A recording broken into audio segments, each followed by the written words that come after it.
Ladies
and gentlemen, next is singing of the Indonesian national anthem, Indonesia Raya. All attendees, please arise.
Ladies and gentlemen, the event will continue with a prayer. To the officer, please proceed.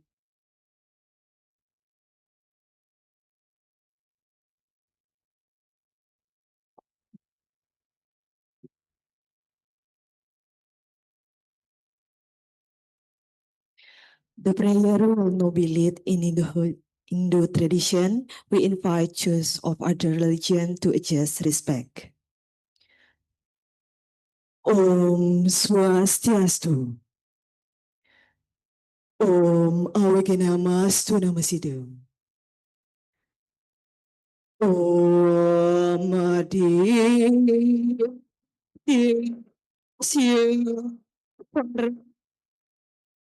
Juti Rateng Tejo Namastuti Sweda Pangkaja Madhyasti Bhaskarya Namastuti Om Anugrah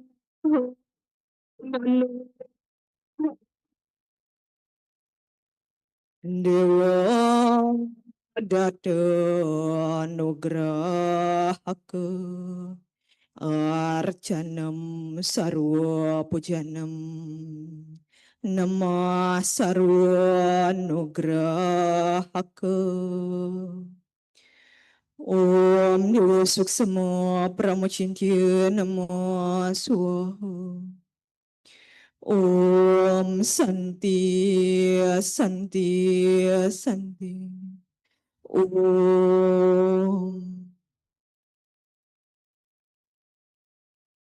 Attendees are kindly requested to be seated again.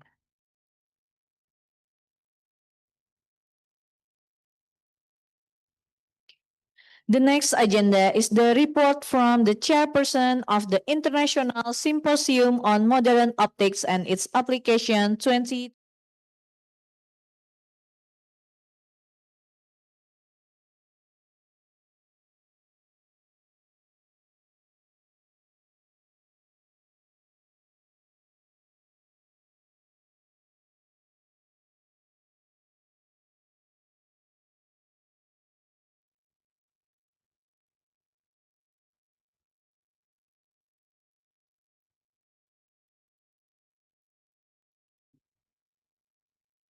A very good morning to Honorable President of the Indonesian Optical Society, Professor Alexander Iskandar, the Honorable Head of Physics Department, Udayana University, our distinguished guests, invited speakers, esteemed colleagues, researchers, students, and all participants.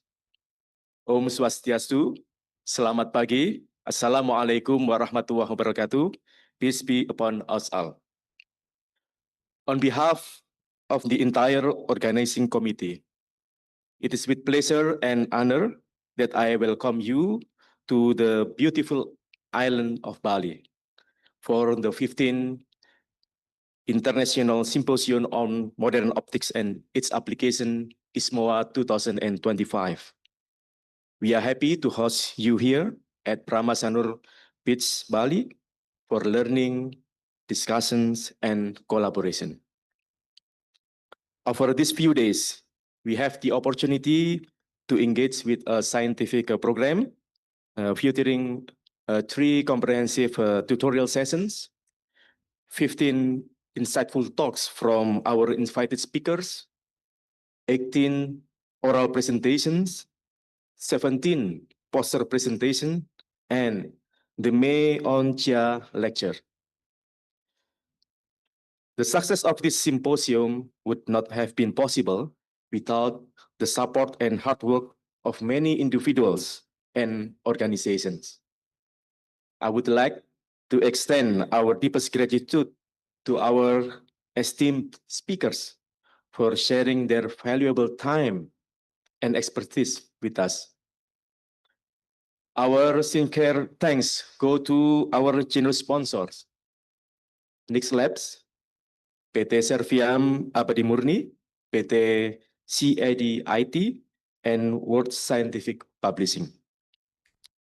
I must also express my appreciation to the co-organizing institutions, Udayana University, Institut Teknologi Bandung, and Institut Teknologi 10 November for their collaborative spirit.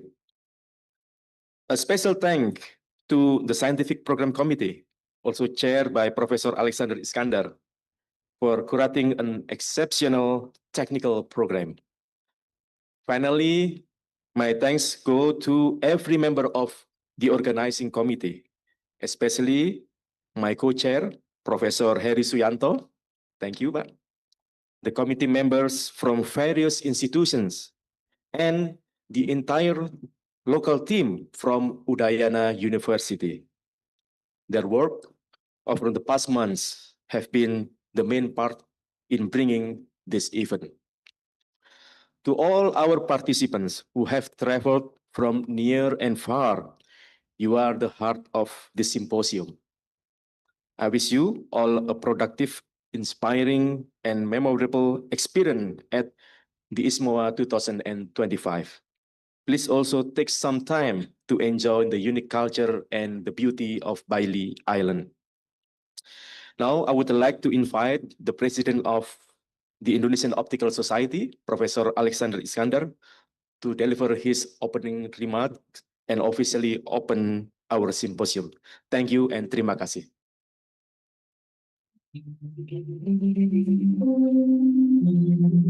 Thank you to the chairperson for the report. Next is a speech from President of Indonesian Optical Society, who will also officially open this International Symposium on Modern Optics and its Application 2025. Professor Alexander Iskandar, please come to the podium.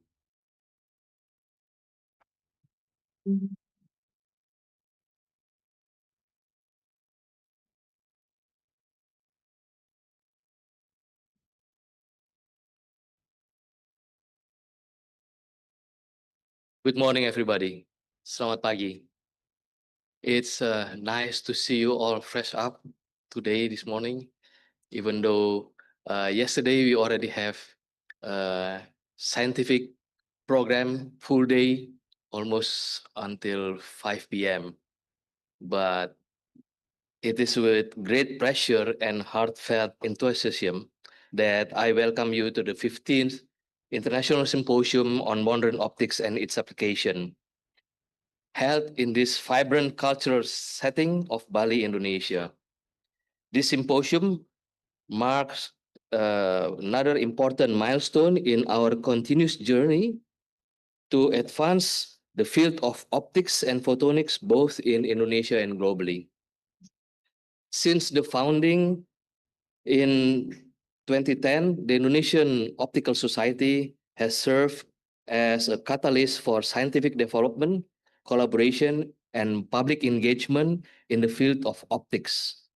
Our mission is to nurture a thriving optics and photonics ecosystem by supporting research, facilitating interdisciplinary dialogue, and translating scientific innovation into societal benefit.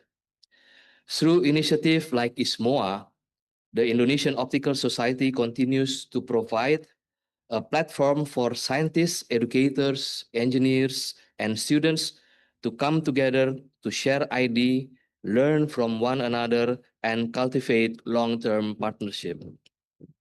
Optics and photonics have long been at the core of transformative technologies, from fiber optics communication and biomedical imaging to energy harvesting and advanced sensing.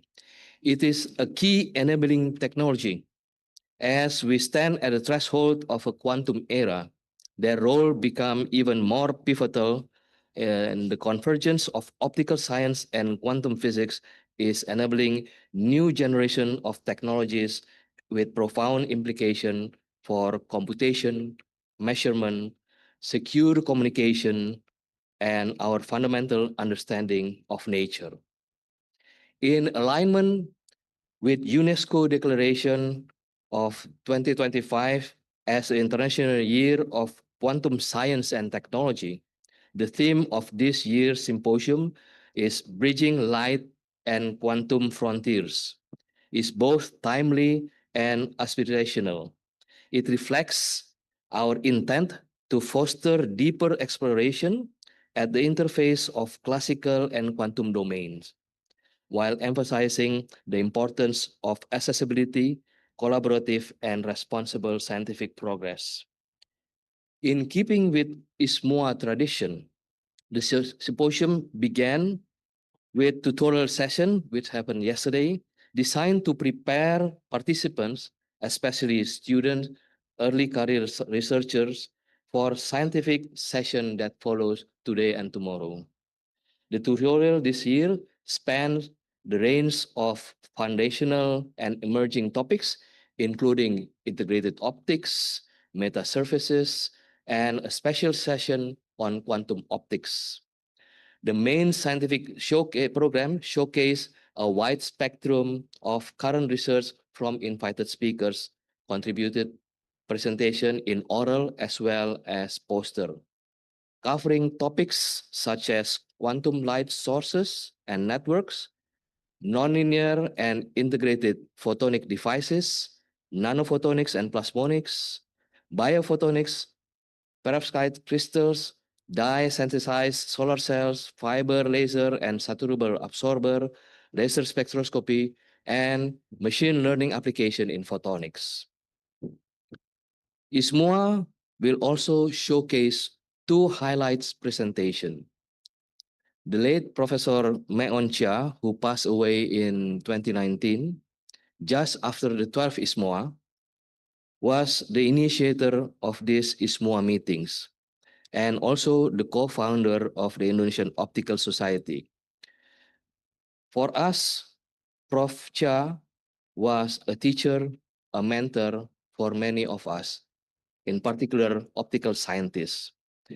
To commemorate the legacy of his research culture that spanned of more than 50 years, from 1966 to 2019, this year, Meon Chia Lecture will be delivered by Dr. Didit Yudhistira from IMEC, Belgium. He will talk on scalable on-chip nano-rich gallium arsenide multi-quantum well laser diodes grown directly on silicon wafer with CMOS pilot line. And the second highlight is a talk by Dr. Andri Mahendra on innovation and entrepreneurship in photonics.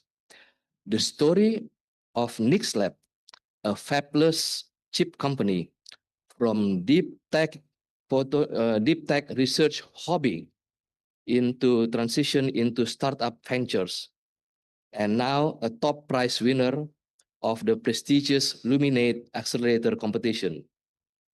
This talk is hoped to spark the inspiration of students and young scientists about photonics industry.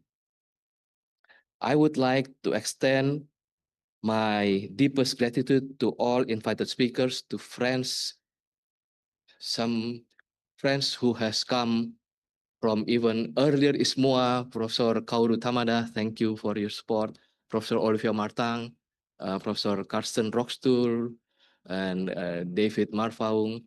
Thank you for supporting us and for sharing their time and insight. And also to all participants for contributing their research, perspective, and energy to this community. Your presence and participation are what make ISMOA a dynamic and meaningful forum. Our sincere thanks also go to our sponsor, NixLab, PT Serviam Abadi Murni, PT CAT IT, and World Scientific Publishing for their generous support. I'm equally thankful for the Scientific Program Committee. We have also here Professor Kuroda for advising us in inviting speakers, and also the organizing committee led by Professor Agus Muawat-Hatta and the local organizing committee led by Professor Heri Suyanto for their outstanding efforts and executing this program with dedication and professionalism. Finally, I invite you to fully engage in the scientific exchange, explore new collaborations, and take time to enjoy the rich cultural offering of Bali. May ISMOA 2025 be an inspiring, rewarding, and memorable experience for you all. Thank you. For Professor Alexander Iskandar, please stay on the stage. to mark the start of this event with the gong sound. This is first time for me also to become something like an official. Okay, with this gong sound, I officially open ISMOA 2025.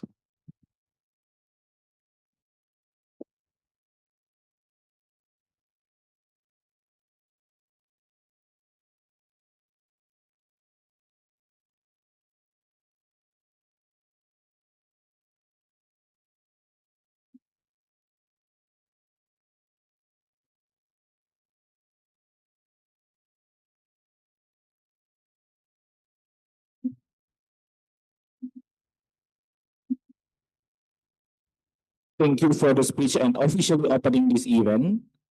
Next is a group photo session. So for all attendees and participants, please come forward to the stage.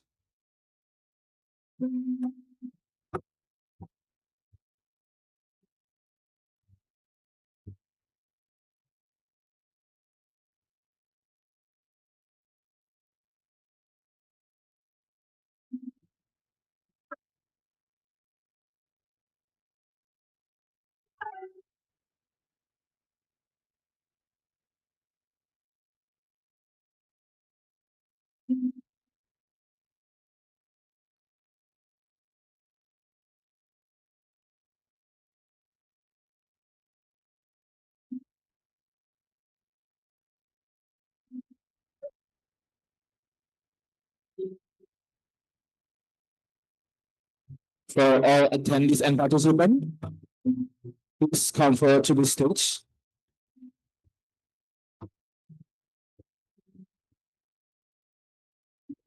Session on the stage, so please come into the stage.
Thank you very much for all attendees and participants.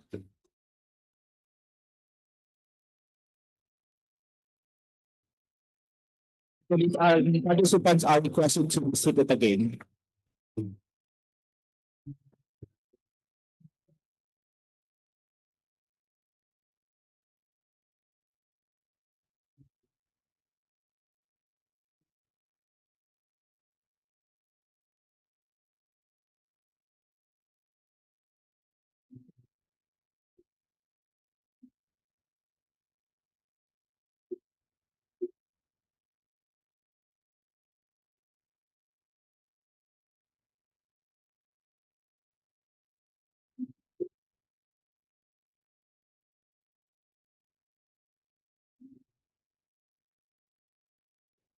Thank you so much for all enthusiasm for attendees and participants.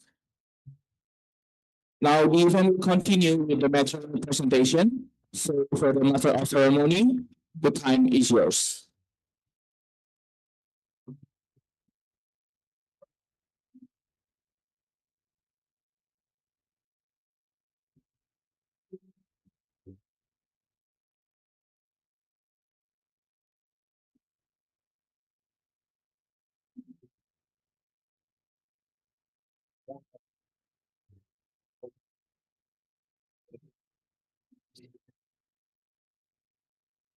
Good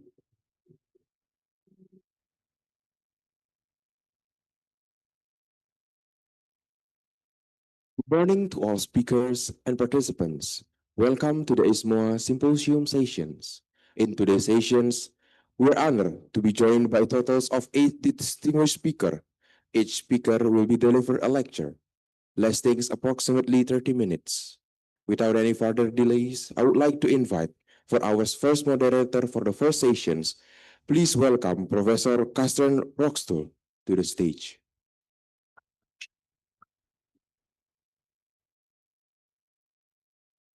Okay, thank you very much for this nice words and also for this entire ceremony to open this whole conference. It's a great honor to be the first chairman of this first session here. And it's a great pleasure to invite David Marpang from University of Twente to the stage. So he'll be the first speaker here. And he speaks about integrated photonics for portable optical atomic clocks.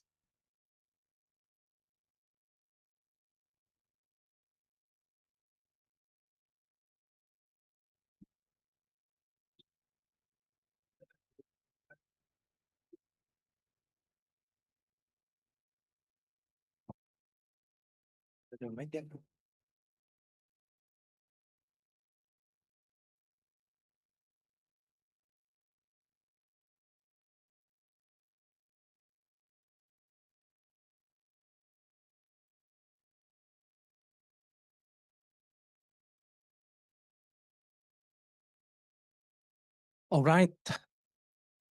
Thanks everyone for being here. And then again, thank you for the organizer to give us the opportunity to present our recent work on the effort of integrating portable optical atomic clocks.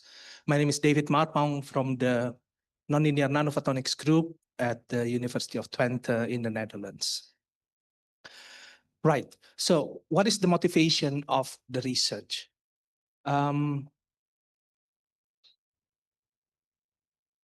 Just a moment. Yeah. So recently there are many reports about planes that are being jammed and hacked. So this is known as jamming and spoofing. So this is just a news report from a Dutch media called Trouw, saying that Dutch planes are misled almost like 1,000 times by GPS sabotage. And there's also a lot of increase in what is called GPS spoofing, right? So what is GPS spoofing? So we know that, let's say, for positioning and navigation, planes are relying on GPS or GNSS signals, meaning that from satellites, they receive a certain kind of timing signal. And then that timing signal is very precise, and they are used to determine position and trajectory of the plane. But then when two things happen, the first one is that the signal is being, let's say, deprived, so blocked or jammed from the satellite to the plane, then the plane doesn't have a certain kind of reference. And then even more ominous, for example, that an enemy can actually send a fake signal called spoofing that misled the positioning of the planes, right? So this is clearly a really big problem. But then the BBC mentioned that, okay, when these planes are being hacked, a new kind of quantum technology or a new clock technology can keep them safe, right? So this is also something that creates a certain kind of interest from us.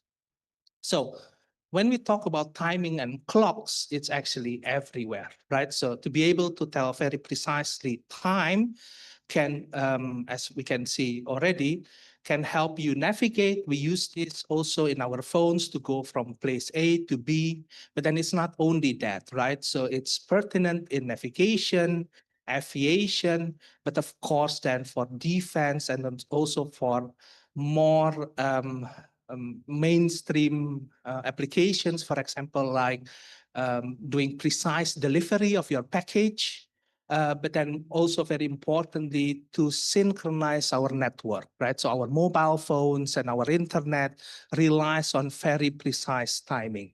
And more precision is needed. So instead of just a traditional clock, we need something much more precise, which is an atomic clock. So how does it work? In an atomic clock, it relies on a very precise energy transition of an atom. For example, for cesium clock, to be able to flip the spin from down to up like this, to a lower energy state to a higher energy state, you can use a microwave signal to do that. And then this transition is very precise, meaning that you need to have very high precision of this frequency of the microwave in order to do that. So that means that this very precise frequency, you can use it as a clock.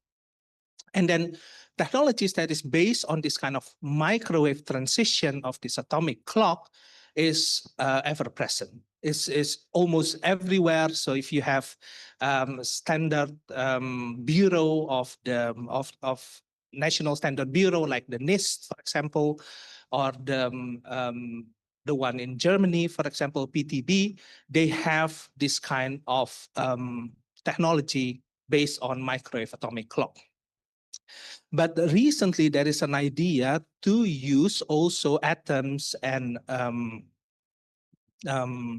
molecules that have transition in the optical frequencies, right? The optical frequencies are much higher than the microwave frequencies, and you can see it in this cartoon, for example, that if you have lower frequency, the ticking, let's say, is like if you have a clock and you can only tell it by the minutes, right? So it's less precise when compared to a clock that you can tell by the second, right? So this higher transition optical frequency for this transition of the atoms can be harnessed to create a much more precise clock, right? But then as compared to the microwave one that is already quite small size and mature, the optical clock is still very bulky. So if I want to now put two things that are quite important in the idea that if we want to put these very precise clocks on a drone, for example, then you're thinking about precision, but also size, right? So if you chart this kind of precision versus volume, let's say, the microwave clock is in the upper left corner, meaning that it can be made very small, but then the precision is limited. This is called a chip-scale atomic clock based on microwave. The ones that the network use these days, for example, we talk to the Amsterdam Internet Exchange, for example, and one of their product is very precise timing. What they use is this cesium beam clock that is not super small, but then, it's portable enough. It's small enough to be used in various applications, right? So it has higher volume, but also better precision. The ones that are really desirable are called optical lattice clock. This is the most precise clock in the world. Professor Junior, for example, from NIST are the ones developing this, but it takes a whole lab to do that, right? So it's not very portable. So we see that there is an opportunity to harness integrated photonics technology to be able to go to this lower left corner where the precision of the clock is high because of the optical transition, but integrated photonics allows you to miniaturize this as well, right? So you can dream about putting the most precise clocks on a plane, on a drone, for example. And then just to come back to the problem statement, if the planes will have the most precise clocks, it doesn't need synchronization all the time to the outside world, and then it can fly for critical missions, for example, longer while being hacked or spoofed. Good. So these kind of technologies takes a lot, right? A lot of engineering, a lot of physics. But then one of them that is very important is about the lasers. So this is shown in this chart. So if we have the microwave clock again, it has been advanced since the early 2000s that people can miniaturize this into a chip scale, right? But then the effort to actually miniaturize the optical clock is limited by the lasers. So this is showing a heroic effort from PTB, which is the NIST equivalent of Germany, to actually reduce the size of these optical clocks from a whole lab into a trailer, right? And this is also an effort from a group in Japan in miniaturizing this kind of clocks. And then you see that the literage of the clock itself is limited by the lasers, the volume of the lasers.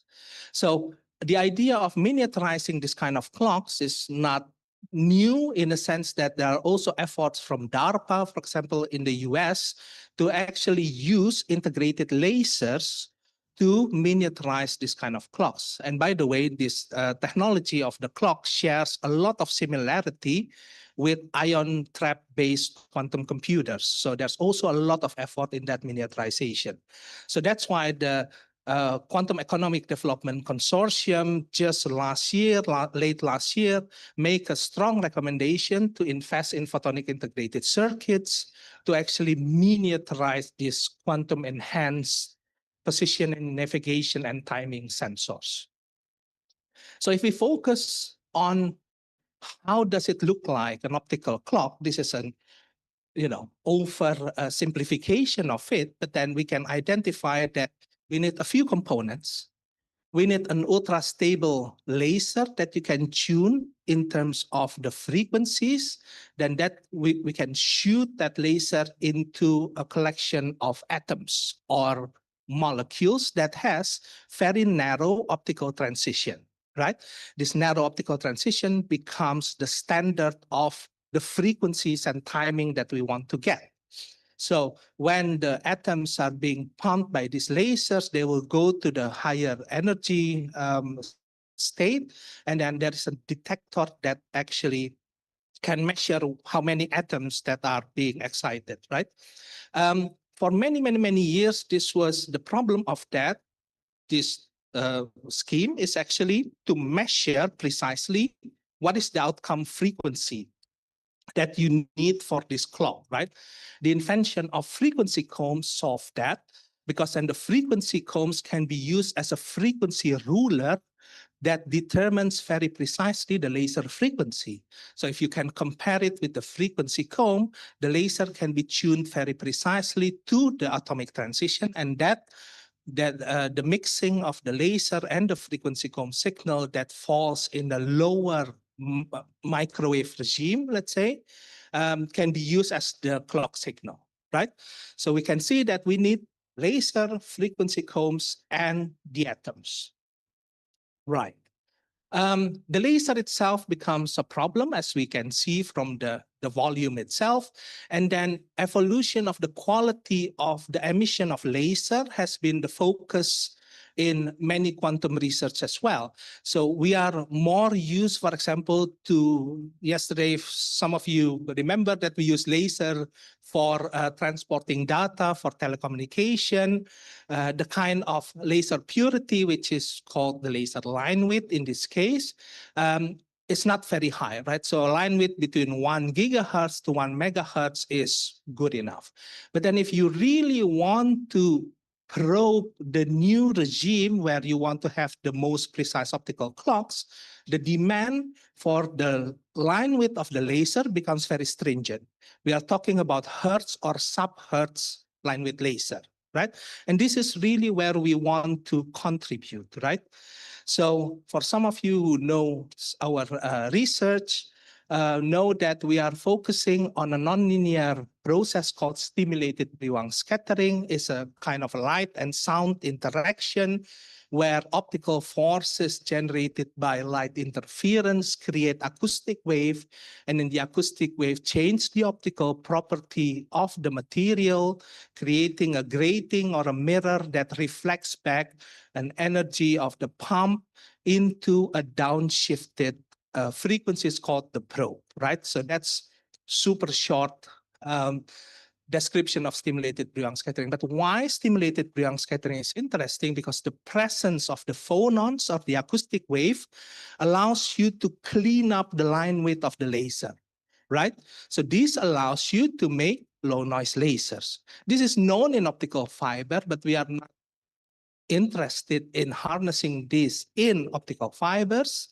We like integrated optics. We want to be able to harness the stimulated Brownian scattering in a wafer scale production, right? So really combining the strength of this technology with scalability and maturity.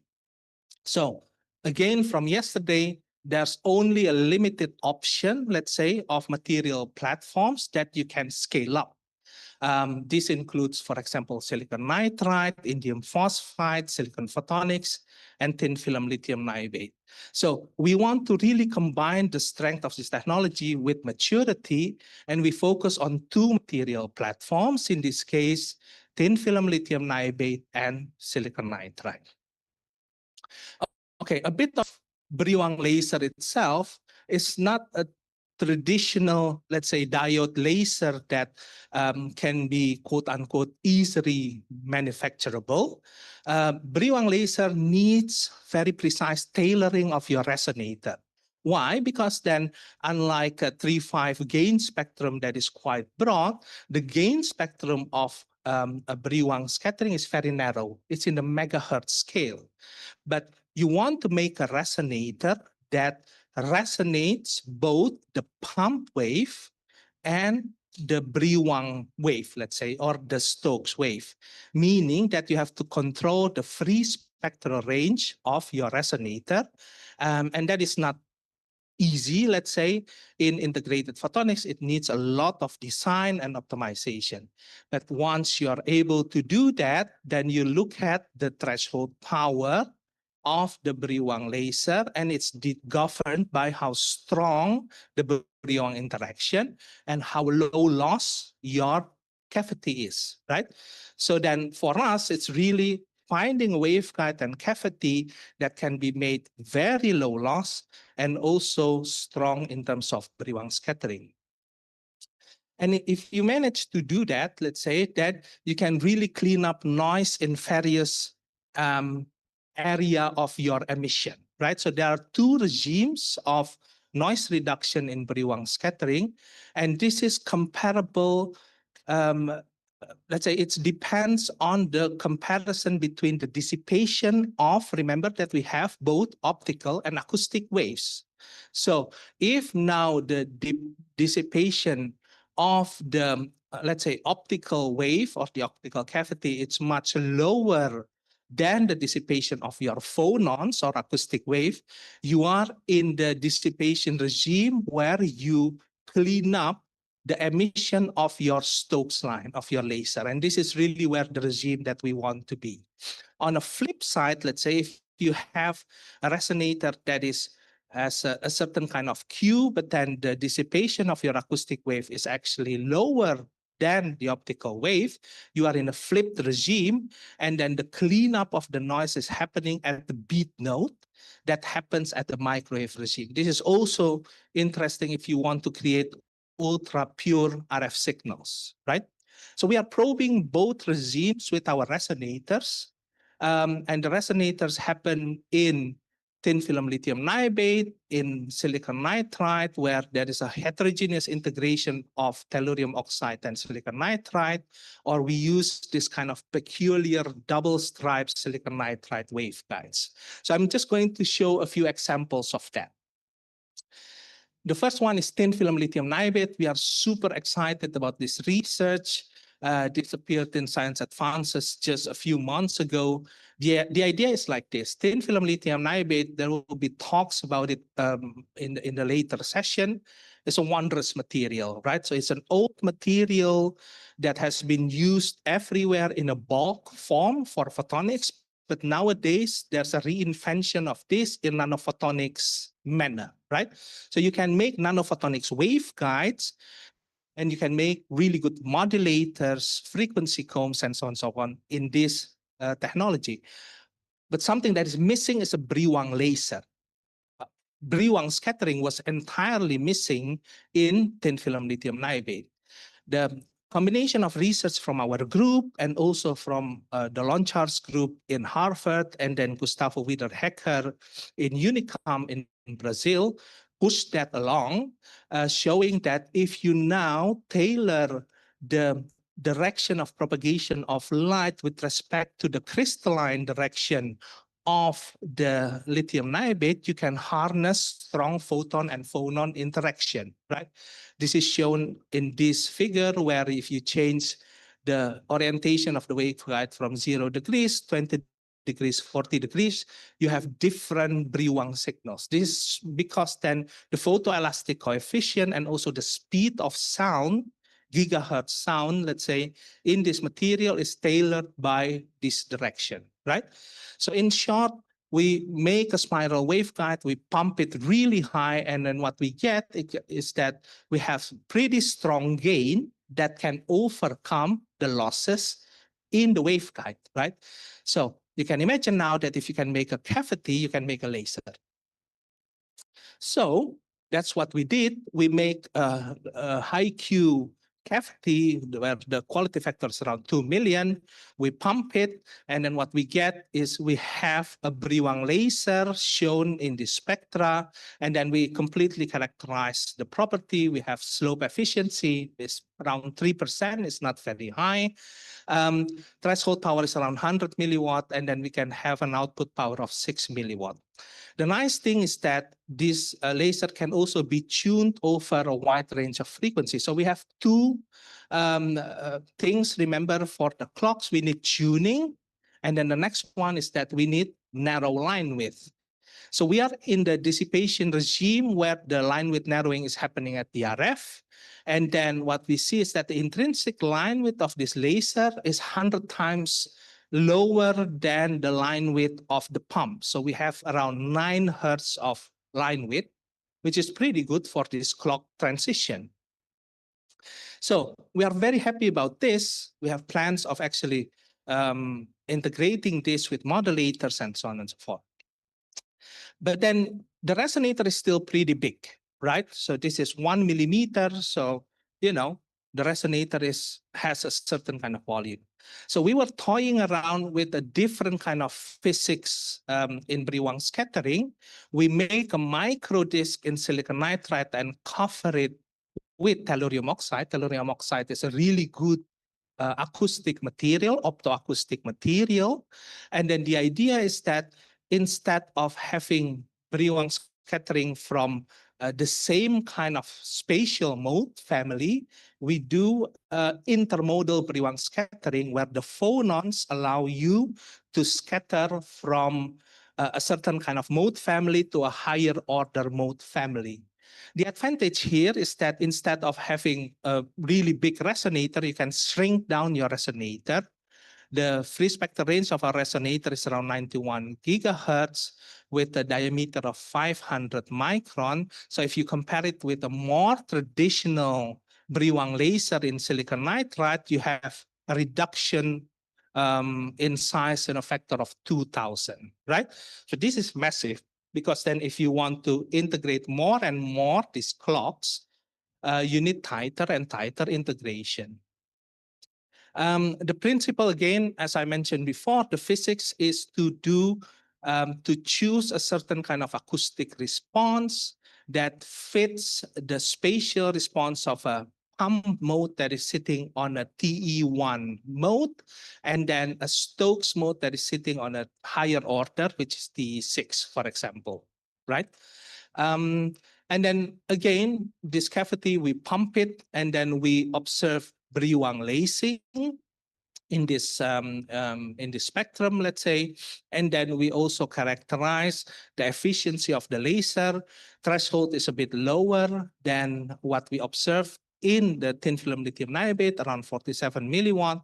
Slope efficiency is comparable, around 2%, and then slightly lower emission power. All of this, of course, can be optimized when we can lower the losses of our resonator and also engineer the coupling between the resonator and the bus waveguide. We are also in the same regime of Beriwang laser, where the acoustic dissipation is smaller than the optical dissipation. We characterize that if we pump the laser with a 600 hertz line width, we have a beading product of the pump and the Stokes that reach an even lower RF line width of 7 hertz, right? So we are trying to explore again this technology and then try to make it suitable for the clocks and then also to probe it at a different wavelength. Good. The final one is the pure silicon nitride chip. So remember that the previous one, there's a hybrid integration or heterogeneous integration between tellurium oxide and silicon nitride. We also work with a foundry called Lyonix. Lyonix has a proprietary technology called triplex technology, where instead of having a single core silicon nitride waveguide, they have a double core silicon nitride waveguide. They did this for the purpose of reducing the losses in their platform. But then we kind of misuse this technology to also trap our acoustic wave or phonons in between the silicon nitride core regime, right? Because then to guide acoustic wave, you need to think about speed of sound. And then the speed of sound in silicon nitride is actually higher than the speed of sound in the silicon oxide in between these two cores. So when you create acoustic wave with an optical force, they would like to stay in a lower speed of sound area or regime, right? So we make also spiral and resonators. And then a few years ago, we demonstrated that that was for the first time that we can confine acoustic wave in a foundry manufacturable silicon nitride chips. So we got really quite excited about this because then we make a resonator based on silicon nitride. This result is 1 week old, let's say. We make a low loss cavity in silicon nitride, and then we pump it. And for the first time again, we have Beriwang lacing in this kind of technology. So the slope efficiency is much higher. So right now we can actually have quite a strong emission of 60 milliwatt of the Beriwang laser. We retain the capability of tuning. And then if you see here that the Beriwang lacing spectrum, let's say line, is almost as strong as the reflected pump, showing the high efficiency.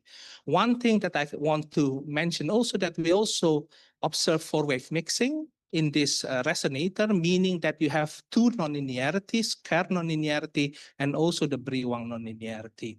So if we pump it higher, we see that we can also generate a mix of Beriwang and Kerr laser and frequency combs. We call it a Beriwang Kerr frequency combs in a silicon nitride ring resonator, which you can manufacture in scale, right?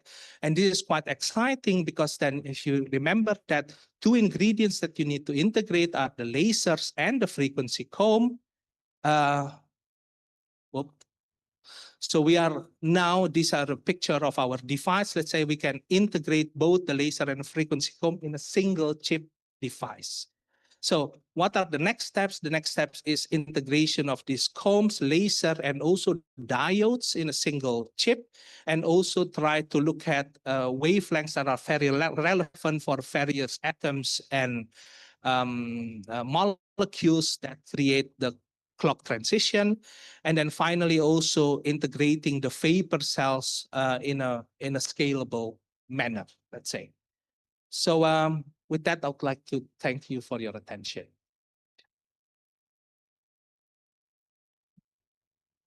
Yeah, David, thank you very much for this super exciting presentation. And I think we have time for some questions.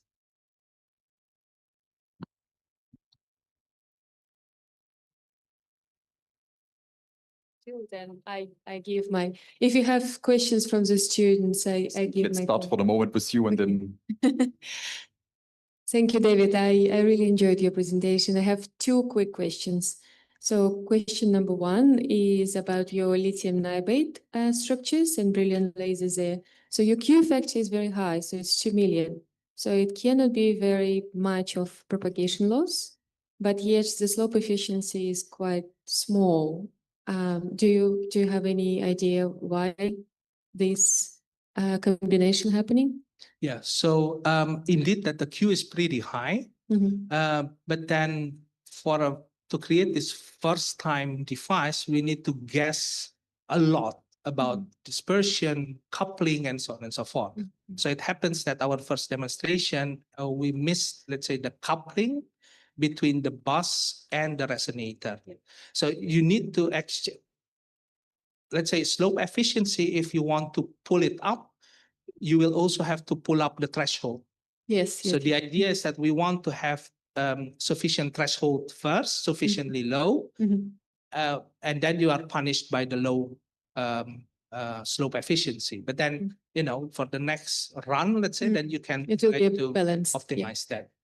And second question is, in your silicon nitride, amazing results, by the way, in your silicon nitride double waveguide structure. Yeah.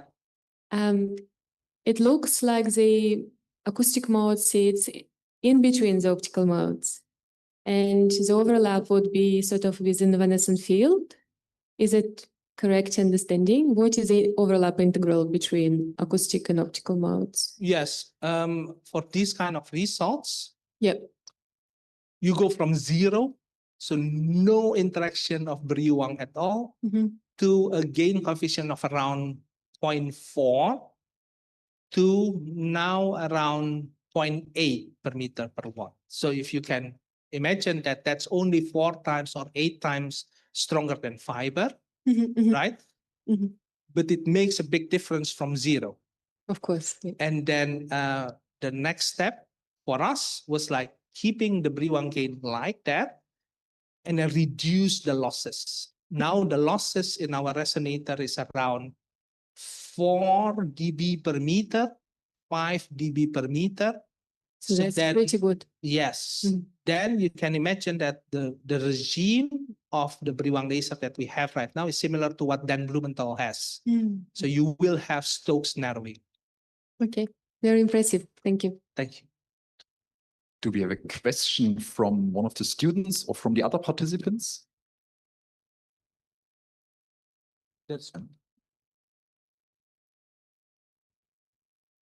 Oh, thank you very much. A wonderful talk. I have a very simple question. So you are talking about the integration of the atomic paper cell with the integrated circuits. So it's very important topic. So can you let me know some strategy how to efficiently couple those two? So are you going to use some evanescent coupling, or do you have some specific idea to get some efficient coupling of paper atoms and your integrated circuitry? This is the one that is least developed in our research group, let's say. So for us, the first strategy is to, instead of using this glass blown vapor cells, right, to actually have, let's say, manufacturable cells over a wafer scale, right? And then, of course, we are thinking about, let's say, heterogeneous or hybrid integration between the laser chip and then the vapor cells itself, right? The next step, of course, is thinking about the co-integration of the two. Multi-year effort to actually reduce that volume even further, right? So for right now, we are having very, let's say, superficial approach of reducing the size of the other, and then this one, and then try to bring it together. I think there's a lot of research to be done in the future and many open questions. Yeah, I think in the interest of time, let's thank Professor David Marpang once again. And coming to the next speaker, which is Ryo Okamoto, yeah, so from Kyoto University in Japan, and he will speak about enhancing imaging and spectroscopy capabilities with quantum entangled photons.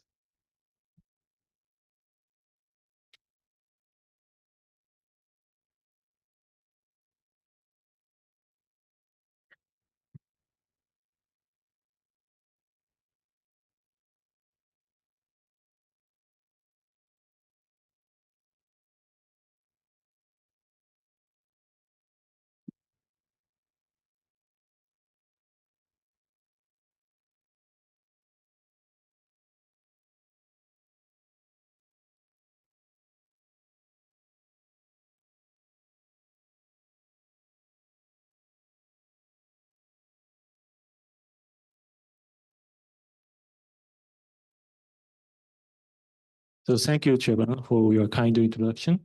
I'm Ryo Okamoto from Kyoto University. So I'm grateful for giving me the opportunity to talk about the work today. So today I'm going to talk about how we can enhance imaging and spectroscopy capabilities with quantum entangled light. So optical measurement finds widespread application across diverse fields, from gravitational wave detection and microscopy to LiDAR and optical coherence tomography. However, there are some difficulties that limit its performance in each domain, each application domain. In gravitational wave detection, its sensitivity is limited by the particle nature of light. And microscopy encounters spatial resolution limit caused by the wave nature of light, and LiDAR struggles with signal to noise ratio degradation caused by environmental noise. And OCT faces the resolution degradation caused by chromatic dispersion effect. So here is a question.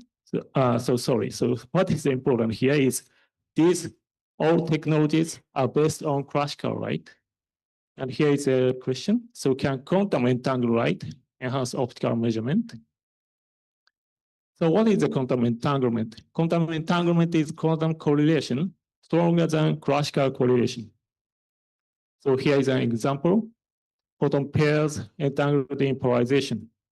Suppose that entangled photons are generated on the moon, are distributed to Earth and Mars. So such state can be written like this. So when the photon on Earth is detected in the vertical polarization, then the photon on Mars should be horizontally polarized.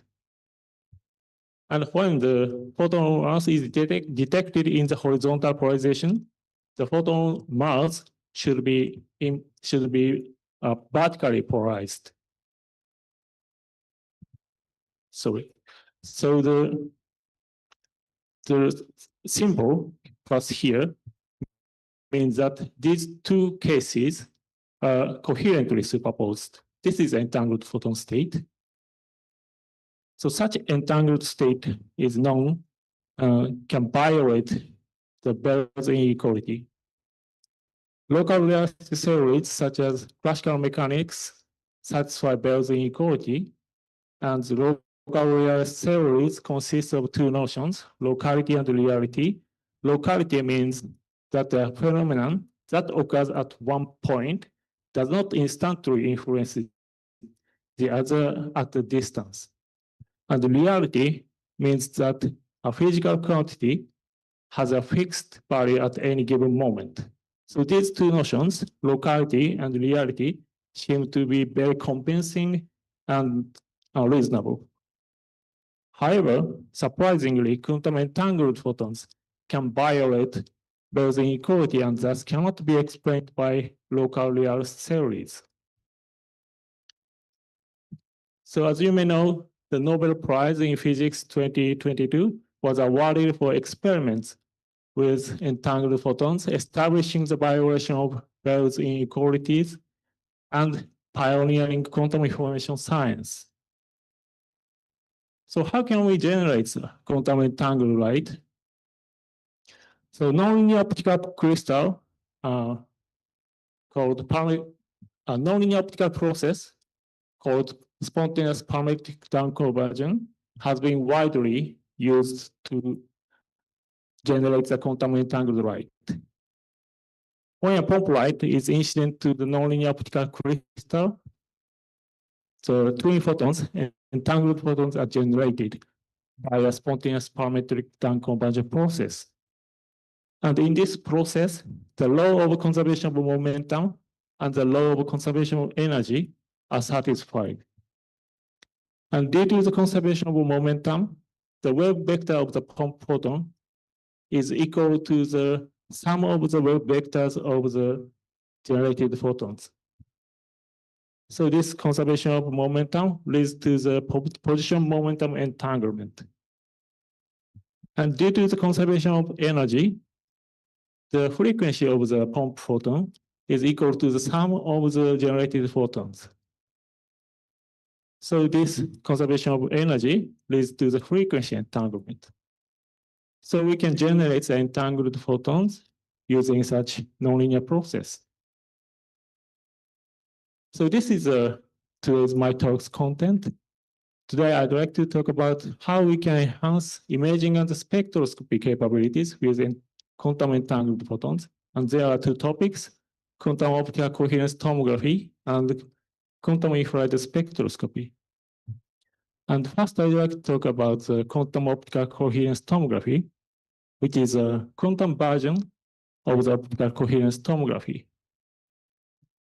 So before talking about the quantum optical coherence tomography, I'd like to mention the conventional optical coherence tomography.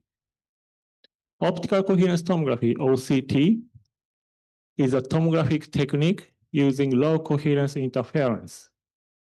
OCT has been widely used in various fields, such as eye clinics. This is an OCT image of the human retina. And this is a schematic setup of Michelson type low coherence interferometer.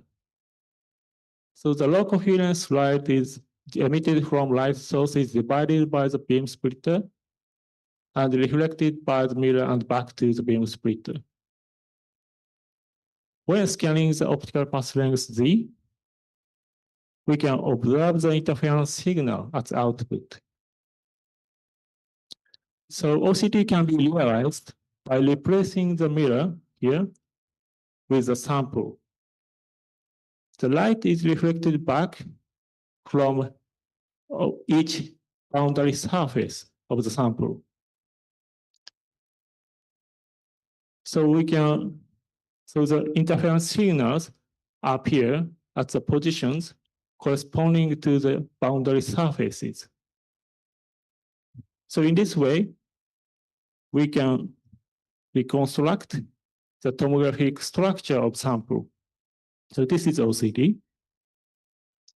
In OCT, the resolution, depth resolution is important. And depth resolution, the width of the interference envelope is determined by the inverse of the frequency boundaries of input light. So we can improve the depth resolution by broadening the frequency boundaries. However, it is not so important to improve the resolution. This graph shows it. So the horizontal axis is input light bandwidth, and vertical axis is depth resolution. Where there is no dispersion in sample, we can improve the depth resolution by increasing the bandwidth. However, if there is a dispersion in sample, in this case, 1 millimeter thick water is assumed, then the improvement of the depth resolution stops at a certain point of the bandwidth, and after that, the depth resolution degrades by increasing the bandwidth. So depth resolution degrades due to sample dispersion. And in general, the OCT's resolution is limited to 5 to 10 micrometers. So the important physical phenomenon for quantum OCT is two-photon quantum interference. Suppose that the single photons are input to each port of a 50-50 beam splitter. So naive prediction gives these four processes. One of the photon is reflected and the other is transmitted. There are two cases for it. And both photons are reflected and both photons are transmitted. So please see these two processes. These two processes share the same initial state and same final state. So these two processes are indistinguishable and quantum interference occurs. And the physical property of due to the physical property of the beam splitter, the minus sign here is added. So due to the destructive interference, these two processes cancel each other out. So when we input two photons to a beam splitter, these photons will be bunched at one of the output port. So this is a two-photon quantum interference. So in quantum optical coherence tomography, QOCT, two-photon quantum interference of frequency entangled photon pairs is used. This is a schematic setup of two-photon quantum interference of frequency entangled photon pairs. So when the laser light is incident to the nonlinear optical crystal, the frequency entangled photon pairs are generated, as I explained. And these photons are reflected by a mirror and meet at the beam splitter. And when there is no optical path difference between these two passes, these photons will be bunched at one of the output port. So when we measure the coincidence event between these two photon detectors, such event will be zero when there is no optical path difference. So by scanning the optical path length here, we can observe such deep structure. QOCT can be realized by replacing the mirror with sample like this. So the photons will be photons are reflected back from the boundary surfaces. So such deep structure appears at the positions corresponding to the boundary surfaces. So we can reconstruct the sample's tomographic structure by using QOCT. And as well as OCT, the depth resolution of QOCT is determined by the inverse of the bandwidth of the input photon. However, there is a major difference. The QOCT is not affected by group LC dispersion due to the frequency correlation of entangled photon pairs. So the depth resolution improves as the bandwidth is broadened, even with group LC dispersion. And another advantage of QOCT is QOCT can have up to 2 times higher depth resolution compared to an OCT with the same bandwidth. So recently, we realized high-resolution QOCT imaging. So we optimized the entangled photon source to broaden its bandwidth. And the FWHM of the observed spectrum was about 80 nanometers. And first, we put a mirror on the sample stage and observed the two-photon quantum interferogram. And the FWHM of it was 2.2 micrometers. So which corresponds to the highest resolution for QOCT imaging. Then we prepare the sample that has a such a step structure and consists of silicon dioxide coated by aluminum. These are the images taken by classical OCT and quantum OCT. As you can see, we can observe the clear step structure of the sample. And the QCT image has a sharper. QCT image is sharper than the classical OCT image because of that the quantum OCT QCT can have the up to 2 times higher resolution compared to the classical OCT. Then we placed the dispersive media in front of the sample. And these are the imaging results. So the OCT image drastically degrades due to the dispersion of this medium, zinc selen. On the other hand, the OCT image remains clear.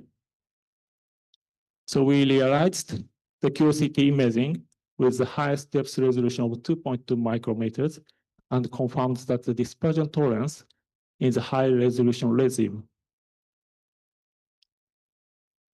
So for further improvement of the performance of QCT, we have been developing the broadband and high brightness entangled light source. So the key device for this purpose is quasi-phase matching device with a trapped polling period and a sub-waveguide structure. So the wavelengths of the photon pairs generated from the quasi-phase matching device is determined by the polling period. So by chopping the polling period, we can generate broadband photon pairs because photon pairs are generated with different wavelengths from different polling period regions.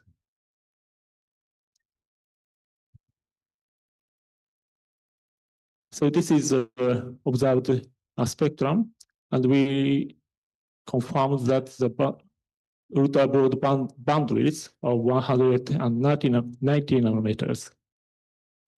And the slab waveguide structure confines the light in the vertical direction and thus can enhance the photon pair generation efficiency. And we observed a very high efficiency, which is over 100 times higher than bulk quasi-phase matching device. So we also confirmed the non-collinear generation of entangled photon pairs, which is important for applications using the two-photon quantum interference, such as quantum OCT. So using this broadband and high brightness entangled photon source, we can realize faster and higher resolution QCT. So next, I'd like to go to the second topic, quantum infrared spectroscopy. First, I'd like to shortly explain the conventional infrared spectroscopy. So IR spectroscopy is widely used in many fields to identify what kind of molecules are contained in a measured sample. So atoms in molecules vibrate at specific frequencies, and they absorb infrared radiation that matches those frequencies. So each molecule has its own specific infrared transmission spectrum. So for example, this is the infrared transmission spectrum of polystyrene. However, there are some problems with the conventional technology. So to reduce the size and cost, light sources and the detectors in the IR region are obstacles. So this is a typical Fourier transform infrared spectrometer, FTIR. For IR source, the black body radiation is used, but the black body radiation is emitted by heating the ceramic block. So it generates heat and requires the space for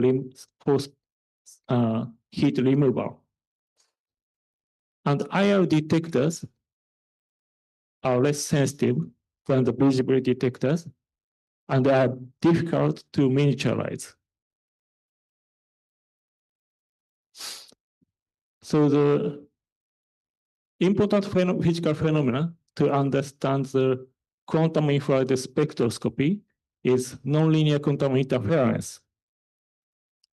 Nonlinear quantum interference is a quantum interference between photon pair generation processes. So as I explained, if the pump light is incident to the nonlinear optical crystal, the frequency entangled photon pairs are generated by a spontaneous parametric down conversion process. In nonlinear optical quantum interference, another nonlinear optical crystal is placed, and these two processes are concatenated like this. Because these two processes are indistinguishable. So quantum interference occurs between these processes. So if we change the phase here, the output probability of a photon pair oscillates like this. So this is a nonlinear quantum interference. So in IR spectroscopy, a nonlinear quantum interferometer with frequency entangled photon pairs is utilized. So in this, as shown in this figure, one of the photon is generated in the IR region, and the other photon is generated in the visible region. Suppose that the absorptive medium is placed here. Then quantum interference is reduced due to the absorption of the IR photon at the output, like this. So the effect of IR photon absorption appears on the visible photons. So in quantum IR spectroscopy can be performed with only a visible light source, photon source, and visible detectors, which are compact and cost-effective. And quantum IR spectroscopy is not affected by black body radiation, which is one of the major noise sources in the conventional FTIR. So a proof of principle experiment was performed in 2016. In this experiment, IR absorption spectrum of carbon dioxide gas was successfully reconstructed. But there are some problems. In this experiment, a visible spectrometer, which prevents miniaturizing the system, was required, and it only covers part of IR region, 4 to 4.5 micrometers. So recently, we proposed quantum Fourier transform IR spectroscopy, QFTIR, which does not require the spectrometer. So IR spectrum is reconstructed by Fourier transforming interference signals. So first, quantum interference signals are obtained with and without sample. And then these signals are Fourier transformed, and IR complex transmittance spectrum will be obtained. So this is a scheme of the QFTR. And the QFTR can be performed with a single pixel visible light detectors. And in addition to the absorption spectrum, the radioactive index spectrum can also be obtained. And recently we realized the ultra broadband QFTIR. We constructed ultra broadband photon pair source using the chopped QPM. As I explained before, it can generate a very broadband entangled photon pairs. And this is a measured spectrum. So we confirmed that we confirmed the ultra broad IR spectrum from 2.5 micrometers. And this is experiment setup, consists of a Michelson type nonlinear interferometer with ultra broadband photon pair source. And these are the experimental results. We prepared 3 samples, UV fused silica and polystyrene film and ethanol. The black curve corresponds to the QFTR results, and red curve corresponds to the conventional FTR. So as you can see, QFTR results agree well with the conventional FTR result. So we have successfully observed the spectra of various samples over the entire mid-infrared region. So this is a summary of my talk. I talked about how we can enhance the imaging and the spectroscopy capabilities with quantum entangled photons. So there are 2 topics: quantum optical coherence tomography and quantum infrared spectroscopy.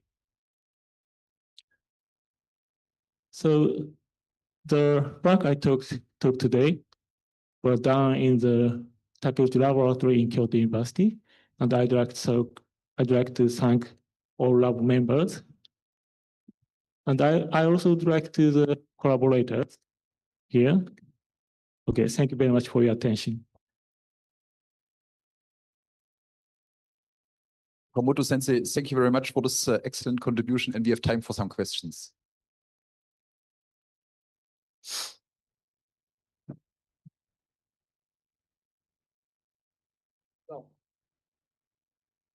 Yeah, something. Yeah, I would like to know the detection efficiency for the mid infrared in your experiment. Detection efficiency. Yeah, of the single photo. Yeah. So it's a very important point. So in the QFTIR method, we don't need to use the infrared detector, because we only detect the visible photons. So we can, so it is very important point, because IR photon detector is less sensitive than the visible detectors. So it is one of the main advantage of the QFTR. Yeah. Okay, thank you. Thank you very much. Amazing presentation. I have a question about your first part, which is QOCT. QOCT. Conventional OCT measurement is very fast. Can you comment on the speed of QOCT? Okay, it's also very important point. So in this experiment, the speed was very low. To take this image, we took up over around one hours. One hour. But now the measurement time is shortened to be 90 seconds by increasing the pump laser power and by optimizing electronics and so on. And in the near future, it should be shortened to be around few seconds by using this broadband and high brightness entangled photon source. Lovely. I have second question. Your broadband source has kind of discrete spectrum, discrete in the sense that there are peaks. It's not continuing spectrum. Does it present any challenge with your reconstruction? This one? Yeah, it's also a very important question. So at that time, we used the chopped slab waveguide device, which have some domain structures. So each domain has a different polling period. And in this case, we just use a QPM device, only have 10 domains. 10 cent domain. So each E corresponds to the each domain. But now we increased the number of the domain to the 50. So the band spectrum much smoother than that currently like this. Wow. Yeah. I can see that. Yep. Thank Yeah. you. Thank you very much. Actually, I had a related question. Oh, yeah, please. So one of these questions. Mm. So you means that use the chip QQM, you can enhance the the bandwidth of your single photon pairs, but use the chipped structure QPM, the efficiency or the brightness of the should be decreased. Yeah. The number of pairs should be. Yeah. So it's a balance. Yeah, the trade-off. Yeah. So this is a bulk crystal. Yes. In that experiment. So now you are planning to guide. Yeah, use a waveguide. So now we are planning to use a ridge waveguide to enhance the generation efficiency, even if we have some sharp structure. Last question. Can you give some potential application talk up or you give your ideas about the application of quantum OCT application in the bio tissues, something like. Yeah, so is it possible or not? As I explained, yes, the conventional OCT has been widely used in various fields, and especially used in eye clinics. So it is suitable for the use of the biology, but it can also be used in the industrial. Yeah, sorry. Yes, here. Yeah. It is possible for applications. So yeah. So the other application, one of them is biology, and the other application is industry. So we can check the thickness of the thickness of some materials. The flatness of. Flatness, yeah. That's right. Oh, thank you. Okay, Okamoto, thank you very much, Sensei. Thank you very much for the presentation. I think in the interest of time, let's thank him once more, and then I think we have to proceed for the next presentation and just ask him in the break then. Yeah, thank you.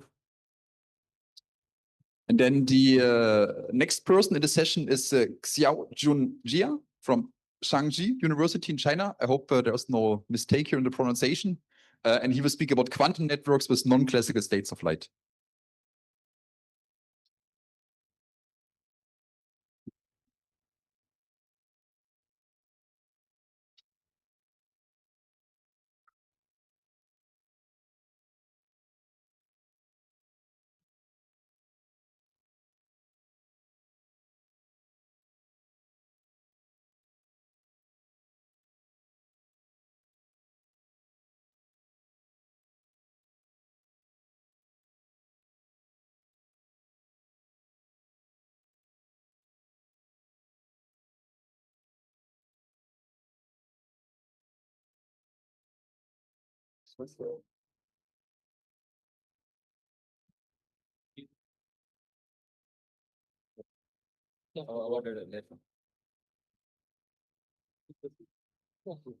Thank you.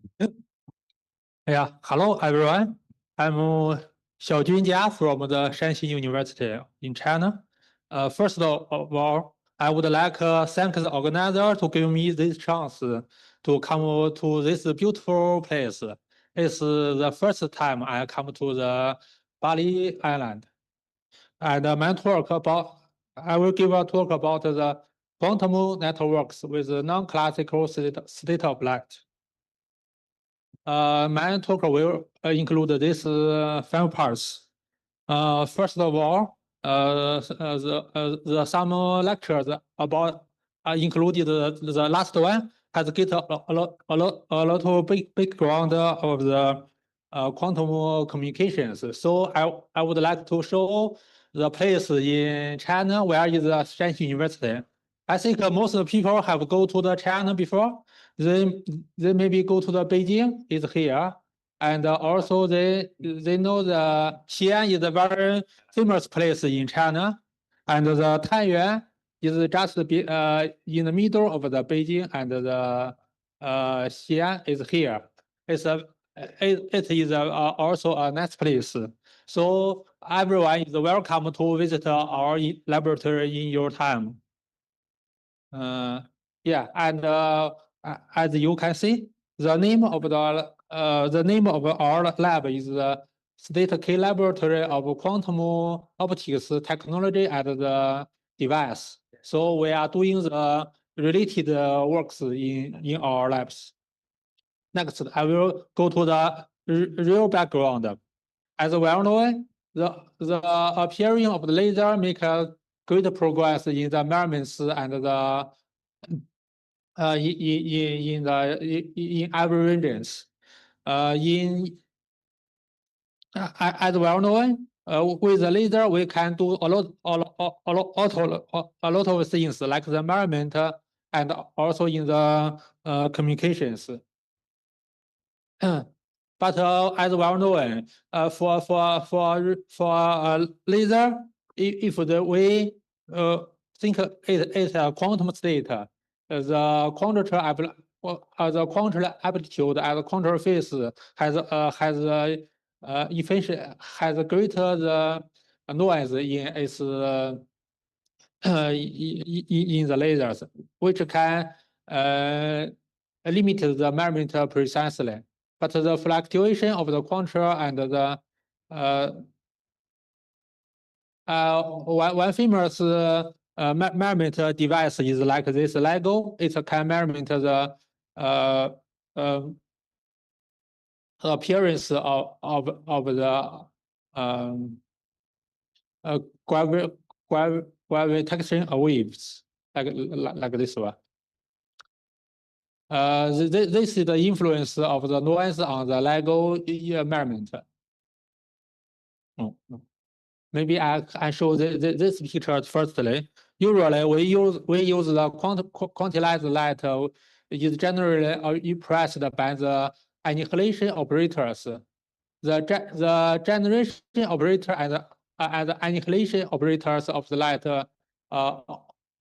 usually has this relations. We introduce the classical amplitude and the phase to the quantum systems, and then it usually called the quantum amplitude and quantum phase. It's like this one, but the other commutative and uncertain relations are like that, like that.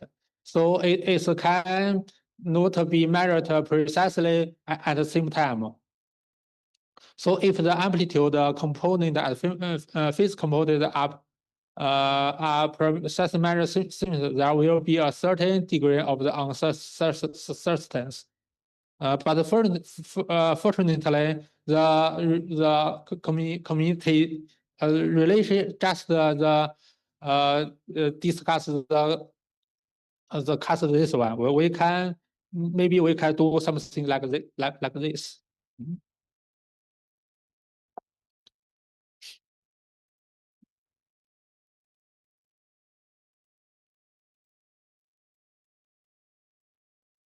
Yeah.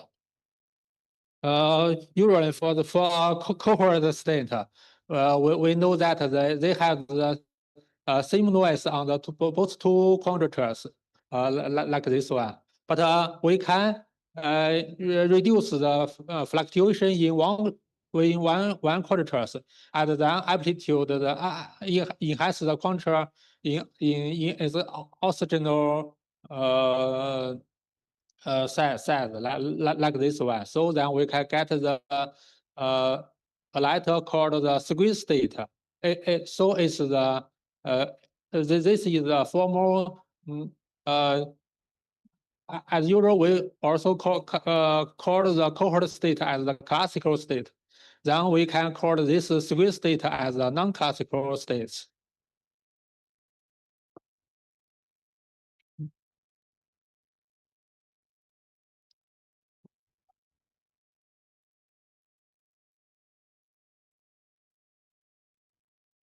Yeah, then we can see that for if for one light, it obeys the uncertain relation like this one. But if we have two lights, then like x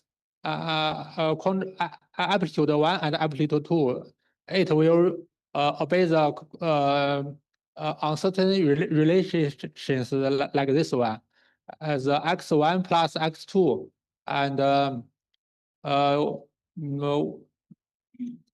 phase 1 minus phase 2 will can be measured simultaneously at the same time. Then for the noise contrast, it means that both the noise of the contrast amplitude, the sum of the amplitude, and also the phase, the difference of the phase can be go to 0 at the same time.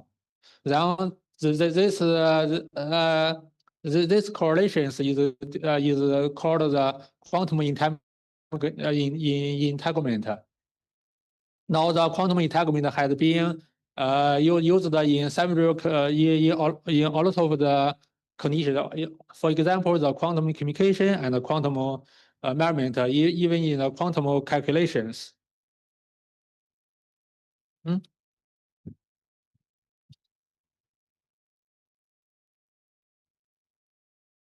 Yeah, this is the picture show for the something like that. If we for the contrast amplitude and contrast phase, it has a very great noise.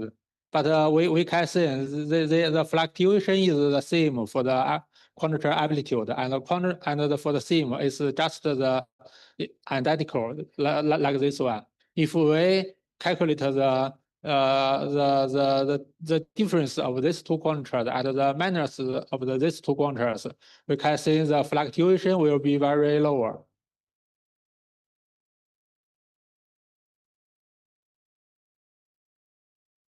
Yeah, it does work. Yeah, I think it's okay.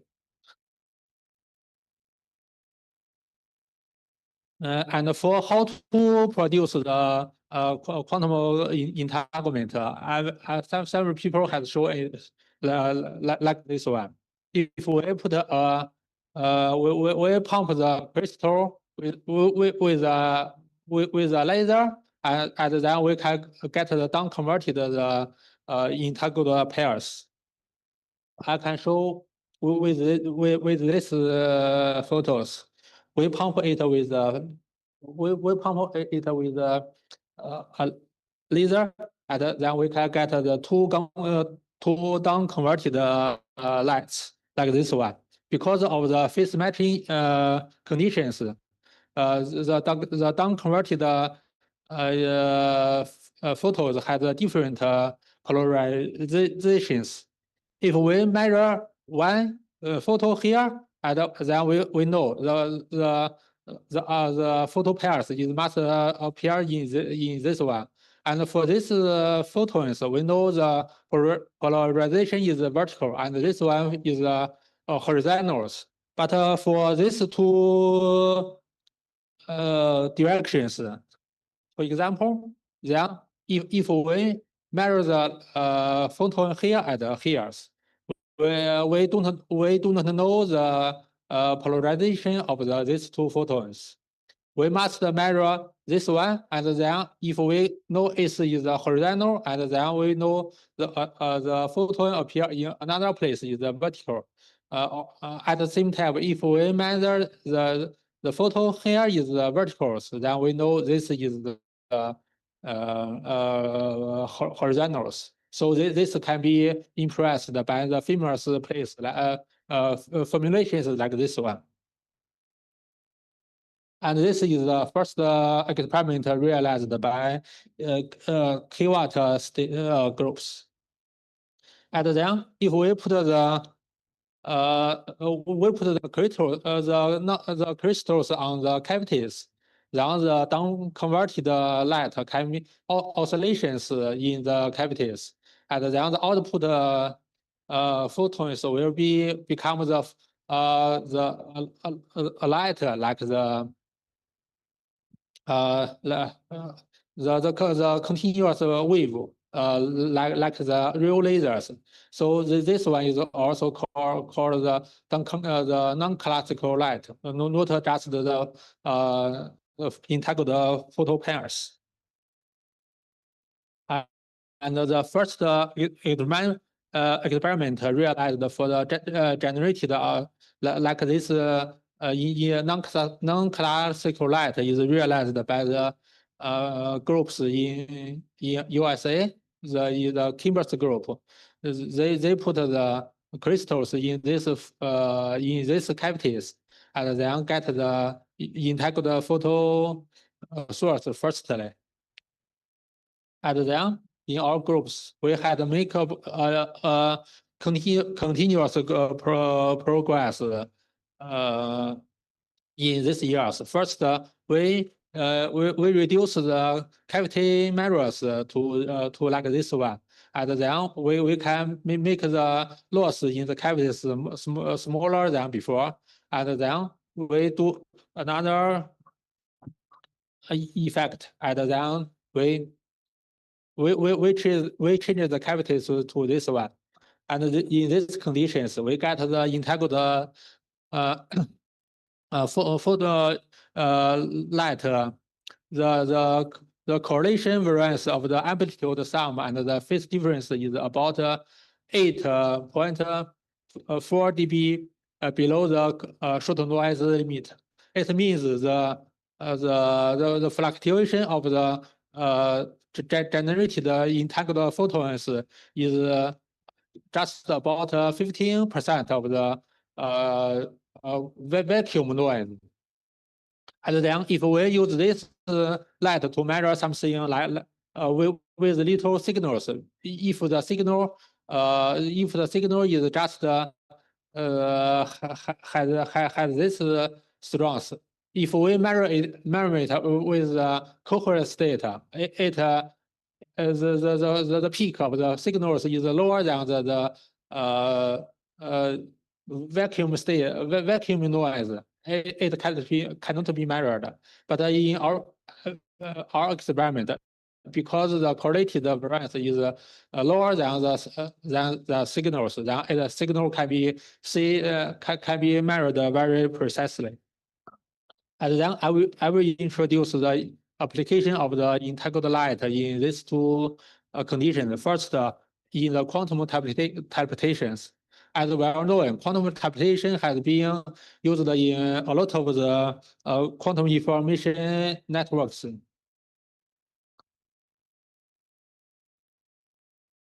And what is quantum interpretation? It had been described in the quantum frictions like this one, but for real imaging, it cannot be realized. But in the quantum world, it can be realized like this one. If we had a photo entangled photos or entangled light, and then we measure the one entangled light and the input state, and then the input state is collapsed. And then the light can be reconstructed with the help of another pair of the entanglement. With the development of the quantum interpolation, the goals of the quantum interpolation is realize the transfer of the quantum state with high fidelity at the long distance. The famous quantum interpretation is discrete variable is realized by the group in the GDLN. They realized the quantum interpretation with several meters, and then a bigger group, big step is realized by the group in China with Professor Pan's groups. with the help of the the satellite in the called massive quantum satellite, they can realize the quantum teleportation with more than 1,000 kilometers. But as well known, in the document in the discrete variables, the quantum state also is measured in the condition in conditionally. If we want to realize the unconditional measurement, we had to change it to the quantum integral photons to the integral light. But how can we really realize the transfer of the quantum state with the continuous variables? We first of all, we have to generate the integral light at 1.3 micrometers, for example, for the transfer in the fibers. Yes, then for this purpose, we first design and realize a laser with a wavelength at 1.3 micrometers, and then we can generate the integral states at this wavelength, and then this is the measurement result. With this integral light, then we realize the quantum teleportation from the fiber channels with for the real quantum state. The generated integral state is then transferred to two stations with the fibers, and then the input state is measured with with one EPR state in by Alice, and then he sent the measurement result to Bob with classical channels, and then the transferred quantum state is reconstructed in this one. How to compare the qualify the quantum teleportation? We also use the name of the fidelity to construct it. Yeah, because we have to transfer the integrament from the fiber channels, we calculate the fidelity versus the distance of the fibers. We found that we can realize it for several kilometers in our current current experiment. The fidelity is lower than the limit of 0.5 because of the noise in our systems called the infra and introduced in the fibers. And then this is the process. First, we generate the two squeezed in here, and then we couple it in beam splitters, and then we get the integrament. And then we first measure the noise for the integrament. And then maybe we can show it the result with these pictures.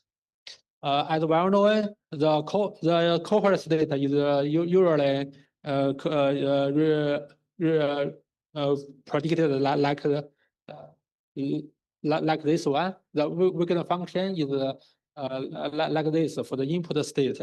But if we don't use the quantum integrament and then transfer it in the 6 kilometer fibers, the output state is like this one.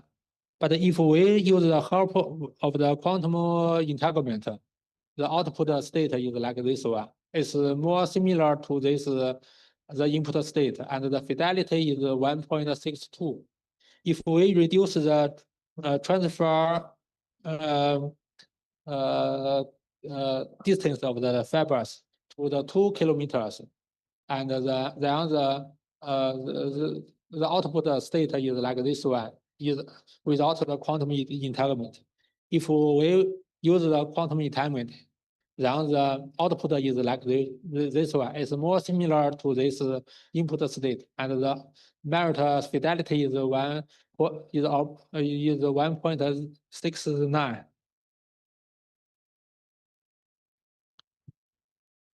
So we realize the unconditional transfer of the coherent state from the fiber channels for the first time, and then we show another applications of the integral state. Usually, as we know, for just the light or the single photons, we can transfer just one information with one photo pairs or the photo light. But in quantum light, with the help of the entanglement, we also transfer two double informations with one photo or the one quantum state of light. Like this one. It also called the quantum decodings. But in the continuous variables, the transmission efficiency is very low. For example, if they want to transfer this, if they want to transfer the pictures like this one, the transmission efficiency is very lower. But in the quantum entanglement, we know that if we can enhance the broadband, the width of the generated the quantum state of light, then we can use we can realize the high efficiency transfer like the classical systems. So in our experiment, we use this experiment to realize the broadband transfer of the quantum of the informations like this one. We first of all we extend the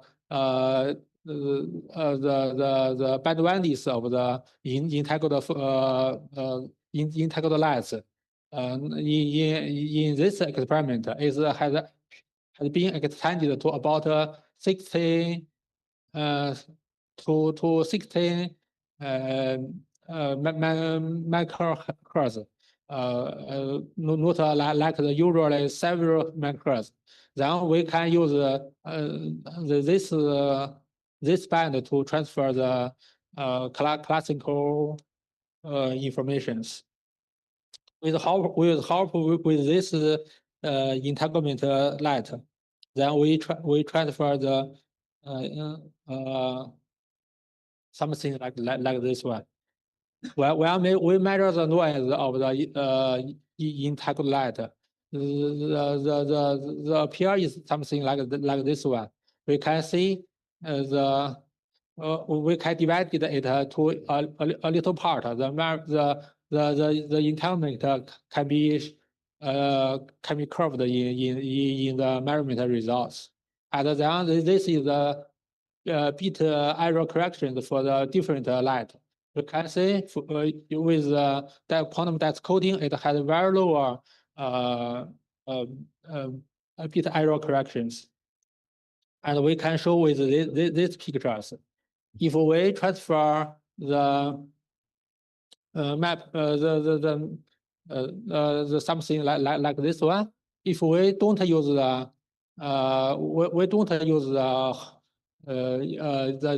entanglement light, the transfer image is like this one.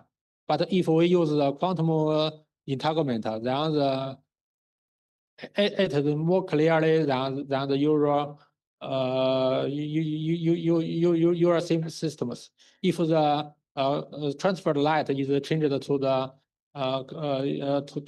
to something with more noise, the error correction the enhanced to about is 10%. And at the same time, we think now we have the broadband entanglement. Can we realize the multiplex the transfer of the informations? We found it impossible. We divided the total bandwidth to several parts, and then we found we can realize the transfer of the information with separated the peaks, and something like this one. In our experiments, we realized the experiment like this one. We use these two peaks to transfer the separated information. We found it is more clearly and more precisely, and this is the result shown. So this is the conclusions. We have realized two experiments about the quantum interpretation and the quantum decodings. And finally, I will thank the members of our groups and the fundings. That's all. Thank you. Yeah, Professor Gia, thank you very much for this nice presentation. I think we have time for questions before we go to coffee break.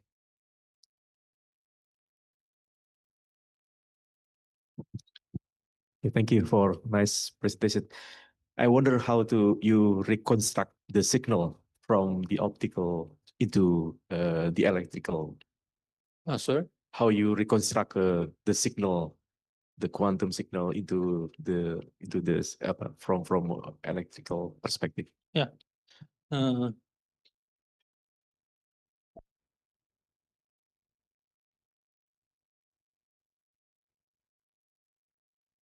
Yeah. For example, for something like this one, first we generated the entangled photons with down conversion like these two beams. Then we added the transferred signals to the light with the amplitude modulator and the phase modulators, as usual in the classical communications. And then we measurement this two light with two homodynamic detection systems, and then we can find something like this one. The noise, we can measure the fluctuations in the two coming lags like this one, but we make it more precisely. We can find the fluctuation is in the here, and then we can divide. We can construct with 1 and 0.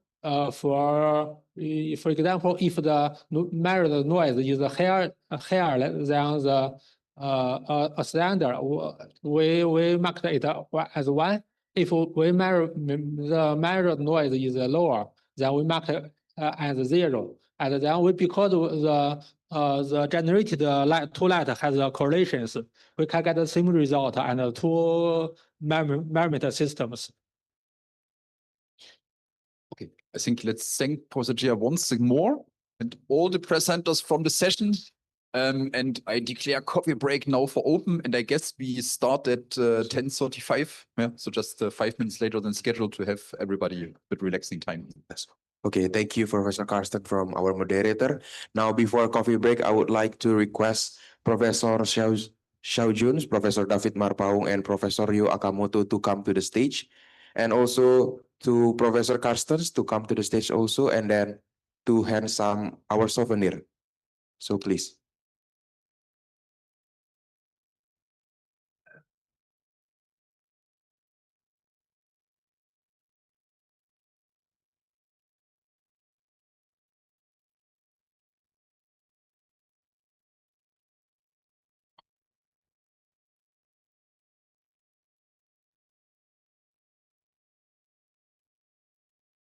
For Professor Xiao Jun, please come to the stage.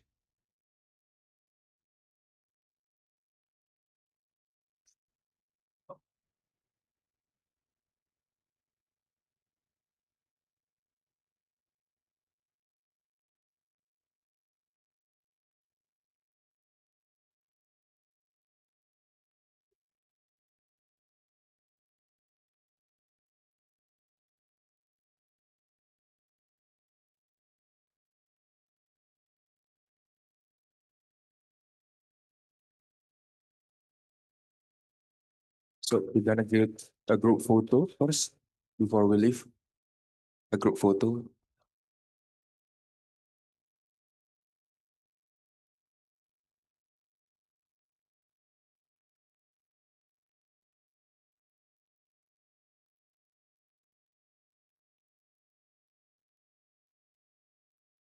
Okay, once again, thank you for all of three speakers and also our moderator. Please give them a round of applause. Okay, this is the end of our first sessions. Now we're gonna have a coffee break for around 30 minutes. And also I would like to inform one information that for the participants that involved in the oral presentations, so please submit your slide in the link that have been shared before. So thank you, and then have a good coffee break.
power supply, multimeter, and oscilloscope are used for the standard electrical test.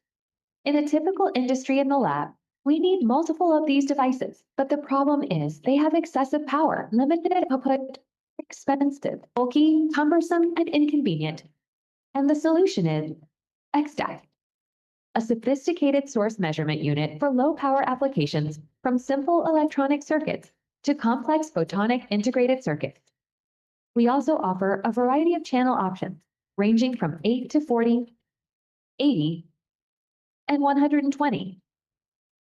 We are also beginning to develop into a chip-scale version with a wide range of imaginable applications. Start from sensing and instrumentation, telecommunications, machine learning, and quantum computing.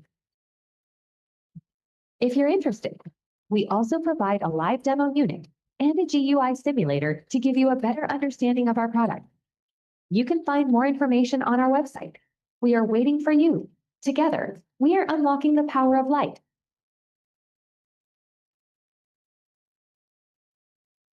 At FLIR, we asked a simple question: why choose between what you see and what you don't? For years, we've relied on visible light to define structure. But structure alone doesn't tell the full story. Infrared reveals transformation, heat radiating from machinery, stress forming in materials, energy shifting before failure occurs. But these two perspectives have always been separate until now. Introducing FLIR Mix, the first imaging system to capture high-speed visible light and the revealing power of infrared together in perfect sync. Every pixel aligned in time and space, every moment captured with absolute precision.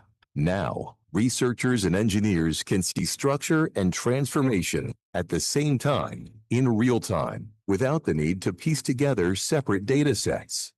FLIR Mix doesn't just show you the moment, it shows you what makes the moment happen. With up to 1,000 frames per second, every reaction, every shift in temperature, every hidden change is revealed, giving you the power to analyze change as it unfolds. No more wasted hours aligning data streams. No more uncertainty. Just faster, more accurate insights, so you can focus on results. With FLIR Research Studio, visible and infrared data are captured, processed, and analyzed in one system, eliminating complexity and delivering seamless integration. One workflow, one synchronized dataset for scientists, engineers, and researchers across material science, electronics testing, renewable energy, and high-speed dynamics. Patterns once missed, now visible. Failures before they happen, now preventable. The future of imaging, now here. For researchers, for engineers, for visionary. Because when two worlds come together, you don't just see more, you see everything. FLIR Mix. See more, no more.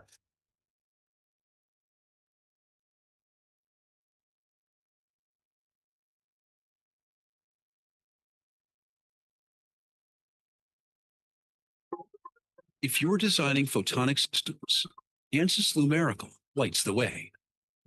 From virtual reality to display technology, from auto sensors to smartphone cameras, from laser design to quantum computing, from 5G to data centers, ANSYS Lumerical is a world leader in photonic simulation. We've been helping engineers meet product development deadlines for nearly 20 years. Collaborating with leading third-party tool providers to create new workflows, building better photonic systems on time, on spec, and with higher performance. Referenced in over 15,000 scientific papers and patents, Lumerical has been run in close to 30 million simulations by roughly 50,000 different users, by 90% of the leading research universities in the world, and by all 10 of the top IT index companies. If you're designing photonic systems at the component and circuit levels, ANSYS Lumerical is a complete cloud-ready simulation solution. It's easy to learn and deploy. constantly innovating new solutions and techniques. For reliability, speed, and accuracy, there's only one true leader in light, ANSYS Lumerical.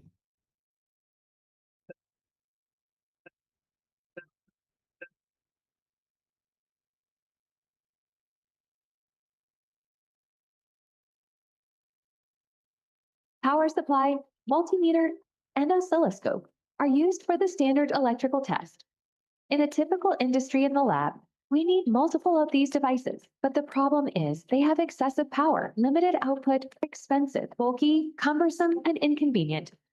And the solution is XStack, a sophisticated source measurement unit for low-power applications from simple electronic circuits to complex photonic integrated circuits.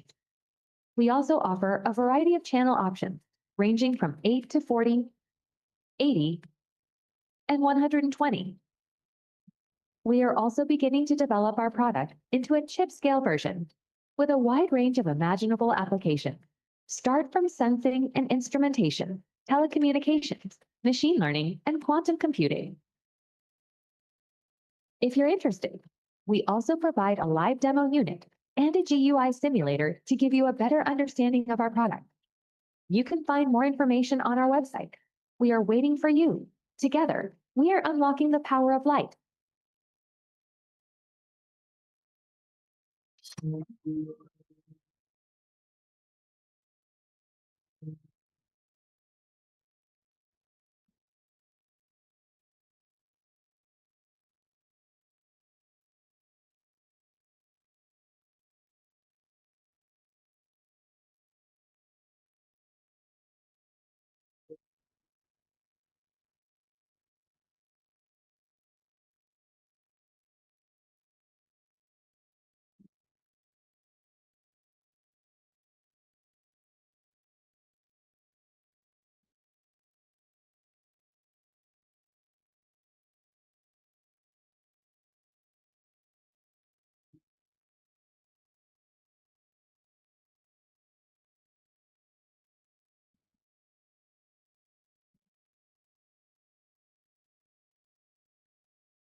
If you're designing photonic systems, ANSYS Lumerical lights the way.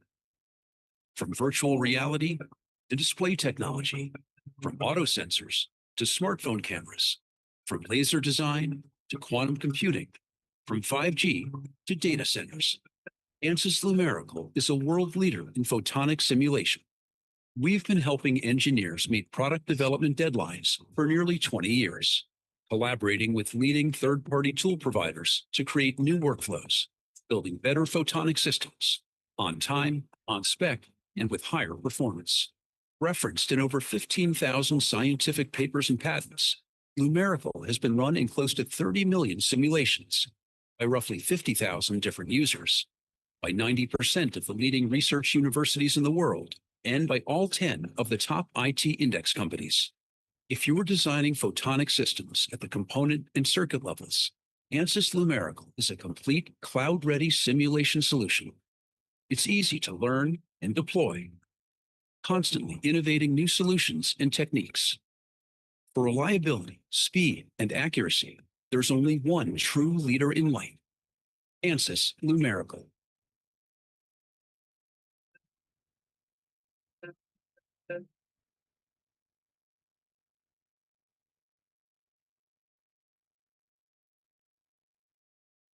Power supply, multimeter, and oscilloscope are used for the standard electrical test.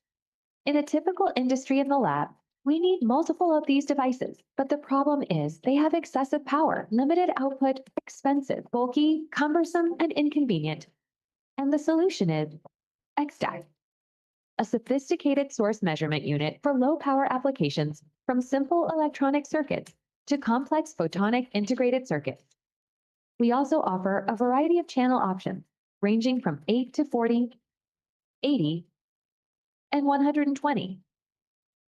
We are also beginning to develop our product into a chip-scale version with a wide range of imaginable applications. Start from sensing and instrumentation, telecommunications, machine learning, and quantum computing.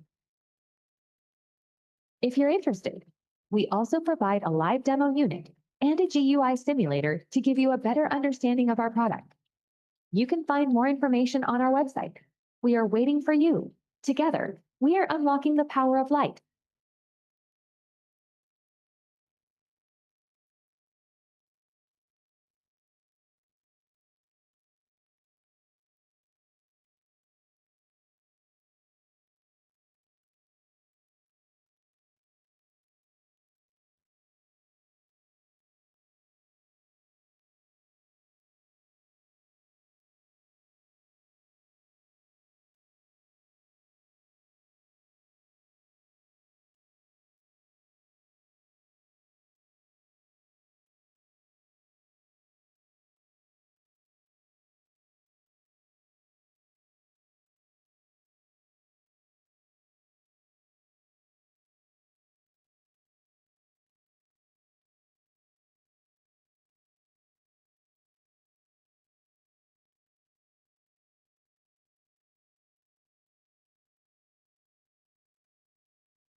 If you're designing photonic systems, ANSYS Lumerical lights the way.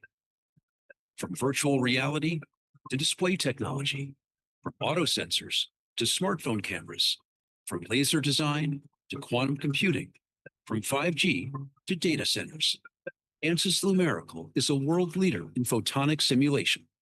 We've been helping engineers meet product development deadlines for nearly 20 years, collaborating with leading third-party tool providers to create new workflows, building better photonic systems on time, on spec, and with higher performance.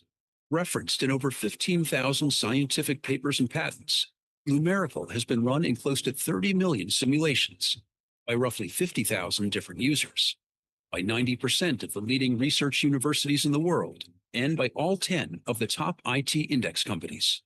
If you are designing photonic systems at the component and circuit levels, ANSYS Lumerical is a complete cloud-ready simulation solution.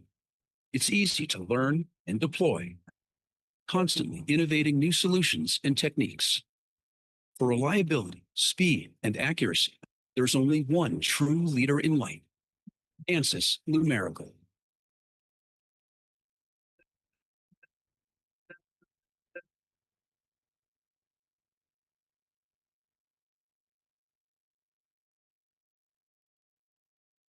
Power supply, multimeter, and oscilloscope are used for the standard electrical test. In a typical industry in the lab, we need multiple of these devices, but the problem is they have excessive power, limited output, expensive, bulky, cumbersome, and inconvenient. And the solution is XDAC, a sophisticated source measurement unit for low-power applications from simple electronic circuits to complex photonic integrated circuits. We also offer a variety of channel options, ranging from 8 to 40, 80, and 120. We are also beginning to develop our product into a chip-scale version with a wide range of imaginable applications. Start from sensing and instrumentation, telecommunications, machine learning, and quantum computing. If you're interested, we also provide a live demo unit and a GUI simulator to give you a better understanding of our product. You can find more information on our website. We are waiting for you. Together, we are unlocking the power of light.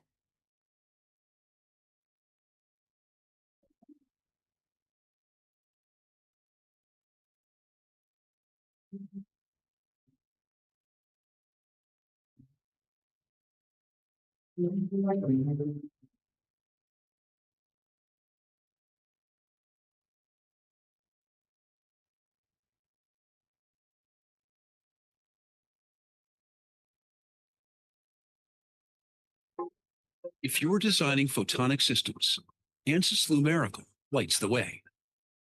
From virtual reality to display technology, from auto sensors to smartphone cameras, from laser design to quantum computing, from 5G to data centers, ANSYS Lumerical is a world leader in photonic simulation. We've been helping engineers meet product development deadlines for nearly 20 years, collaborating with leading third-party tool providers to create new workflows, building better photonic systems on time, on spec, and with higher performance. Referenced in over 15,000 scientific papers and patents, Lumerical has been run in close to 30 million simulations by roughly 50,000 different users, by 90% of the leading research universities in the world, and by all 10 of the top IT index companies. If you're designing photonic systems at the component and circuit levels, ANSYS Lumerical is a complete cloud-ready simulation solution. It's easy to learn and deploy, constantly innovating new solutions and techniques. For reliability, speed, and accuracy, there's only one true leader in light, ANSYS Lumerical.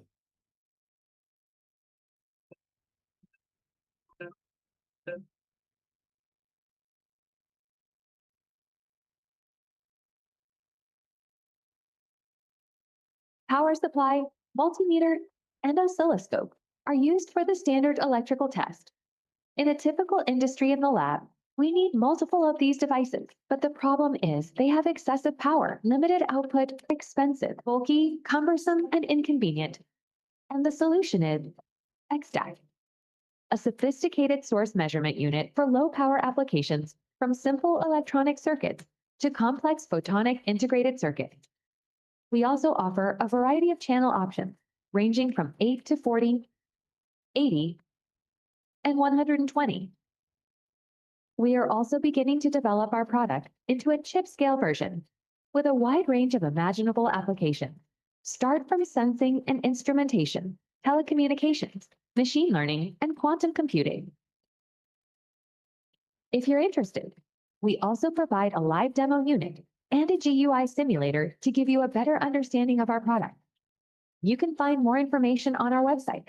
We are waiting for you. Together, we are unlocking the power of light.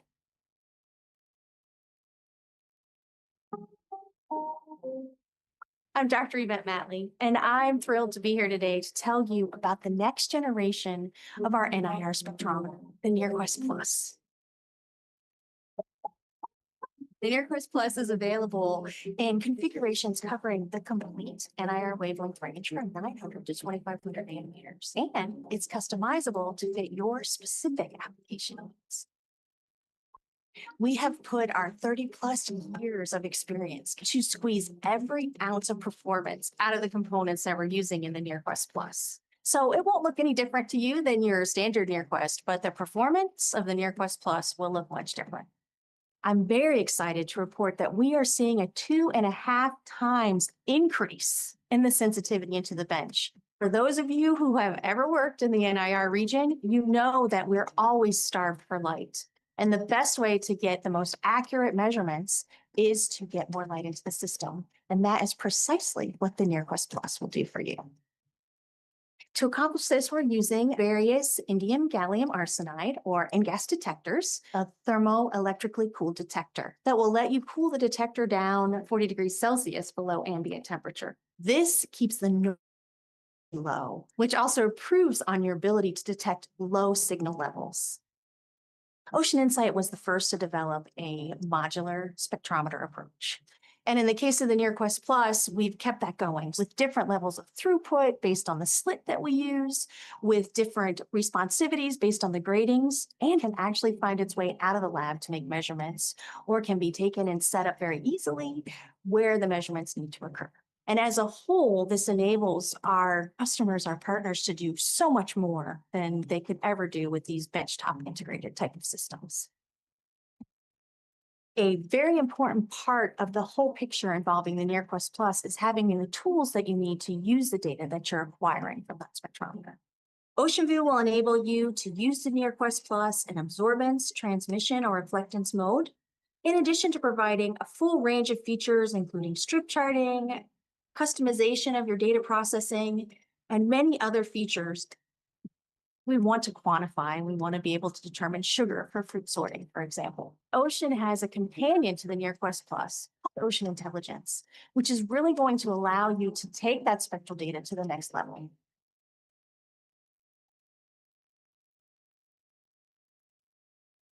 The NearQuest Plus is ready for shipping today, with custom configurations also available to match your specific application needs. That's it. That's the NearQuest Plus.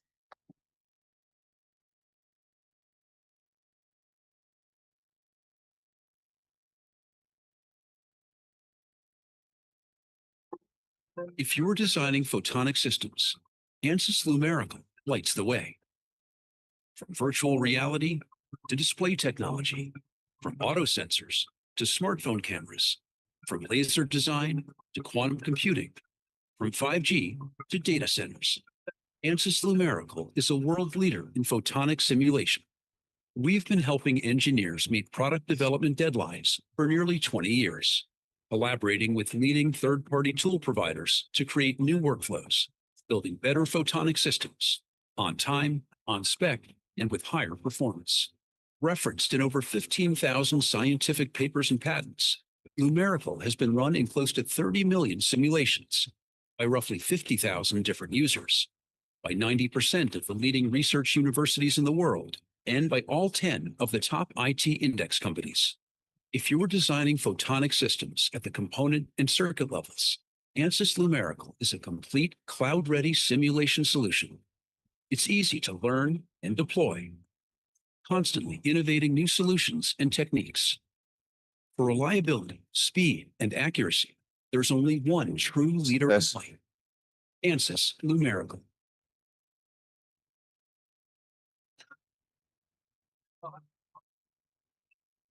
Welcome back, everyone, to our conference meeting. So for participants that still outside can come inside, and then for the participants that already inside can please be seated, because we're gonna start our next sessions in a short of time. Thank you.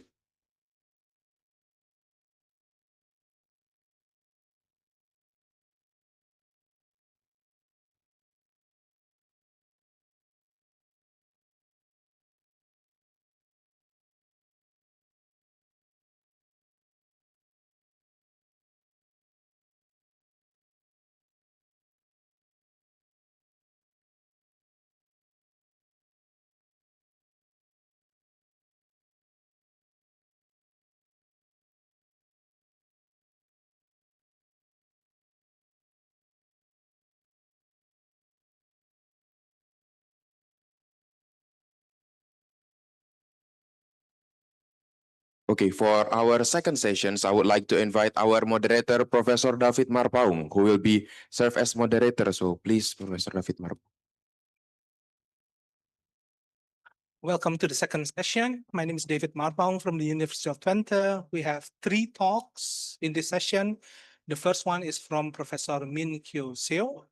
And then the focus of the talk will be light manipulation and photon pair generation in lithium niobate resonators.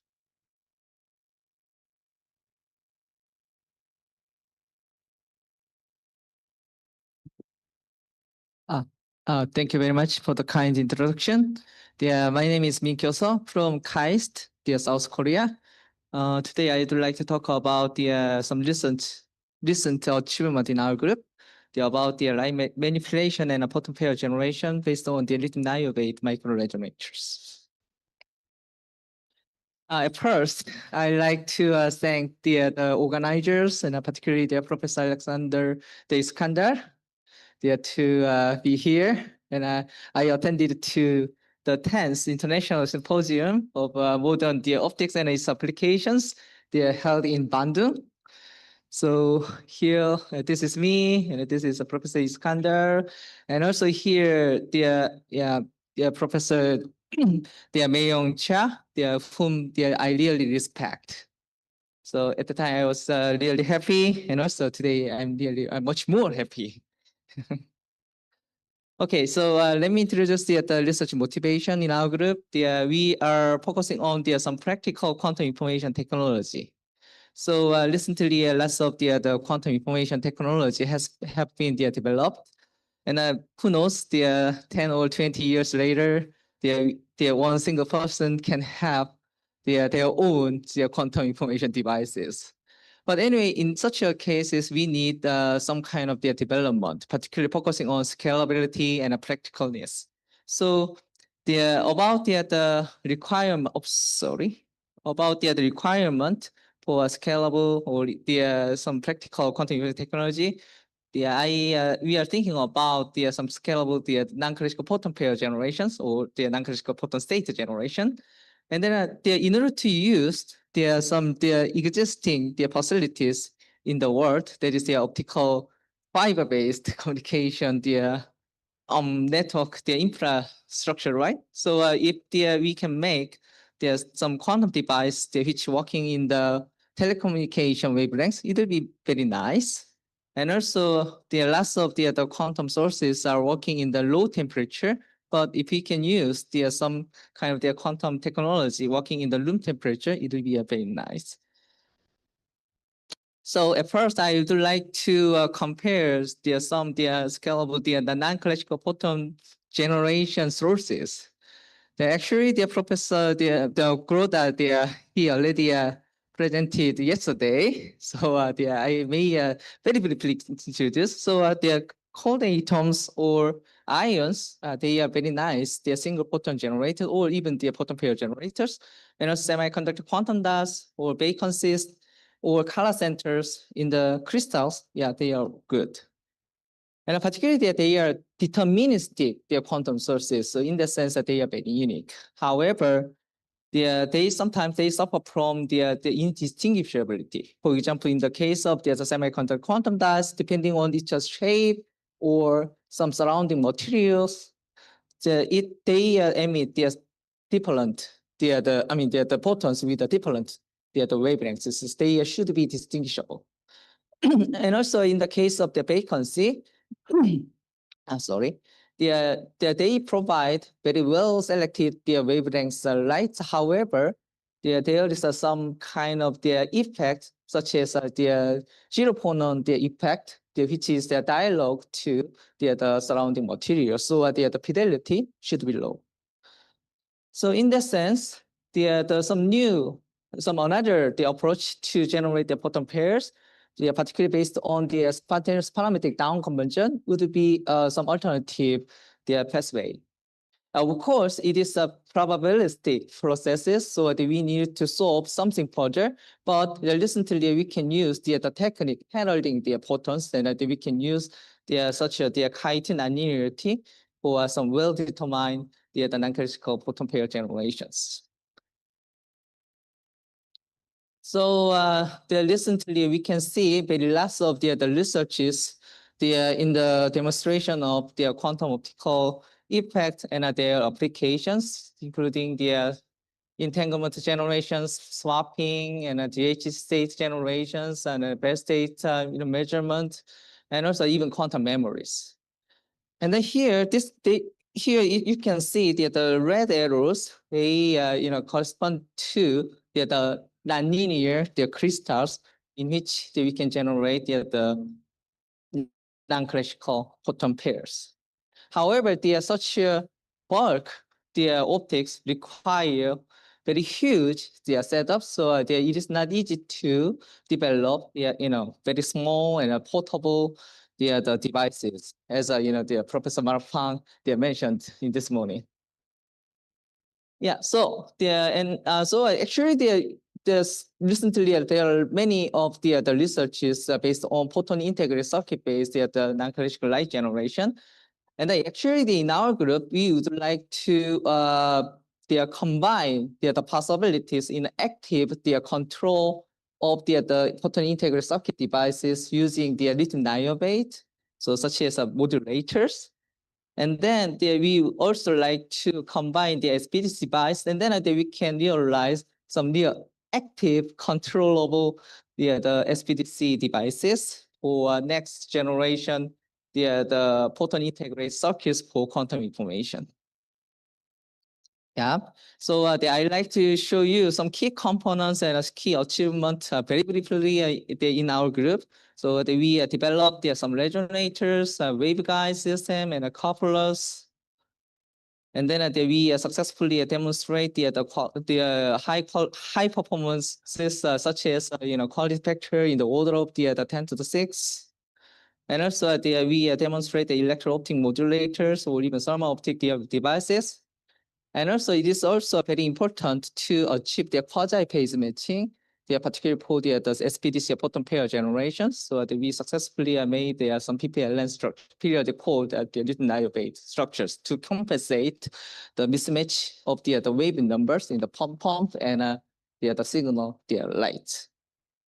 Okay, so I like to introduce the three of the recent work in our group: electro-optic control of the external coupling strengths, and also bright SPDC photon pair generation. And the third one is we would like to introduce some new the devices in TFL and the platform that is the one-dimensional photon crystal peripheral the micro resonators. So this is the typical schematic for the light modulation, electro-optic modulation of the resonance mode in some certain single resonator. And then people would like to put the electro-optic electrode here, and then depending on the applied voltage, the coupling strength changes, and then we can modulate the light. But typically in these cases, this kind of configuration affects not only the coupling strength, but also the resonant mode. So as you can see here, depending on the signal, the resonant mode, the change in is the wavelength as well. Sometimes it is makes it impossible to achieve some coherent the modulations of light. So in our case, we introduced the 2-point coupling system. So here we have the resonator, and we have a process waveguide, and then we use the constructive or destructive interference of the light. They're coupling to the resonator, and they pass through the waveguide. And then we put the electro-optic modulation part here. So the electro-optic effect doesn't affect on the resonance mode, but just it change the optical passes. Then we can modulate the external coupling efficiency solely, independently. So this is the optical microscope image of the fabricated devices. And basically we use the lip type waveguide system. So the resonators or Bose waveguide, they have this kind of lip type waveguide system in TFLN. And also we fabricate a racetrack resonator. Why we racetrack resonator? I'm going to talk about it a little later when the SPDC photon pair generation part. And also we at this moment we put the point coupler, and then the point coupler has the single coupling rate but which is larger than the intrinsic the loss, and then we can by changing the optical path we can achieve from the zero, the under, and the critical and over coupling regimes. Yeah, and also we carefully designed the electro-optic modulation part, particularly that the width of the electrodes are narrow enough for the effective generation electro-optic effects, but also they are sufficiently wide enough not the perturb optical loss. through the waveguide system. So as I mentioned before, so this is the one of the typical electro-optic modulation of the resonance mode in the telecommunication wavelengths. So this is a zero coupling case, and this is undercoupling. This is critical coupling. So they are from zero to critical coupling. The center wavelengths of the resonance mode doesn't change significantly. So within the fully set half maximum, so it is quite equivalent electro-optic demodulation of the resonance mode. And then we move to the case. So the previous device working on only the 1550 nanometer wavelengths, but sometimes we need to control pump light, and also sometimes we would like to integrate some other physical object such as atoms and so on. And also sometimes we would like to use our platforms for some even other wavelength regions such as mid-IR.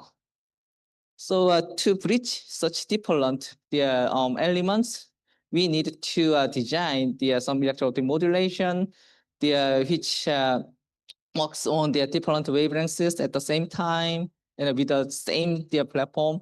And also the lithium niobate, interestingly, it has not only the high electro-optic coefficient, but also very wide transparent window.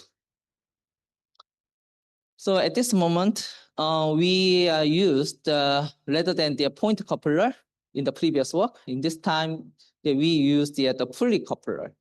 So in the case of the point coupler, it based on the balanced field coupling. So at the longer wavelengths, it works well. However, at the short wavelength rhythms, the coupling is very weak.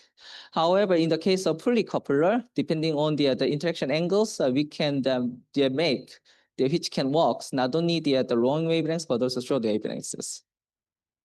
Yeah, and in this case, just in order to reduce half wavelengths voltage lower, so we use the fully push-pull electrode system. So in that case, the resonance mode can shift. Yeah, and also we use the FDTD calculation, and we combine the result of FDTD calculation with the perturbation theory. And then anyway, we successfully designed the couplers, which works on the 775 nanometer and the 1.55 micrometer. Maybe they can be selected for SPDC photon pair generation. And also we design our couplers which can work in the 980 nanometer and so on. So this is the result. So in a single device, we can achieve some successful electrode modulation of the light resonance mode, not only the telecommunication wavelengths, the 980 and the 775. And particularly in that case, the half wave voltage length product is only about the 0.25 volt and as the centimeter, which is one of the lowest the value, particularly for the telecommunication wavelengths. And if we compare it, the MGI and the margin, the interference based the modulator is very wonderful number, I believe. And then, but actually we couldn't be satisfied with the performance of devices. Although I mentioned that the independent control of the bus waveguide dispersion, that we can achieve the somewhat coherent the electro-optic modulation, but there's still some slightly change of the center wavelengths. It is because we at that time that we just model the system of the light coupled to the resonator and to the bus waveguide. At that time that we just thought about the two optical paths, their interferences. So it is they are not perfect. So we calculate, but actually in realistic, the lights coupled to the resonator goes through a single path and one single resonance and twice or so and so on. So I think there's some kind of the multiple optical path analysis for their critical coupling condition requirements. So and then also we try to employ the schematic not only the telecommunication wavelengths, but also mid-IR. So you may see those one. So that they are the experimental work. However, from the 0 to critical coupling, you couldn't see any of the resonance the wavelengths shift. So we believe that our system is very coherent in wavelengths. So it may make us avoid some undesired, some phase dissipation or etc. during the active electro-optic modulation of quantum lights. So we thought about we are thinking about the potential of our electro-optic modulator as the photon reservoir. So the lithium niobate can use the electro-optic modulation with a speed of some, let's say 10 gigahertz. So which means that in time it is about 0.1 nanosecond. And then now the quality factor of our system is 10 to the 6, but if we touch the quality factor of 10 to the 7, maybe the lifetime of photon is 10 nanosecond. So which means we can store or we can extract the let's say the photon pairs. They're here and then we can extract them with their high efficiency. And then we may think about we can use such a things for photon molecules or active quantum gates. And also there is some interesting suggestions from by Pomister. Is the entanglement lasers. It is a massive use of the massive photon pairs, but it requires high efficient, high fast the electro-optic modulator. So we think about the possible potential of our platforms in the future. And then I would like to move to the second part, that is the bright SPDC photon pair generation from our XCOP PPLN microresonator. So okay, so the Professor Xia and Okamoto, they already showed the introduction of the SPDC, so I can skip it. But anyway, we would like to develop the miniaturization of such the bulk system. And then people already developed the bright the SPD photon pair generators based on G-cut the PPLN resonator or centimeter scale along the X-cut PPLN waveguide system. But we would like to change them to the millimeter scale X-cut PPLN resonator. It is because in the case of G-cut, it is not easy to put the electrode for active control.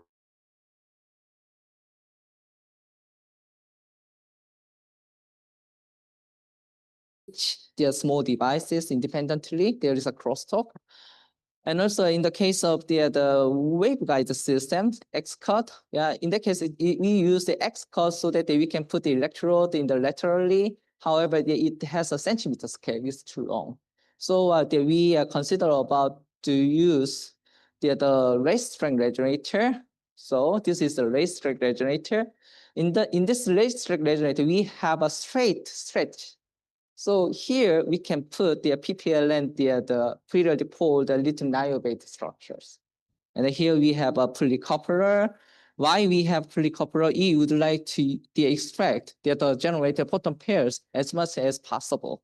So typically the intrinsic brightness, which is the generation rate of the photon pairs inside the cavity is very bright. However, many of just 1% or even less, the over-generated photon pairs can be used to the external way. So we also consider about the efficient extraction of the generated photon pairs. So anyway, we optimize our design and we put the periodic pole structures here. This is the same image, and this is the simple the waveguide which was used for checking the second harmonic the gain spectrum for the comparison. And also the period of a periodic pole, the lithium niobate, there was achieved based on the calculation of the wave numbers of pump and the signal light. And also as I mentioned before, for the coupler, we use some overcoupling regime there for the signal, the wavelength regimes. So at first, we check the resonance mode of the devices in the IR, so 15 nanometer.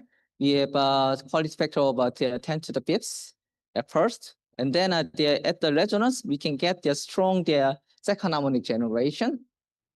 After then, we test the SPDC photon pair generation. So in that case, we use the visible wavelength resonant mode. It's a 775 something. And then this is a TM mode and this is TE mode. So actually the rest-strength resonator is optimized for the telecommunication, the resonance mode at first. So in this short wavelengths, this resonator support not only the fundamental TE mode, but also TM mode. However, the SPDC photon pair generation occurs only in the case of the TE mode pump. Yeah, because we well designed the PPLN, and also we use the type 0 the SPDC at the operations.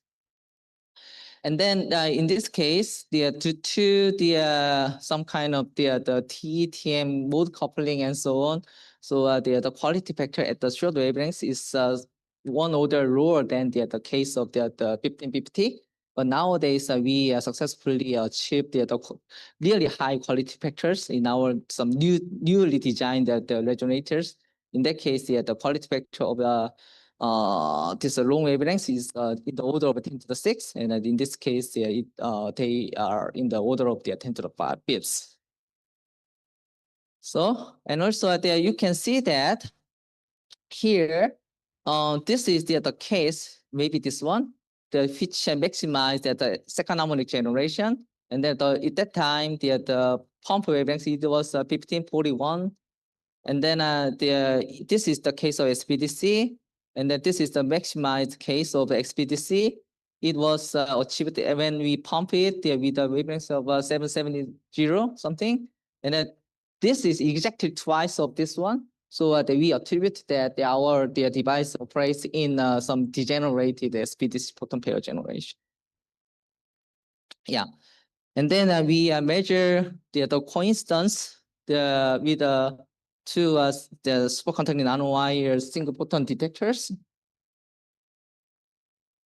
And then we measure the photon generation count for each the detectors, and also this is the coincidence count rate. And then actually we can consider the two of the different brightnesses. Brightness is the photon pair generation rate per unit pump power. So first one is the intrinsic brightness. Second one is the external loaded brightness. Intrinsic brightness can be simply calculated by the ratio between the product of the photon pair detection rate at each detectors and the coincidence rate. So it's very easy. So that typically the researchers would like to show these values. But we also focus on the loaded brightness. In this case, we have to measure the coupling efficiencies and so on. And then I just directly use this coincidence rate only, and divide by coupling their ratios, and then we can get the loaded brightness. That is the actual rate of the photon pairs that we can use. Yeah, so this is the result. So the intrinsic brightness is about the 4.5 megahertz per microwatt, which is quite high but lower than the world record. However, the loaded brightness case, we have a 62 kilohertz per microwatt. Up to the best hour lineage, it is the world record. Yeah, and also as I mentioned before, the quality factor in the pump wavelengths is still low. So if we increase it to in the level of 10 to the fifth, we expect that 100 times the improvement of the loaded brightness. And then in that case, particularly at the Leza, who was the undergraduate student of Professor Iskander, he is now working in my group in depth the researches. Okay, so I have maybe 2 more minutes. So I'd like to very briefly introduce some new platform, new resonator platform in our group. So we use the less strength resonators, but it still has some large footprint. So we would like to reduce them. So rather than traveling wave type the resonator, we think about standing wave type the resonator. So in this case, we have to make some mirrors. So we employed some photonic crystal structures, which is some kind of the black reflector. So we put some high, and this is some kind of fabric parrot, the resonator. And then here, as you can see here, we successfully realized the quality factor in the order of 10 to the 6, and even 4 times or 5 times 10 to the 6 is very huge quality factor in the fabric parrot, the resonator in TFLN. And also that they works because they're just changing periodicity of the photonic crystals. We can change the photonic band gap spectrum easily. So not only the S band, C band, and the L band, we can get the very high performance resonance mode. And then as some first example about the application of this the one-dimensional photonic crystal fabric parrot lithium niobate resonator, we successfully demonstrate the electro-optic comb generation because the photonic crystal mirror support the zero dispersion at is in the proximity of the center of the photonic band gap. And then what we would like to do in the next time, that is, so if you look at this optical microscope image, this is straight line. In the case of racetrack resonator, we cannot use an entire resonator with the PPLN. We can PPLN only in a of the structure. We need to adjust its dispersion. However, in this case, it's straight, so we can put the PPLN all along the waveguide structures. So it will enable higher efficiency in the photon pair generation. We believe that. Okay, so let me summarize my talk. We successfully demonstrated electro-optic control of external coupling strengths of high quality vector lithium niobate micro resonator without any changing of intrinsic properties. And also we successfully demonstrate multi-band electro-optic modulation. And also we demonstrate the bright external SPT photon pair generation rate from the XPPL micro racetrack resonator. And also now we are proposing the one-dimensional photonic crystal pair lithium niobate micro resonator for the next platform of quantum light sources in the lithium niobate system. So this is the group photo. I'd like to thank Leja, Raman, and also Terima kasih.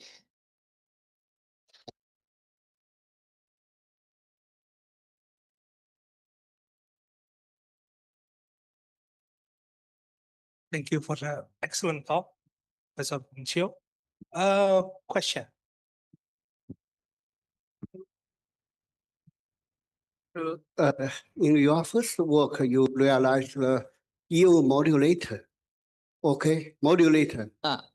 What's the bandwidth of your modulator? Have you bandwidth of your modulator? Yes, bandwidth. Good question. So in the previous device, bandwidth was quite low because at the time just we put the electrode. But in the case of electro-optic comb generation here, this is the electro-optic comb generation. In that case, we modulated with a frequency of about 20 gigahertz. I forgot the detailed number, but about that 10 or 20 gigahertz. So the bandwidth of the electro-optic modulation is quite similar to those values in the recent devices in our group. Another question.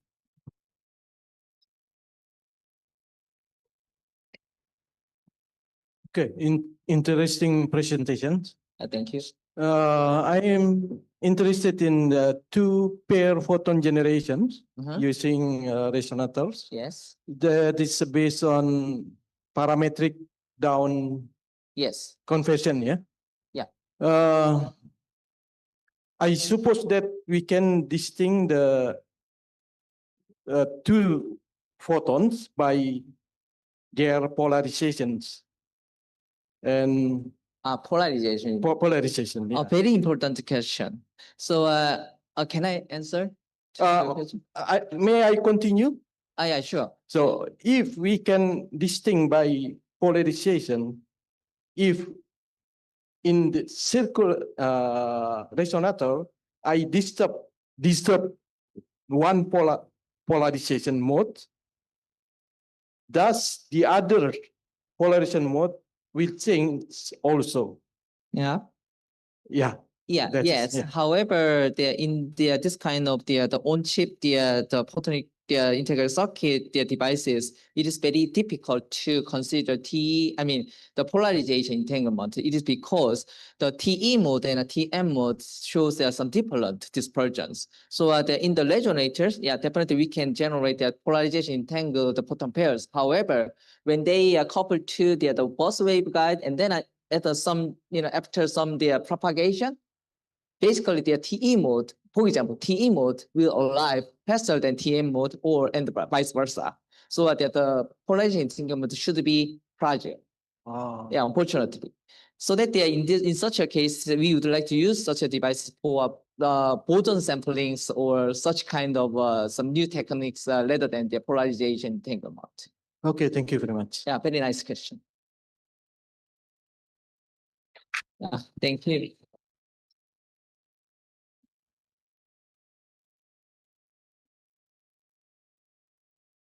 Now we have the second talk that will be given by Professor Xiangfeng Chen from Shanghai Jiao Tong University. And the topic will be focusing on nonlinear optics in thin film lithium niobate devices.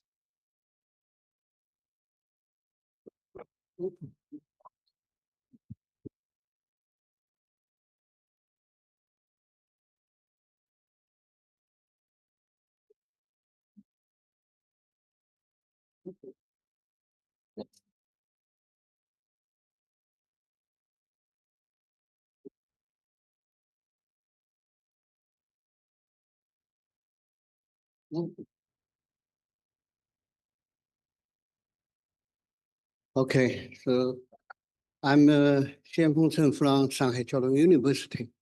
And I remember I attended this symposium several times.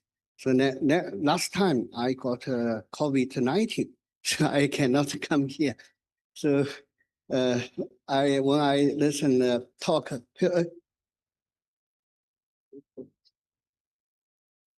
oh.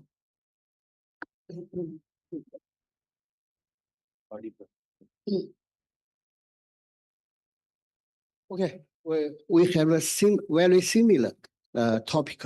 So my talk is efficient precision conversion based on the lithium niobate on isolated microwave waveguide, not narrow waveguide. It's a microwave guide.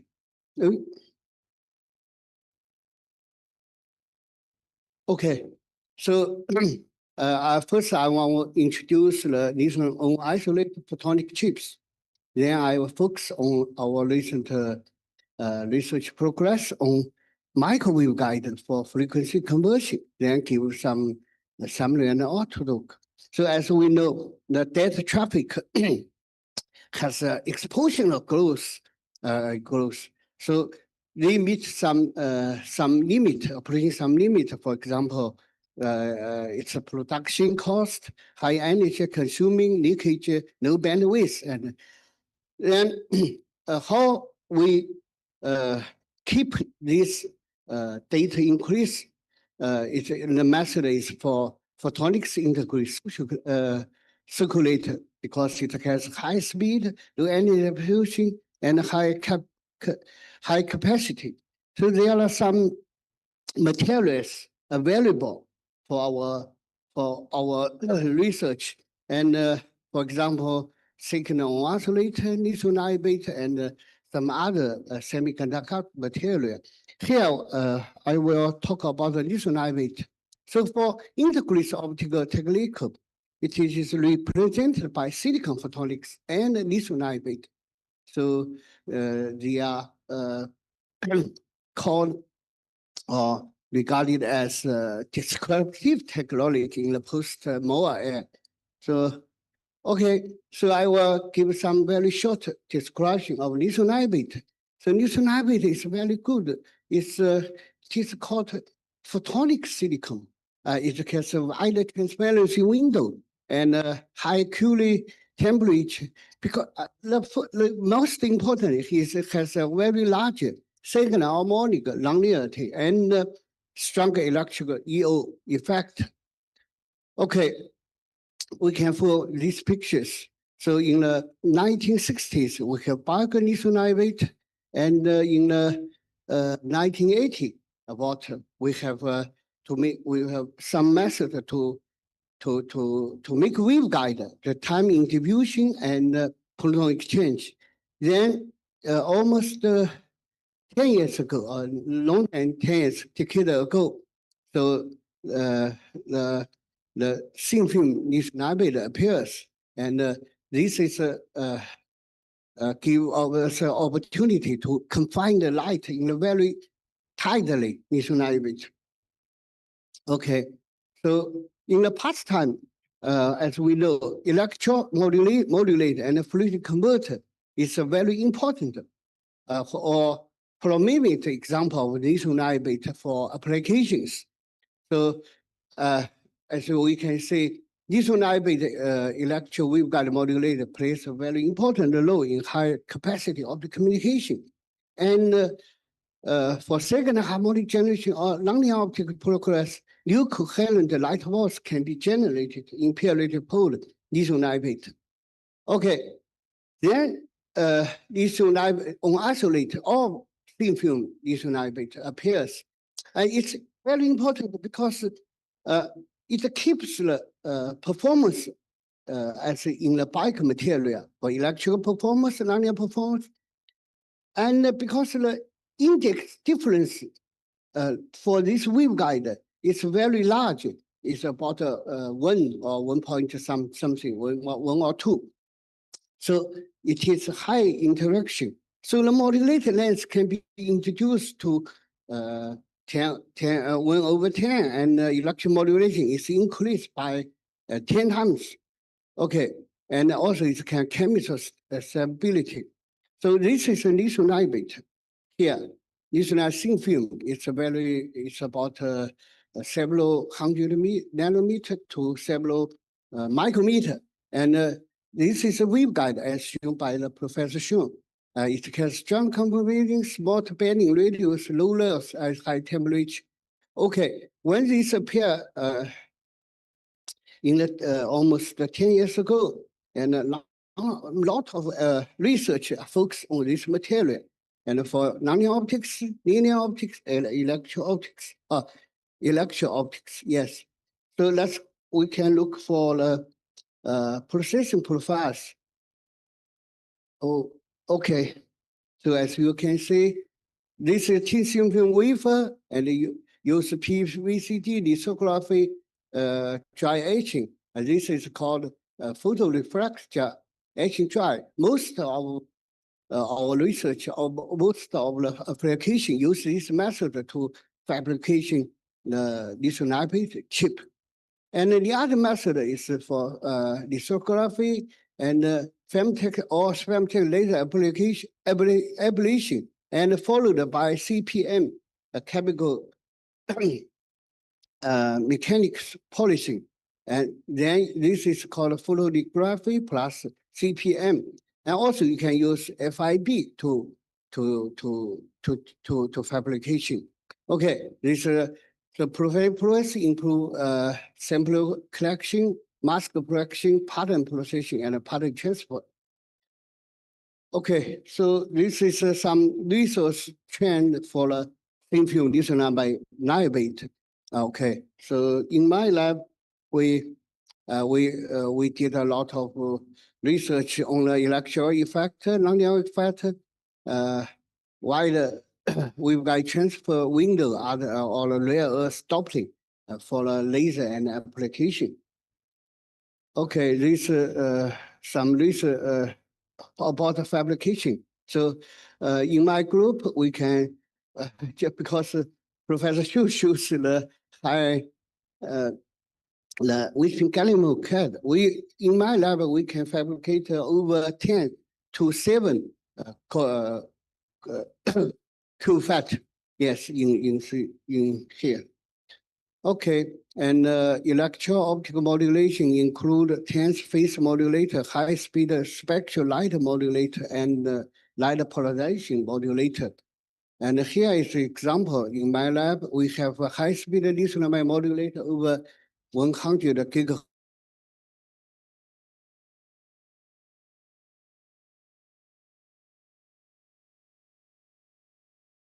PSR, which regarding cavity, photonic crystal grating, and spectral size converter.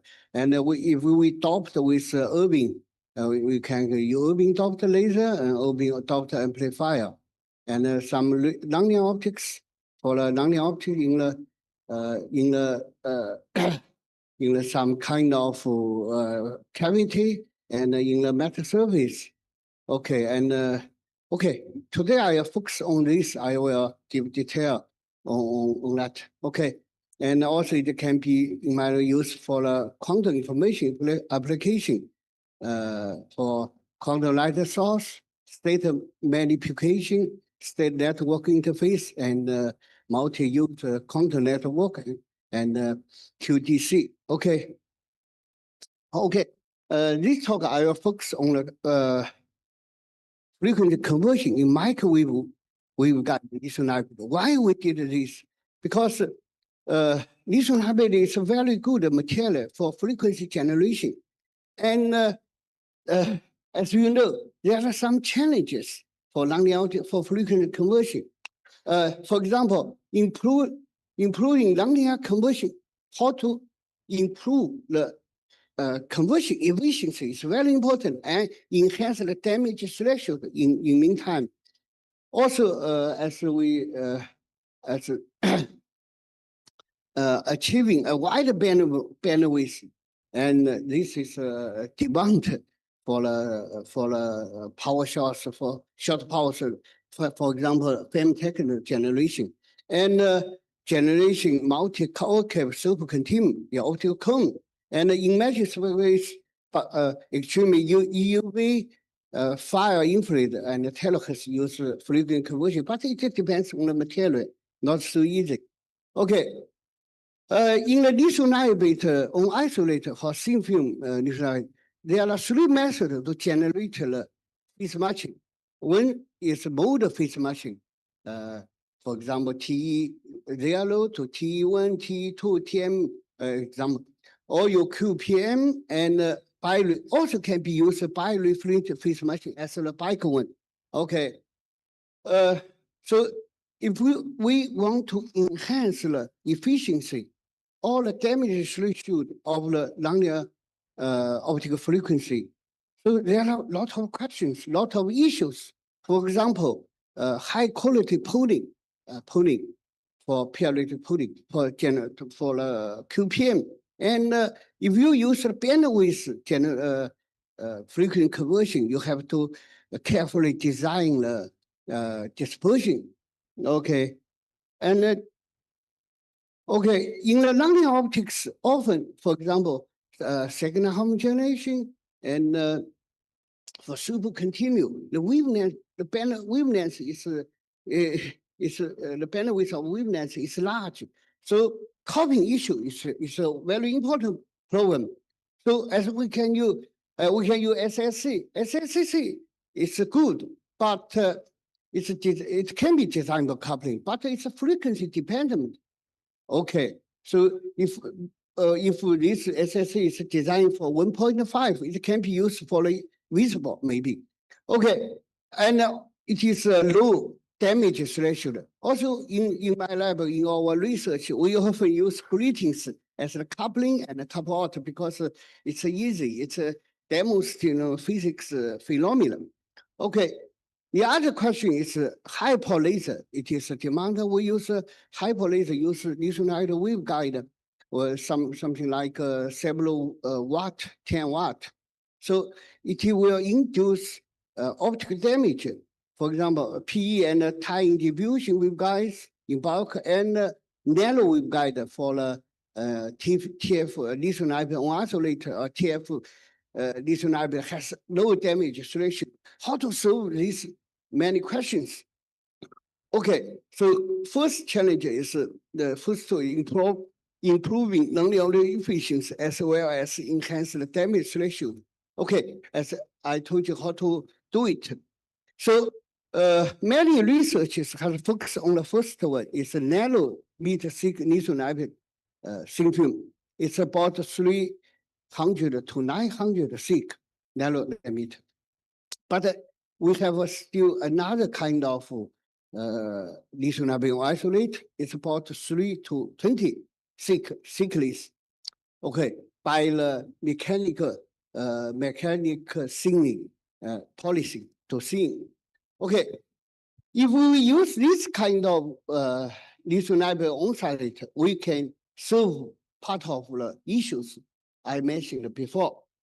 Okay, so this is a lithium niobate microwave guide. So we can compare with the traditional waveguide, lithium niobate, a proton exchange, or time diffusion, and a narrow waveguide.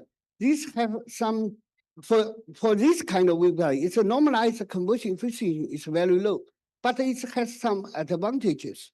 Okay, and for this kind of material, the most advantage is it has a very large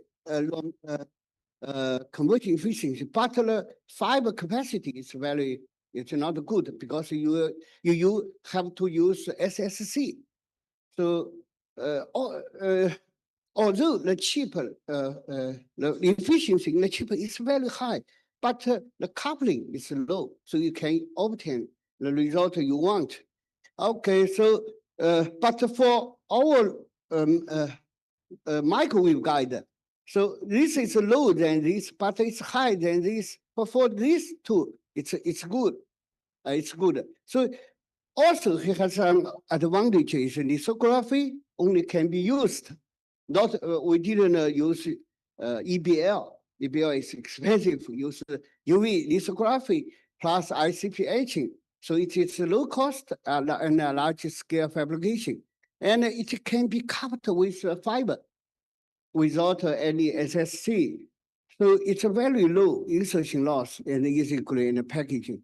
So, and this kind of waveguide is flat distribution compared to nano waveguide. So it can be used for distribution engineering. Okay, so this is some calculation for period and fabrication. So the most important here is the etching depth should be high. It's very difficult. It's I don't know how to do. So my colleagues can, my colleagues in my group can know how to do it. And electropolling, and we fabricated this kind of waveguide. Okay, this waveguide is the parameters of this guide is here. The etching depth max to 5 micrometer. The sidewall angle and the coupling loss is 1 dB per facet. So without anti-reflection. And the propagation is 0.3 or 0.3. Okay, so now it is decreased to 1.1, 0.1. And you can see here, we can couple to this waveguide with the little tapped fiber. So couple, because the fiber profile of fiber and the profile of the mode profile of the waveguide is very similar. So it's easy to coupling. So the mode area 6 and the length, this is insertion loss, and the length of fiber coupling is less than 1 dB without anti-coating.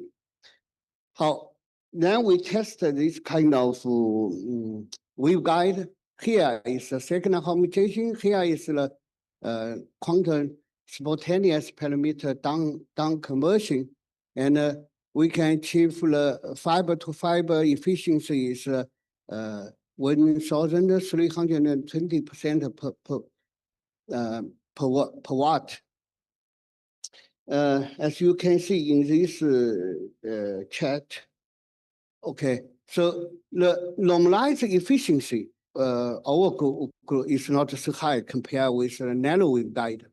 But why our result is very good? Because the insertion loss is only 3.8. So plus this to this multiply combined with this, the efficiency, device efficiency is very high. It's high compared with the TF nanowave guide for second harmonic generation. Okay, this is we package some the device and this some data. For example, the second harmonic at watt rate is about larger than 30. And here's some device in my lab. We can fabricate the 1.5 second harmonic generation convert, and as well for the 1.06 and for the 1.018. So the efficiency is larger than 30, almost 30. Okay, so this is a recent result. We can obtain 5 watt bumped by the 10 watt second harmonic generation. So it's very interesting because this is the waveguide is high, so the damage threshold is also very, very high. It is without the damage. It's very interesting. Okay, I will briefing you. It's similar as Professor Xu taught. It's spontaneous downstairs, and because the efficiency is high, so you can obtain megahertz, 89 megahertz per milliwatt, bumped milliwatt, and the bandwidth is larger than 20 nanometer. This is a car, and this is a contractor ratio. Okay. And also this can be used for diffractive frequency generation. So bumped by the 780, you convert this bandwidth to another C band. Okay, I will show you here. This, for example, this is single. We can convert the signal to idle. Now, or the signal for here to idle. This is the efficiency is about is larger than 100%. That means the input, the output is power of output is larger than input. Now, why this is important? For example, this is a picture from the NTT. You want to enhance for the traditional working region is the C band. So they want to use the L band or the short band. How to use this? We can convert the C band to S band or L band. Okay. Oh, we can, yes, we can convert S band, C band to S band, L band to C band and the communication. Then in here in the receive point, we can convert the C band or L band. Okay, C band to SL band. Okay, so that enhance the bandwidth of the communication band. Okay, so this is first. Then we can maybe time. I don't know time. We can briefly introduce achieving the wide bandwidth for nonlinear conversion. There are many methods. One first method is that this is we know this is a microwave. This is microwave guide, 3 micrometer to 5 micrometer. So it can be used for birefringent phase matching. Okay, birefringent matching. For example, here we can cut the lithium niobate with the angle. With the angle, this is the optical axis with propagation is here. You cut it along this way. In this direction, it achieves the phase matching, birefringent phase matching. Okay, and in this temperature, it's a phase matching in here, and this is very sensitive to the temperature. That means if you use a temperature no, this is wrong. Gratitude, we can because we have a temperature distribution, we can achieve the high bandwidth for. Okay. Right?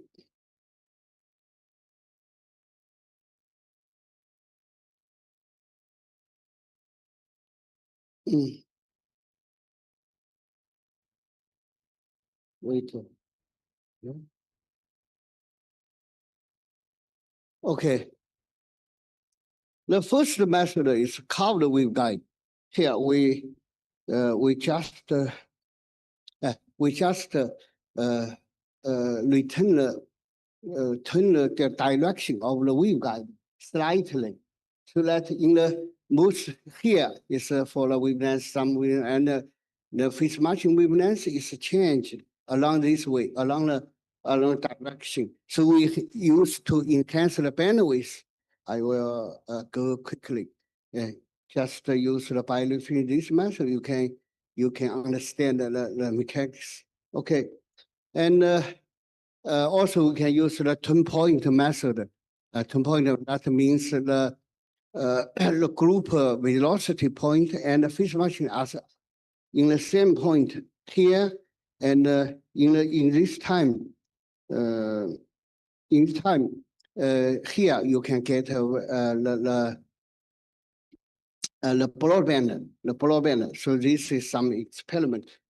Okay, result, but it is not enough. For example, here the bandwidth is only about in the cell 100 nanometer. It is not so high. If we want to enhance the bandwidth, how can do? Here we have some design because we have a distribution engineering for thin film, the film thickness, top width, and etching depth.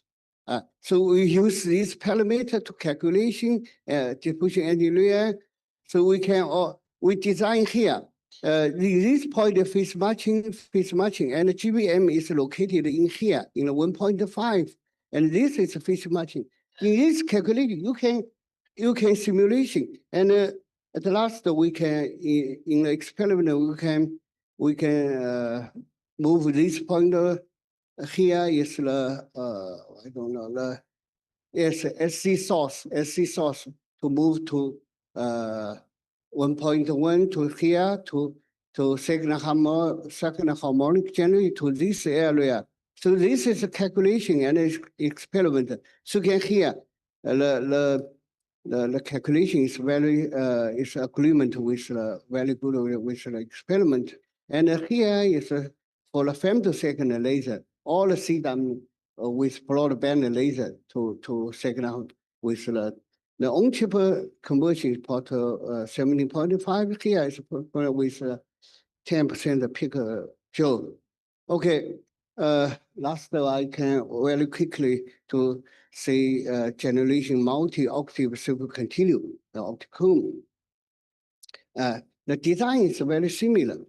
We can design the waveguide, the microwave guide here is the dispersion.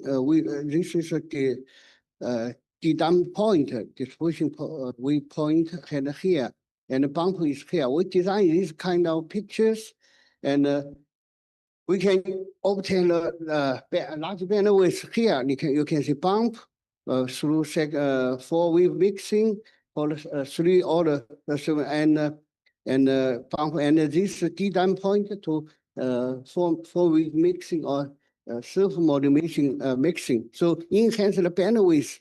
Then here we design this waveguide also for the second harmonic generation from here to here.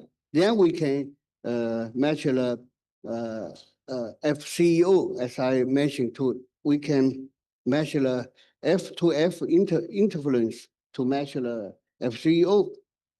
Okay, this is some kind of calculation here. We will remember we will have this second harmonic generation for measure CU frequency. And this fabrication, as you can see, this is our hand. Our device is very small here. This is our homemade femtosecond laser And this chip is here, chip is look here, and this is coupled with the fiber with the bright, and the the bandwidth of this cone is more than 2 octave, and with the value not very large, it's a large output. This is a theoretical simulation and result is very good, and we also measure the FCO, the carrier envelope offset frequency, and okay, and signal to noise ratio of 36. Okay, so here our work is here. Its output is large, and output is also then 2. Okay, I will give for perfect least merit or CFM level. I think maybe in the future we will pay attention to fabric technical, no less the loaded cool factor is about 10 to 8.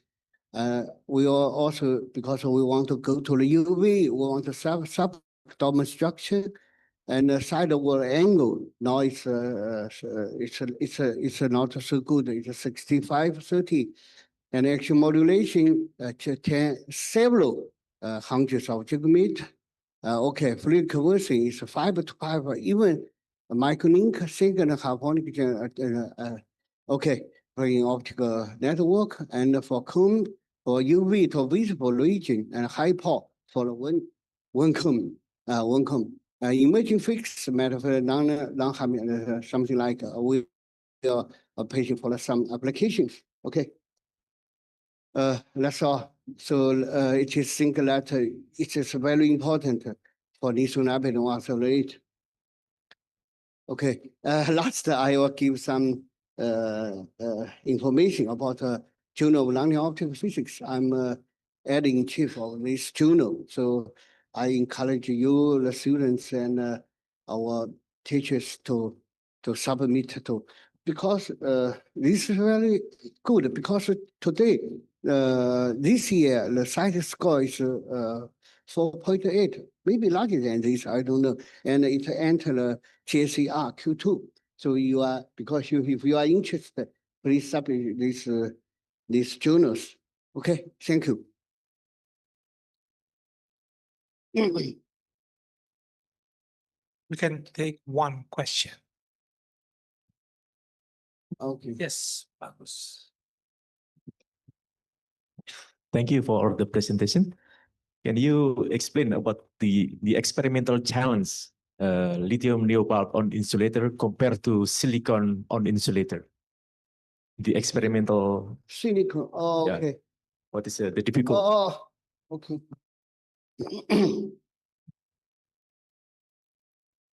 So silicon on some on isolated, I think it's very important and measure technique for the for optical photonics, photonic chip. But compare with silicon on isolate, they have some advantage. Is that electric optics, electro optic effects that can be used for EO modulator. But also silicon can be it use the carrier insertion. It's different, but the linear performance is not so good. The other one is the second harmonic generator. It can be used for second order nonlinear, but for silicon, you have to use the third order. For example, 4 weeks in mixing, something like this. And also, it has some advantage is that the loss is smaller than silicon. Okay. All right, we have to move on, so let's thank Xiangfen again.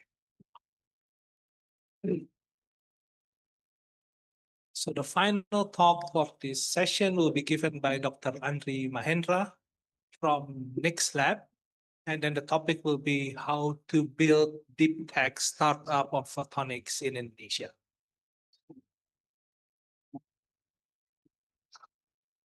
Oh, useless, yeah.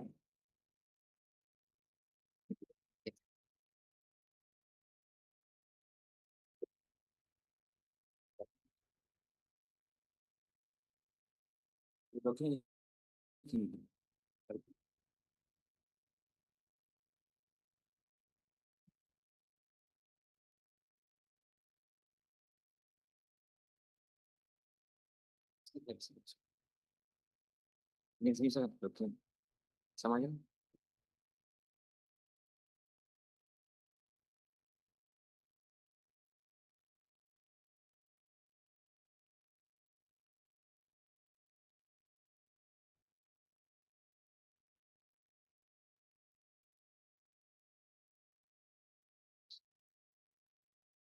Saya cabut dulu kali.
Pakai situ aja.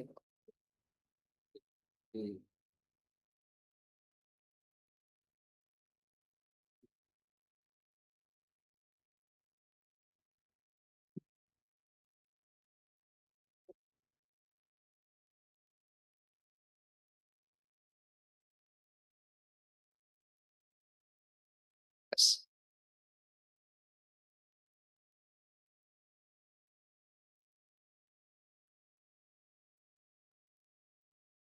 Thank you.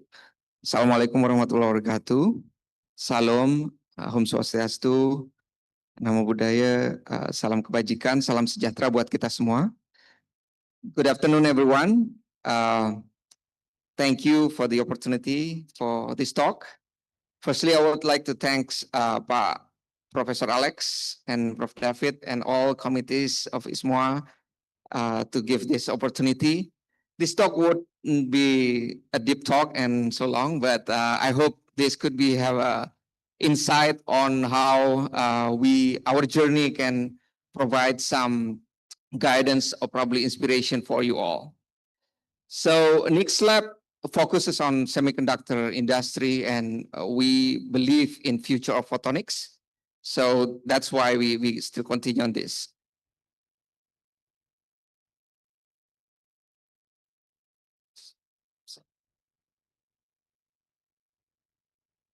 Next. Sorry. The clickers now.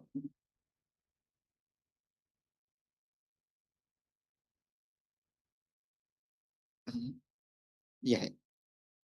Yeah. So this is the early days of our journey, basically. This is when I was a PhD student at the University of Sydney. So the idea was when I was a student, I was involved in a project in the quantum photonic lab at the University of Sydney. And I realized we need something to help in the laboratory. Then I create a circuit in my kitchen. And then after that, it's actually Prof. David as a first customers and early supporters that order from us for using for his prototyping, photonic system prototyping, basically. Then after that, we actually, after graduate from the PhD, I came back to Indonesia. Actually, before that, we submit our company to Sydney Incubator, which is the incubate. We got 5K grant from the university to start the company. But because I was a scholarship recipient, I have to go back to Indonesia, and we started full-time in the garage for 2 years. during that 2 years, we actually have quite prominent customers like U.S. Army, NTT, Fujitsu from Japan, and we ship from the garage. So this is also one of the key when we create something for our customers that's solving their problem. This is an important point to where you don't need a sophisticated place or fancy place to start the business. And in 2019, we actually brave enough with 3 people in the garage. We actually have a booth at OFC in San Diego. This is one of the biggest moments when we actually got the distributors from Japan asking the product and asking the solution, and then we grow from that country actually to serve the product and solve their problem. And there's a proverb said that if you can enter a Japanese market, you can actually enter the world of the technology and then penetrate the market.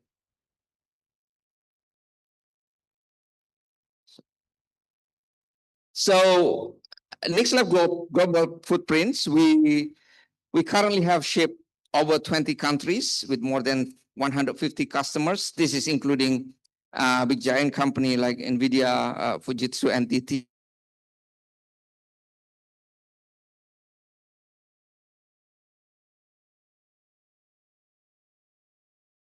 With Caltech also. Next. And nowadays, our application not only in the instrumentation, but mostly used for AI acceleration and also the space exploration, including semiconductor testing in the foundry. So when we talk about our story, this is also remind us back then in the university when you decide to start a company. So sometimes we in the university we collaborate with a professor. There will be a postdoc and a student. I was a student at the University of Sydney, but deciding who to spin out is quite challenging moment, and sometimes this is also one of the biggest challenge when we have a environment at the university, but we want to start a company to commercialize our technology. So there are some misconceptions during maybe as a founder myself, you can start a company while continuing academic careers. This is not the case, actually. Some of you will have to be like full-time or committed when you have a serious company. You have the idea, for example, patent in the university, but you want to spin out. Sometimes, I mean, when you decided to be a serious company, you should thinking about jump in directly and full-time. And then the second misconception, normally you should find a CEO to run company, not you. So you hire people, but this is also not the case because the best CEO is the technical person who founded the company. We know that the biggest company like Google, even the founder itself, student, a postdoc, and also the professor. But there is something we need to collaborate with. And you need someone with business experience on the founding team. Unfortunately, sometimes business person in the early days make it look so hard to execute because they don't know the technical things. So this is kind of misconception. And then the last misconception should be probably as an academic career, a postdoc student or professor, you're thinking about, oh, let's raise money from the VC. But that's also not the case. Investor like to wait until you have one kind of traction or one of validation for the customers. They're gonna be lined up to your company if you have that validation. So this is one of the things. So what we can do, sorry. Oh, sorry. Okay. Sorry. So what better? So this is also a reference in Silicon Valley that we've been through in the last few years. So it can be better by 2 or more people start the company. So for example, the postdoc or the professor together, they start the idea, and one people should brave enough to leave the company and should be the CEO. That's one of the most efficient way how to start it. And other team member, for example, the professor, for example, want to stay in academia, it can still be a CSO or someone who doing the scientific exploration while the company is growing. This is also happen in the big companies nowadays, basically. So deciding when to spin out. We can start with university incubator. An Lab was started when I was PhD student and also in the incubator at the Sydney Uni. So this is a great point because as a student, normally you have supported by scholarship or your parents, right? So you still have time to explore, executing, fail and try again, get up again to start more and more. At some point, you need to start a serious company. So this is when sometimes if you stay in the university, it can slow you down. So that's why the previous reason why the other person need to jump, because they need to run the business. Sorry. So because university are not set up to commercialize technology, we know that some companies, a big company like Quantum, probably you have heard, they move from the university area, go to Silicon Valley and raise some VC funding to start or to execute their ideas to make a bigger impact in the future. So this is also why the reason when people get serious about the company, they need to decide whether it's because academic is very comforting environment. Sometimes people rely on your salary each month, you're gonna be fine. But in building a company, you're like a playing role in like Russian, like there is a gun on your head. It's like we call it a cash flow. Is called cash flow. Then it decides your runway. For example, if you have $1,000 for living in a month, then you have that money to support your company to stay alive. That's also one of the biggest reason deciding when to spin out also. And also in academic, normally we tend to be like, okay, there's one more experiment. So we don't talk to customers. We just wait to another experiment. But you need to decide when you start a company, because the way we started, we always get feedback from company, from the customers, and get feedback from them, even only one customers. That's very important one. And if you can like satisfy one customer, that's gonna be your word of mouth channel for you in the next cycle of development of the company. So there are many techniques actually, but nowadays in the 21st centuries, I think it's very different when you start an MBA business, when the business model is already defined and then you can scale the company. But in the early days, there are 2 techniques basically that in the US, mostly they teach in accelerator program and so on, like Techstars, Illuminate, and so on. And this is one of them, which is called Lean Canvas. Every idea actually can be described in this 9 columns, basically. So you can describe your problem, solution, and who gonna be your customers first, and what kind of technology you're gonna support with, and then the cost structure, revenue stream. So everything here can be tunable. Means that you can execute and try to learn from your interaction with the customers or industry or you target in. So with this, it's basically simplify how you run the business and also give you insight where you should go. Meaning that the product itself, when you do in the experiment in the lab, you actually convince yourself that, okay, this is might be the one that needed by industry. But by not talking to them, it's going to be wrong maybe 99%. That's the case in the industry. So the other opportunity actually use a lean engineering. Why we said that? Because early days, Nix Labs doesn't buy a lot of high-end software. We don't buy, we don't hire a high-paid contractor for delivering the customers, but we did it ourselves. But nowadays, there are many platforms that can support that.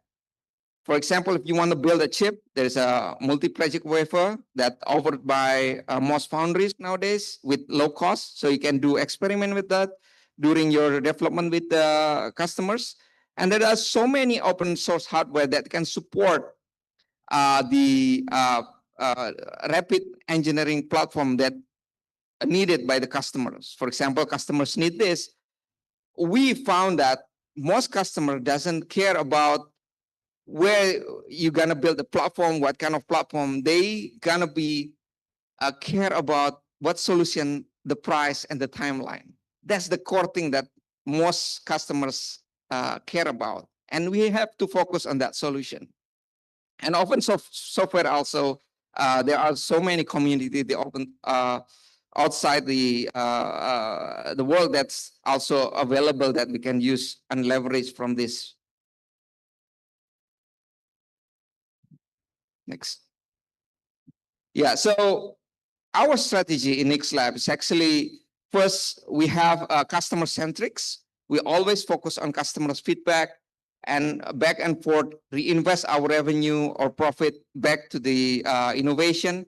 And then we have entrepreneurship and risk-taking culture, mean that most of the time we don't have offering a big salary or big incentive, but because our learning curve is so high, the early employee or the early team members, normally we give them a training overseas, but also encouragement, engagement with the customers. So this is kind of the first step that we do, and we continuously doing that in the company. Next. So solution oriented, we don't build product by our only vision, but always be a solution to what customers need. When we talk about customers, we talk everyone that already in the target, and then we talk what they have a challenge with, what the problem they need, and what kind of budget they usually have. That's also one of the our techniques. So we've been in the business for over 8 years. So our strategy early days, not only using the incubator money from the university, but after that, if you have a later stage, you also want to have building a network. So we built a network. We've been in the Berkeley accelerator in the US, a Techstar space in LA. We also been a Luminate program in Rochester, which is one of the largest and premier incubator in the world, based in Rochester. And yeah, last year we win the company of the year. So, and we investing in innovation and the team continuously. So basically what we do is not only nurture the talent, we also offer internship in the company to keep moving and then keep the technology improve over time. And one of the things that we do is also in early days, we're lucky enough to meet great mentors from industry. One of them is Dr. Simon Poole and also Jonathan Fensky. Maybe you know Dr. Simon Poole from Australia also. There's who built the several staff that guide us how to build step by step in the early days. This is also one of the advantage. In a global engagement, after a few years of development, we realized we have to brand ourselves, and then we've been supported by the government, by the investors also to engage not only in recently in Semicon in Singapore, Electronica in Germany, OPI in Japan, and mostly we participate at OFC and SPI Photonic West in the US. And yeah, it's an honor also. Recently we been featured in Optica as an entrepreneur to watch in 2025. This is also marked that even innovation in Bandung, Indonesia can, give impact to the world and give some achievement in the early days. So, sorry.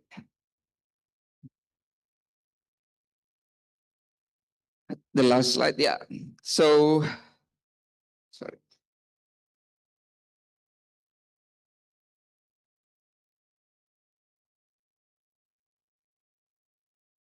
Next. Next. One more. Okay. Next. Yeah. Yeah. So this is part of reference that we used to when we built the company since the beginning. There is a good book related to how you.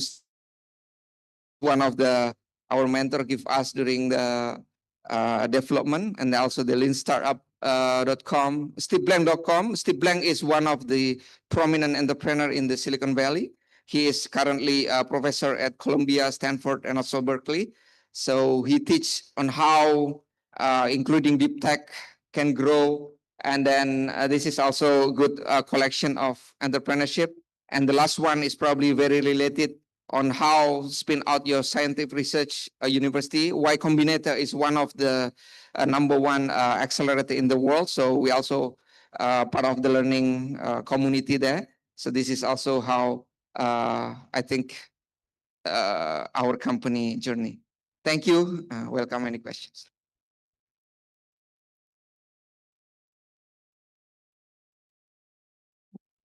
Yeah, thank you for a very inspiring talk, Andri. Any question for Andri from the students probably?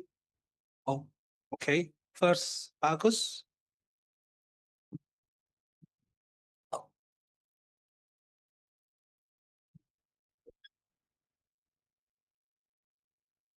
Pardon me for asking this question. I'm just out of curiosity.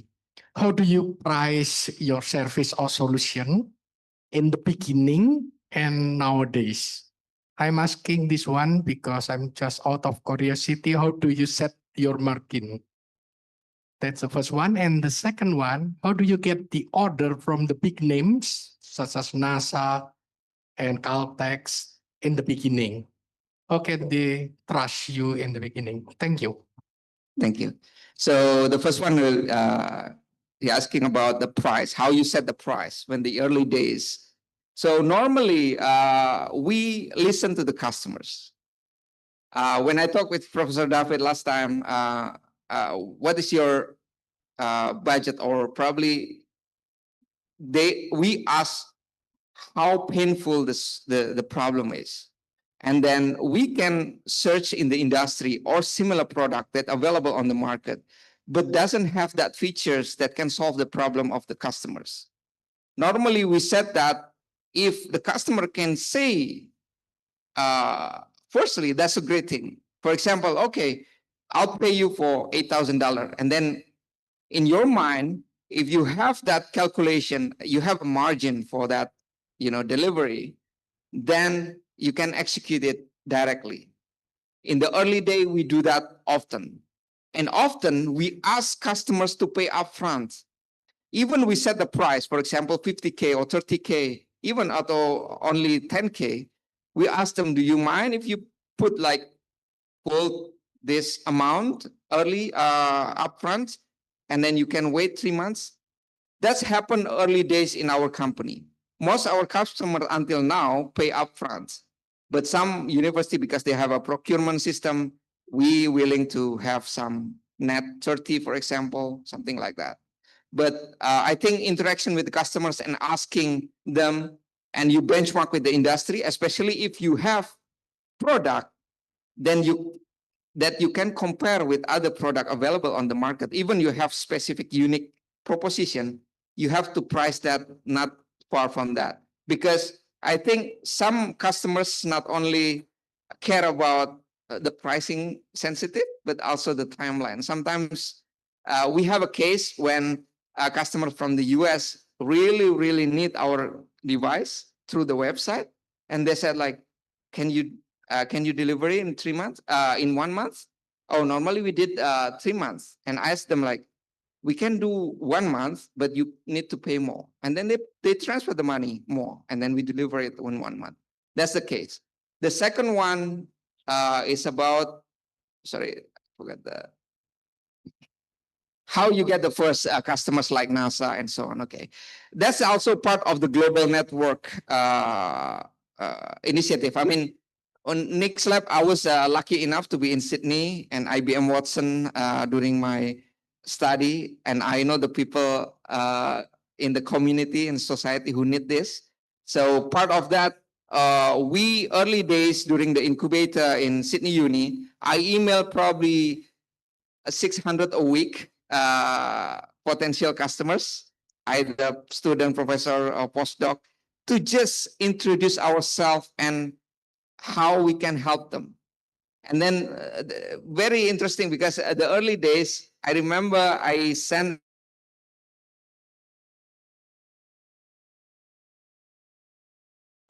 and we very, very grateful for that. We're not selling the solution, we just ask how this could be helpful in the future. And after that, people from, like the incubator, early customers tell to other people. And I think the first 3 years, mostly our marketing side is word of mouth. Yeah.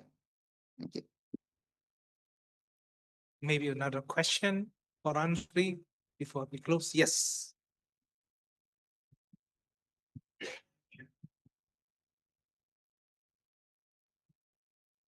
Thank you for the opportunity. Very inspiring talk from Mr. Andre. I want to ask one question. So, like, in what ways do you see collaborations with the academia evolving, especially in advanced area like integrated photonics and maybe like photonic clocks? Like, what's the works from Mr. David Marpal?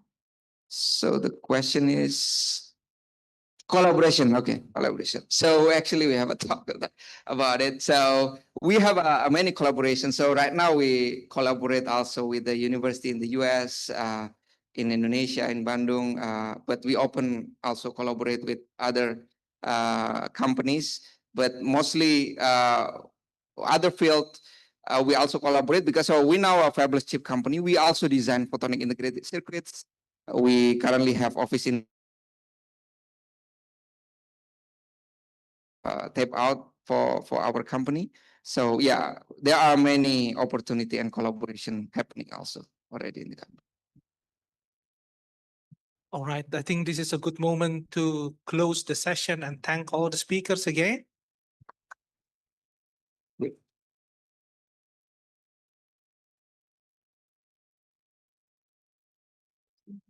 Okay, thank you for all the presenters and moderator. Now I would like to request again for all the 3 presenter, Professor Min Kyo Seo, Professor Shan Feng Chen, and then Professor Andri Mahendra to come forward.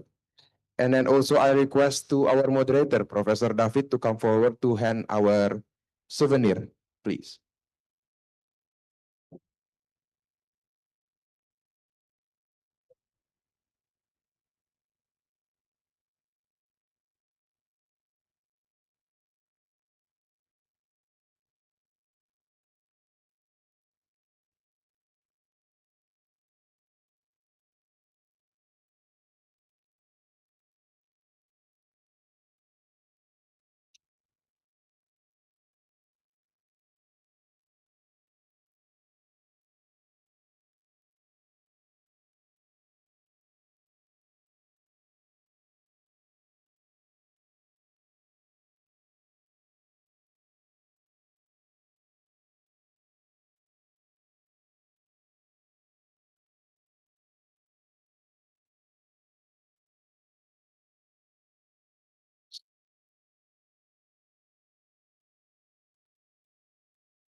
Okay, once again, say thank you to all the 3 presenter and our moderator. Please give them a round of applause.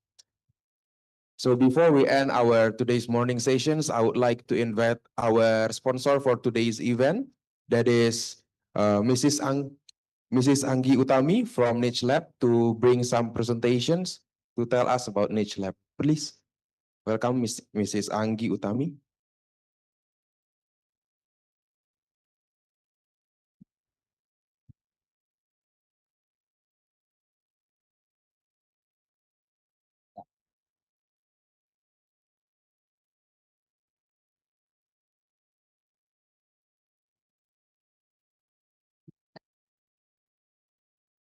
Okay, hi, good afternoon, everyone. So, okay, it's always a bit a challenge to speak before lunch. I will try my best to keep this brief and then just feeling enough to hold you over until the main course. So my name is Anggi. I'm the COO of Nix Lab, as well as the Director of Beta Nix Lab Global Industry. And in the next 10 minutes, I'm going to give you a quick look of our products and also what sets our solutions apart. Okay, Nix Lab mission is that we design and deliver cutting-edge hardware, software, and chip solutions for electronics and photonic integrations, focusing on customer satisfaction and also innovation. So this is our, typical lab environment, with very much of things going on here. When during our experiments with photonics integrated circuits, we need this complex system. We need power supplies, we need multimeters to control photodiodes, modulator, lasers, and photonic chip. So the solutions on the market right now is very bulky and expensive equipment because it's taking too much space. The power supplies and source measurement unit taking so much space, and it also is not integrated. So it creates the frustrations among the engineers' work, and also it's limited on scale. And it also takes power. So for example, is that this one is the commercial source measurements unit on the market. So each commercial unit at most maybe consists at 4 channels. So we have to stack them, and it's really bulky. And this one is to control the experiments using the photonic integrated circuits. So what we do at Nix Lab is that we create this solution, is that we call it XDEC. So XDEC offers solutions which is compact. So it's 20 times space saving. And also it's easy to use because you can only control that in your workstations using your own laptop or PC.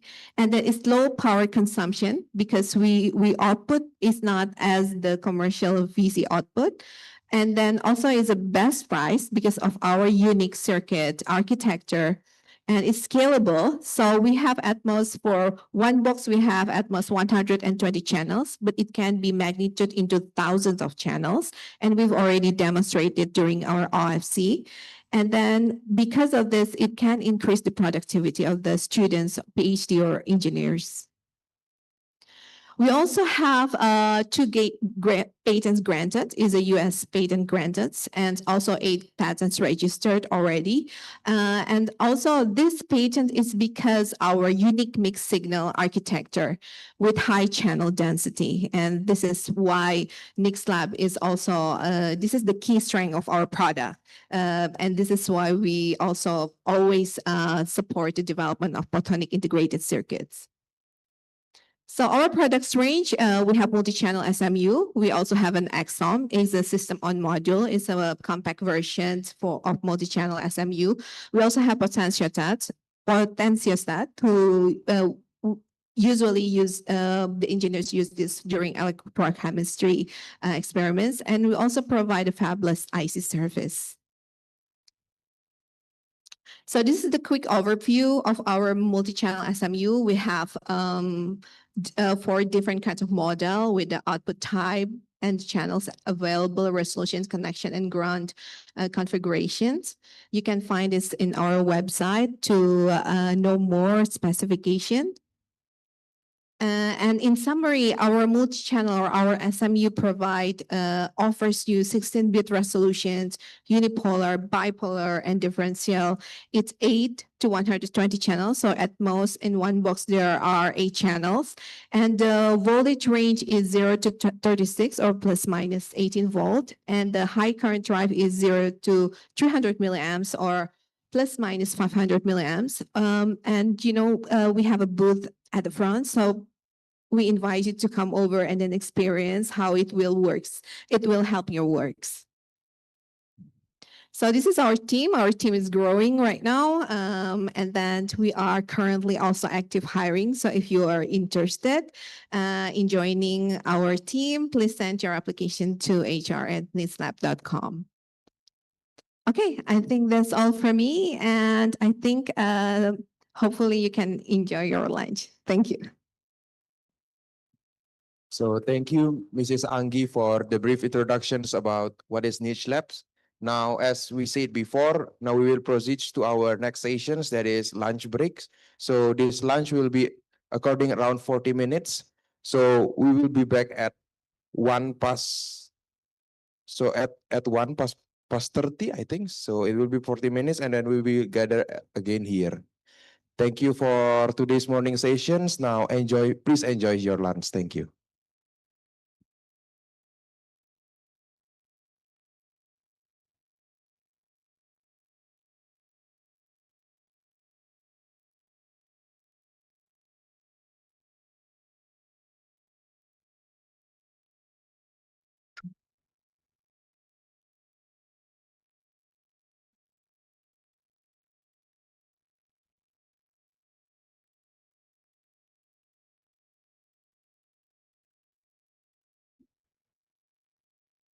Nah, matiin dulu Pak lagi ya Pak, mau informasiin tempat lunch-nya.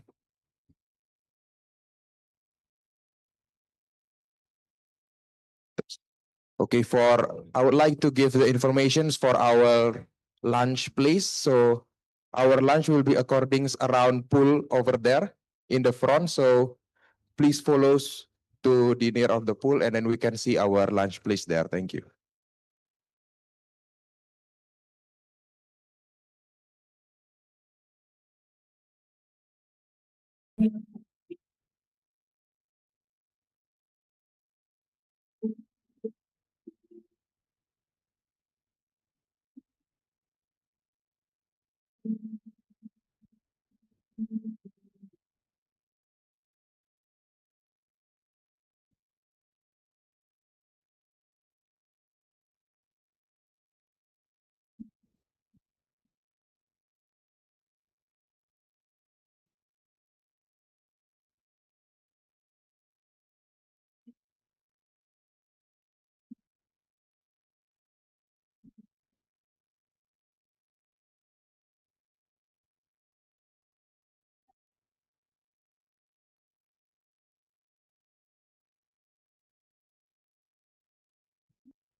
Okay, I would like to inform once again, we will be. Okay, I would like to inform again, we will be back here at exactly 1:30 p.m. So please be care about the times. Thank you.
Power supply, multimeter, and oscilloscope are used for the standard electrical test.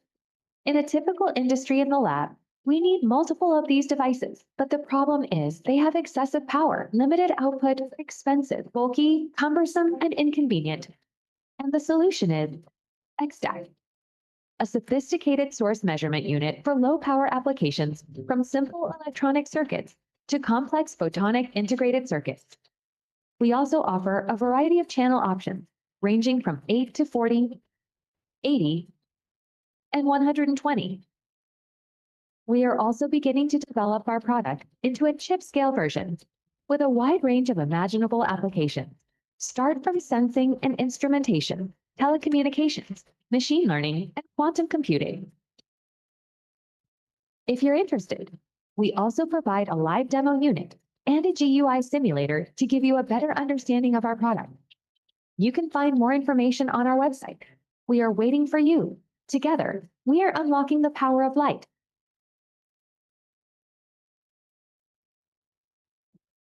At FLIR, we asked a simple question. Why choose between what you see and what you don't? For years, we've relied on visible light to define structure. But structure alone doesn't tell the full story.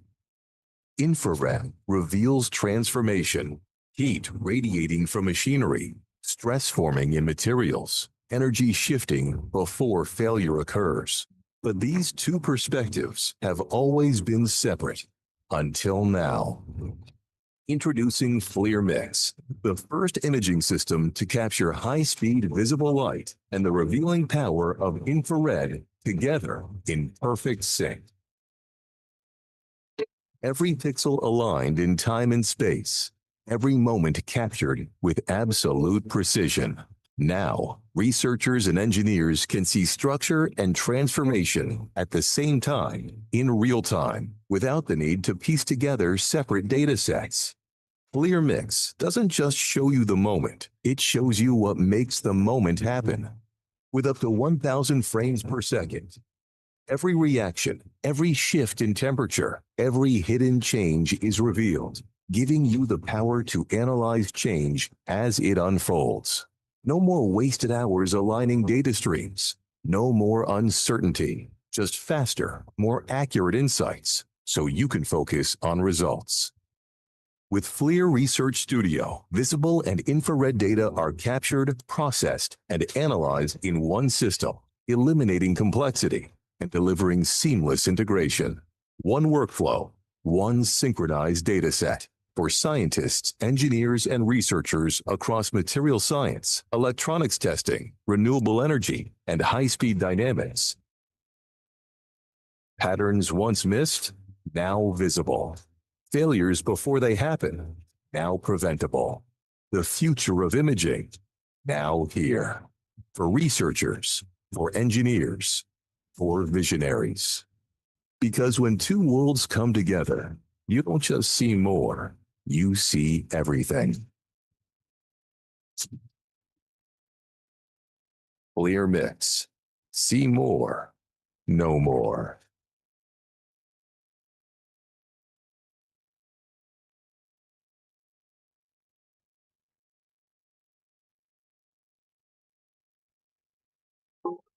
If you're designing photonic systems, ANSYS Lumerical lights the way.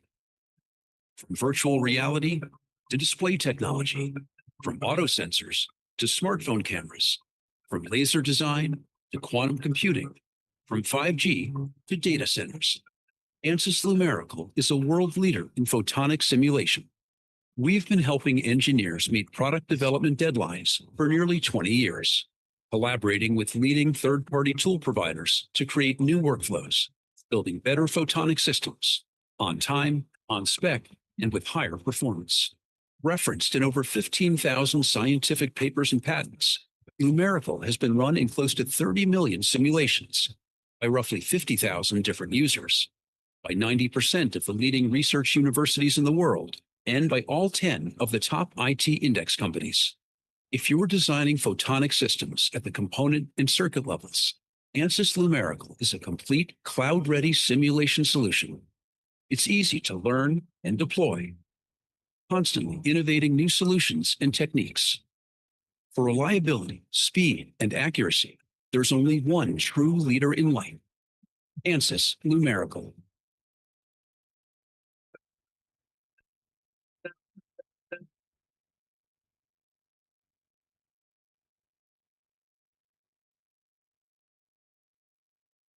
Power supply, multimeter, and oscilloscope are used for the standard electrical test. In a typical industry in the lab, we need multiple of these devices, but the problem is they have excessive power, limited output, expensive, bulky, cumbersome, and inconvenient. And the solution is XDAC, a sophisticated source measurement unit for low-power applications from simple electronic circuits to complex photonic integrated circuits. We also offer a variety of channel options, ranging from 8 to 40, 80, and 120. We are also beginning to develop our product into a chip-scale version with a wide range of imaginable applications. Start from sensing and instrumentation, telecommunications, machine learning, and quantum computing. If you're interested, we also provide a live demo unit and a GUI simulator to give you a better understanding of our product. You can find more information on our website. We are waiting for you. Together, we are unlocking the power of light.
If you're designing photonic systems, ANSYS Lumerical lights the way.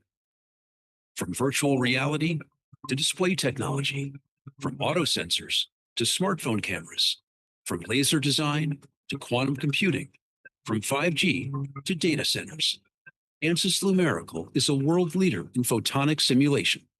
We've been helping engineers meet product development deadlines for nearly 20 years, collaborating with leading third-party tool providers to create new workflows, building better photonic systems on time, on spec, and with higher performance.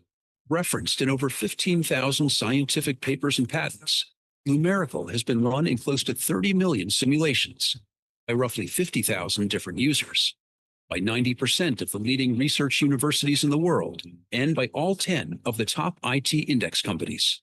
If you are designing photonic systems at the component and circuit levels, ANSYS Lumerical is a complete cloud-ready simulation solution. It's easy to learn and deploy, constantly innovating new solutions and techniques. For reliability, speed, and accuracy, there's only one true leader in light, ANSYS Lumerical.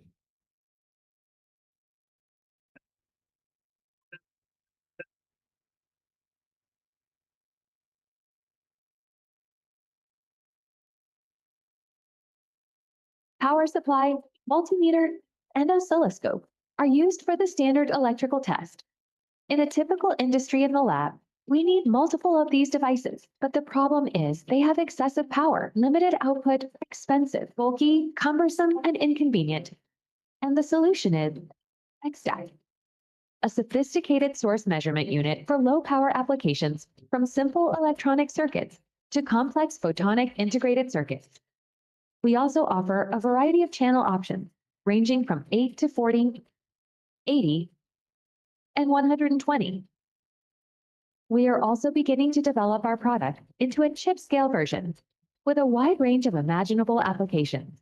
Start from sensing and instrumentation, telecommunications, machine learning, and quantum computing. If you're interested, we also provide a live demo unit and a GUI simulator to give you a better understanding of our product. You can find more information on our website. We are waiting for you. Together, we are unlocking the power of light.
If you're designing photonic systems, ANSYS Lumerical lights the way. From virtual reality to display technology, from auto sensors to smartphone cameras, from laser design to quantum computing, from 5G to data centers, ANSYS Lumerical is a world leader in photonic simulation. We've been helping engineers meet product development deadlines for nearly 20 years, collaborating with leading third-party tool providers to create new workflows, building better photonic systems on time, on spec, and with higher performance. Referenced in over 15,000 scientific papers and patents, Lumerical has been run in close to 30 million simulations by roughly 50,000 different users, by 90% of the leading research universities in the world, and by all 10 of the top IT index companies. If you are designing photonic systems at the component and circuit levels, ANSYS Lumerical is a complete cloud-ready simulation solution. It's easy to learn and deploy, constantly innovating new solutions and techniques. For reliability, speed, and accuracy, there's only one true leader in light. ANSYS Numerical.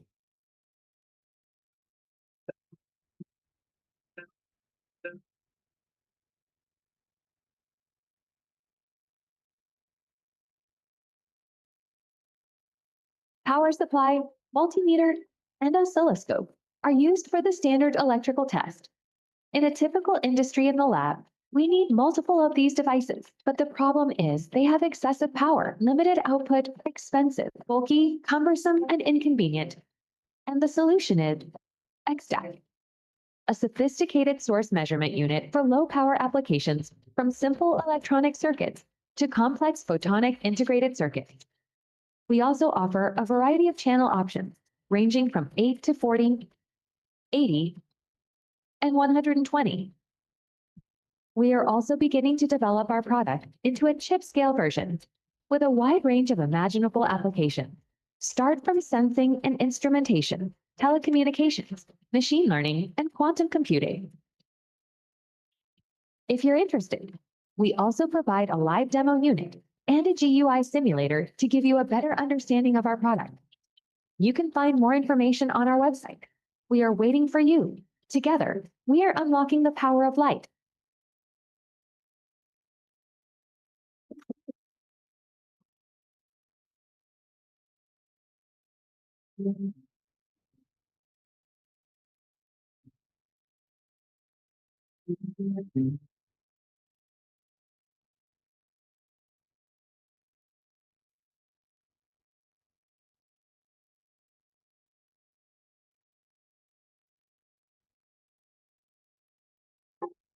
If you're designing photonic systems, ANSYS Numerical lights the way. From virtual reality to display technology, from auto sensors to smartphone cameras, from laser design to quantum computing, from 5G to data centers, ANSYS Numerical is a world leader in photonic simulation. We've been helping engineers meet product development deadlines for nearly 20 years, collaborating with leading third-party tool providers to create new workflows, building better photonic systems on time, on spec, and with higher performance.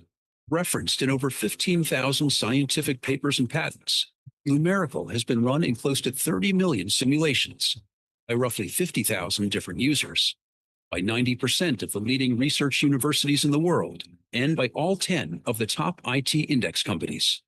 If you're designing photonic systems at the component and circuit levels, ANSYS Numerical is a complete cloud-ready simulation solution. It's easy to learn and deploy, constantly innovating new solutions and techniques.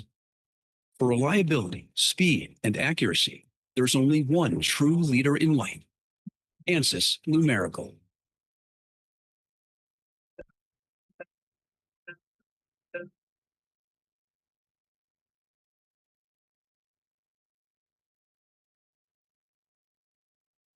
Power supply, multimeter, and oscilloscope are used for the standard electrical test. In a typical industry in the lab, we need multiple of these devices, but the problem is they have excessive power, limited output, expensive, bulky, cumbersome, and inconvenient. And the solution is XDAC, a sophisticated source measurement unit for low-power applications from simple electronic circuits to complex photonic integrated circuits. We also offer a variety of channel options, ranging from 8 to 40, 80, and 120. We are also beginning to develop our product into a chip-scale version with a wide range of imaginable applications. Start from sensing and instrumentation, telecommunications, machine learning, quantum computing. If you're interested, we also provide a live demo unit and a GUI simulator to give you a better understanding of our product. You can find more information on our website. We are waiting for you. Together, we are unlocking the power of light.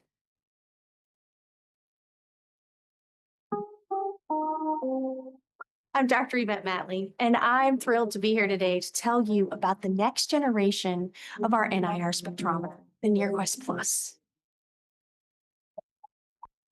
The NearQuest Plus is available in configurations covering the complete NIR wavelength range from 900 to 2500 nanometers, and it's customizable to fit your specific application needs. We have put our 30+ years of experience to squeeze every ounce of performance out of the components that we're using in the NearQuest Plus. So it won't look any different to you than your standard NearQuest, but the performance of the NearQuest Plus will look much different. I'm very excited to report that we are seeing a 2.5 times increase in the sensitivity into the bench. For those of you who have ever worked in the NIR region, you know that we're always starved for light. And the best way to get the most accurate measurements is to get more light into the system. And that is precisely what the NearQuest Plus will do for you. To accomplish this, we're using various indium gallium arsenide or InGaAs detectors, a thermoelectrically cooled detector that will let you cool the detector down 40 degrees Celsius below ambient temperature. This keeps the noise very low, which also improves on your ability to detect low signal levels. Ocean Insight was the first to develop a modular spectrometer approach. And in the case of the NearQuest Plus, we've kept that going with different levels of throughput based on the slit that we use, with different responsivities based on the gratings, and can actually find its way out of the lab to make measurements, or can be taken and set up very easily where the measurements need to occur. And as a whole, this enables our customers, our partners, to do so much more than they could ever do with these benchtop integrated type of systems. A very important part of the whole picture involving the NearQuest Plus is having the tools that you need to use the data that you're acquiring from the spectrometer. OceanView will enable you to use the NearQuest Plus in absorbance, transmission, or reflectance mode, in addition to providing a full range of features, including strip charting, customization of your data processing, and many other features. We want to quantify, we want to be able to determine sugar for fruit sorting, for example. Ocean has a companion to the NearQuest Plus, Ocean Intelligence, which is really going to allow you to take that spectral data to the next level.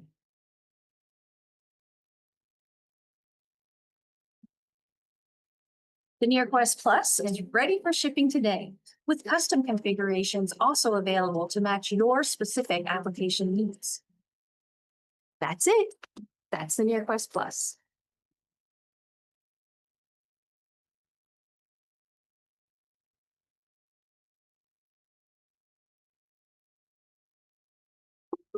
If you're designing photonic systems, ANSYS Lumerical lights the way. From virtual reality to display technology, from auto sensors to smartphone cameras, from laser design to quantum computing, from 5G to data centers, ANSYS Lumerical is a world leader in photonic simulation. We've been helping engineers meet product development deadlines for nearly 20 years, collaborating with leading third-party tool providers to create new workflows, building better photonic systems on time, on spec, and with higher performance. Referenced in over 15,000 scientific papers and patents, Lumerical has been run in close to 30 million simulations by roughly 50,000 different users, by 90% of the leading research universities in the world, and by all 10 of the top IT index companies. If you're designing photonic systems at the component and circuit levels, ANSYS Lumerical is a complete cloud-ready simulation solution. It's easy to learn and deploy, constantly innovating new solutions and techniques. For reliability, speed, and accuracy, there's only one true leader in light, ANSYS Lumerical.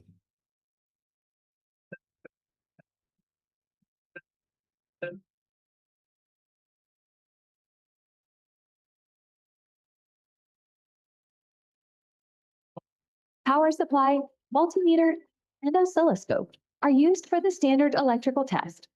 In a typical industry in the lab, we need multiple of these devices, but the problem is they have excessive power, limited output, expensive, bulky, cumbersome, and inconvenient. And the solution is XDAC, a sophisticated source measurement unit for low power applications, from simple electronic circuits to complex photonic integrated circuits. We also offer a variety of channel options, ranging from 8 to 40, 80, and 120. We are also beginning to develop our product into a chip-scale version with a wide range of imaginable applications. Start from sensing and instrumentation, telecommunications, machine learning, and quantum computing. If you're interested, we also provide a live demo unit and a GUI simulator to give you a better understanding of our product. You can find more information on our website. We are waiting for you. Together, we are unlocking the power of light.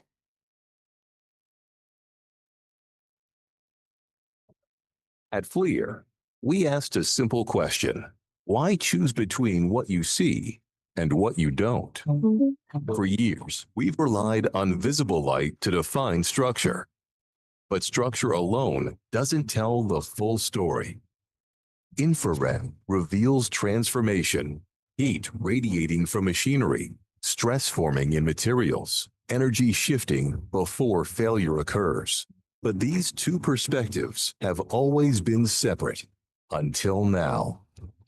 Introducing FLIR Mix, the first imaging system to capture high-speed visible light and the revealing power of infrared together in perfect sync. Every pixel aligned in time and space, every moment captured with absolute precision. Now, researchers and engineers can see structure and transformation at the same time, in real time, without the need to piece together separate data sets. FLIR Mix doesn't just show you the moment, it shows you what makes the moment happen. With up to 1,000 frames per second, every reaction, every shift in temperature, every hidden change is revealed, giving you the power to analyze change as it unfolds. No more wasted hours aligning data streams. No more uncertainty. Just faster, more accurate insights, so you can focus on results. With FLIR Research Studio, visible and infrared data are captured, processed, and analyzed in one system, eliminating complexity and delivering seamless integration. One workflow, one synchronized data set for scientists, engineers, and researchers across material science, electronics testing, renewable energy, and high-speed dynamics. Patterns once missed, now visible. Failures before they happen, now preventable. The future of imaging, now here. For researchers, for engineers, for visionaries. Because when two worlds come together, you don't just see more, you see everything. FLIR Mix. See more, no more.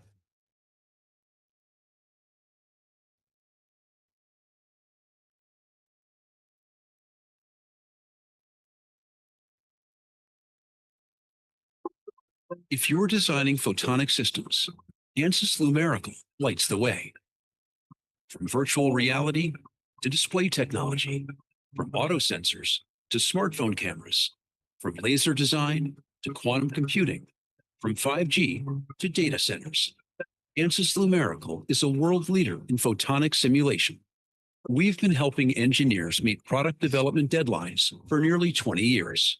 Collaborating with leading third-party tool providers to create new workflows, building better photonic systems, on time, on spec, and with higher performance. Referenced in over 15,000 scientific papers and patents, Lumerical has been run in close to 30 million simulations by roughly 50,000 different users, by 90% of the leading research universities in the world, and by all 10 of the top IT index companies. If you're designing photonic systems at the component and circuit levels, ANSYS Lumerical is a complete cloud-ready simulation solution. It's easy to learn and deploy, constantly innovating new solutions and techniques. For reliability, speed, and accuracy, there's only one true leader in light, ANSYS Lumerical.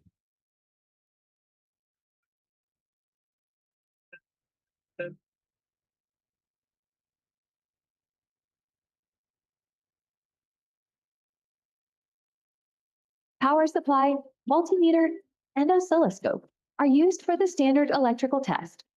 In a typical industry in the lab, We need multiple of these devices, but the problem is they have excessive power, limited output, expensive, bulky, cumbersome, and inconvenient. And the solution is XDAC, a sophisticated source measurement unit for low-power applications from simple electronic circuits to complex photonic integrated circuits. We also offer a variety of channel options, ranging from 8 to 40, 80, and 120. We are also beginning to develop our product into a chip-scale version with a wide range of imaginable applications. Start from sensing and instrumentation, telecommunications, machine learning, and quantum computing. If you're interested, we also provide a live demo unit and a GUI simulator to give you a better understanding of our product. You can find more information on our website. We are waiting for you. Together, we are unlocking the power of light.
If you're designing photonic systems, ANSYS Lumerical lights the way.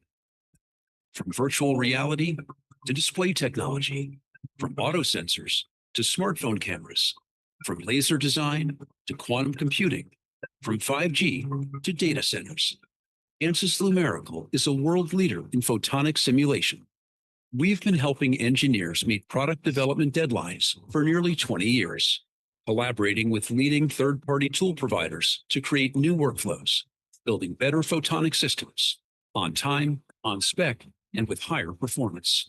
Referenced in over 15,000 scientific papers and patents, Lumerical has been run in close to 30 million simulations by roughly 50,000 different users, by 90% of the leading research universities in the world, and by all 10 of the top IT index companies. If you're designing photonic systems at the component and circuit levels, ANSYS Lumerical is a complete cloud-ready simulation solution. It's easy to learn and deploy, constantly innovating new solutions and techniques. For reliability, speed, and accuracy, there's only one true leader in light, ANSYS Lumerical.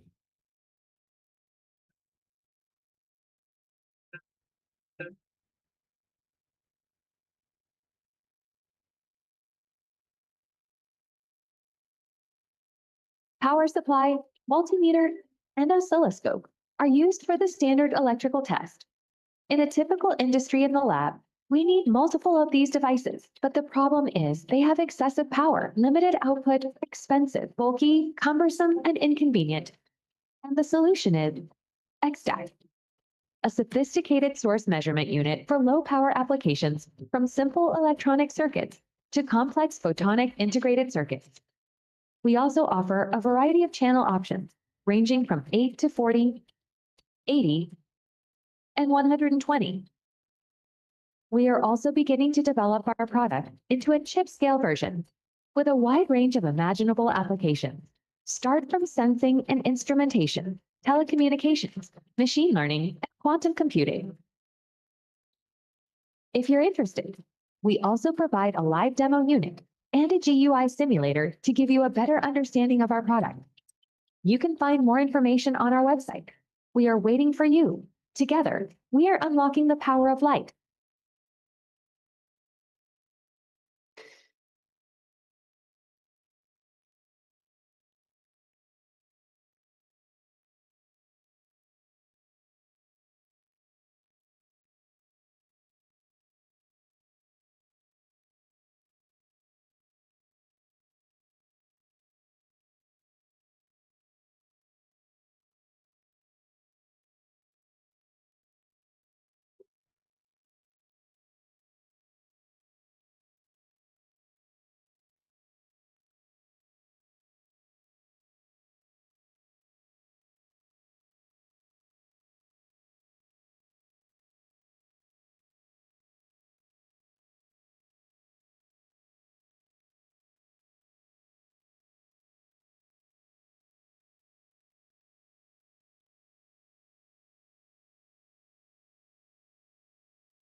If you're designing photonic systems, ANSYS Lumerical lights the way.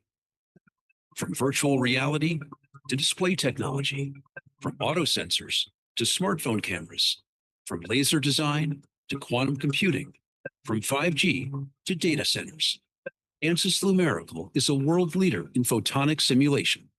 We've been helping engineers meet product development deadlines for nearly 20 years, collaborating with leading third-party tool providers to create new workflows, building better photonic systems on time, on spec, and with higher performance. Referenced in over 15,000 scientific papers and patents, Lumerical has been run in close to 30 million simulations by roughly 50,000 different users, by 90% of the leading research universities in the world, and by all 10 of the top IT index companies. If you're designing photonic systems at the component and circuit levels, ANSYS Lumerical is a complete cloud-ready simulation solution. It's easy to learn and deploy, constantly innovating new solutions and techniques. For reliability, speed, and accuracy, there's only one true leader in light, ANSYS Lumerical.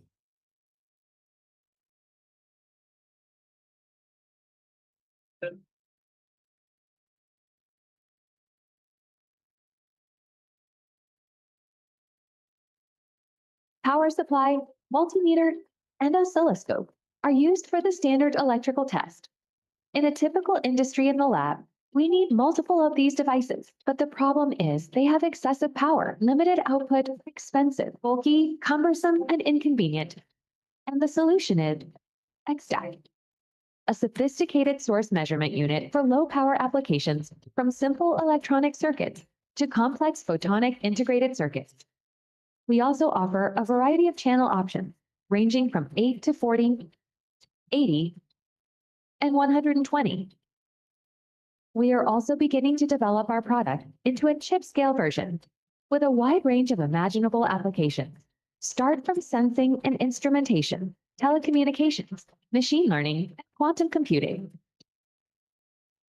If you're interested, we also provide a live demo unit and a GUI simulator to give you a better understanding of our product. You can find more information on our website. We are waiting for you. Together, we are unlocking the power of light.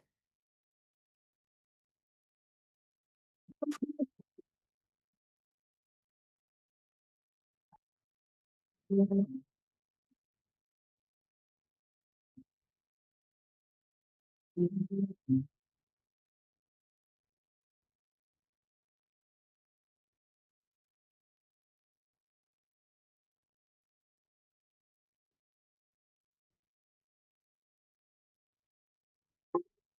you're designing photonic systems, ANSYS Lumerical lights the way. From virtual reality to display technology, from auto sensors to smartphone cameras, from laser design to quantum computing, from 5G to data centers, ANSYS Lumerical is a world simulation. We've been helping engineers meet product development deadlines for nearly 20 years, collaborating with leading third-party tool providers to create new working, better photonic systems on time, on spec, referenced in over 15,000 run in close to 30 million simulations by roughly 50,000 different users, by 90% of the leading research universities in the world, and by all 10 of the top IT index companies. If you're designing photonic systems at the component and circuit levels, ANSYS Lumerical is a complete cloud-ready simulation solution.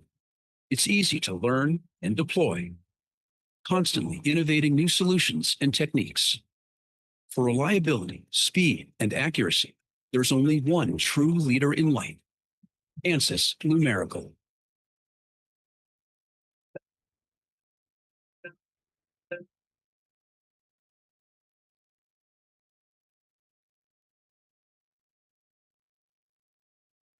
Power supply, multimeter, and oscilloscope are used for the standard electrical test. In a typical industry in the lab, we need multiple of these devices, but the problem is they have excessive power, limited output, expensive, bulky, cumbersome, and inconvenient. And the solution is XStack, a sophisticated source measurement unit for low-power applications from simple electronic circuits to complex photonic integrated circuits. We also offer a variety of channel options, ranging from 8 to 40, 80, and 120. We are also beginning to develop our product into a chip-scale version with a wide range of imaginable applications. Start from sensing and instrumentation, telecommunications, machine learning, and quantum computing. If you're interested, we also provide a live demo unit and a GUI simulator to give you a better understanding of our product. You can find more information on our website. We are waiting for you. Together, we are unlocking the power of light.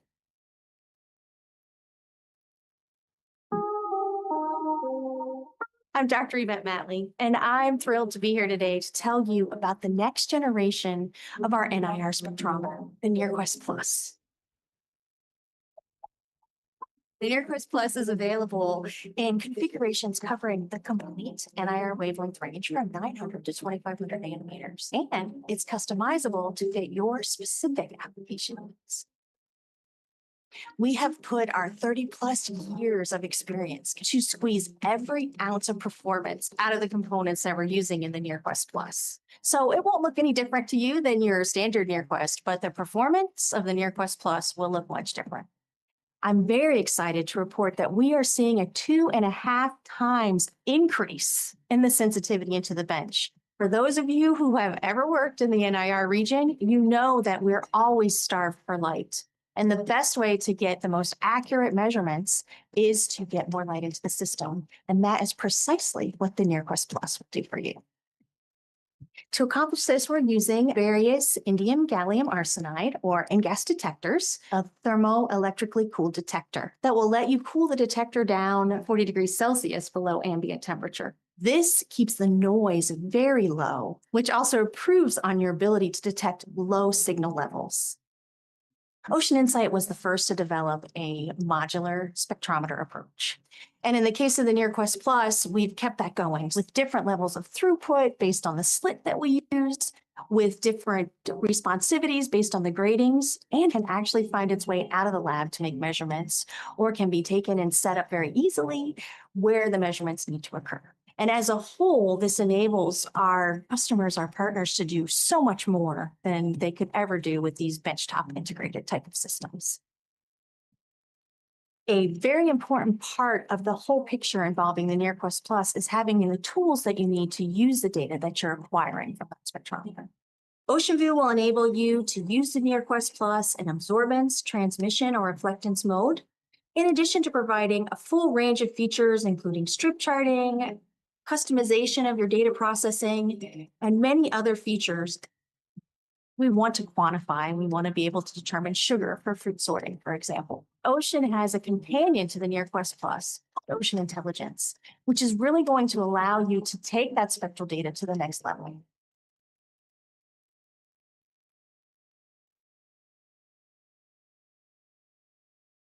Ready for shipping today, with custom configurations also available to match your specific application needs. That's it. That's the NearQuest Plus.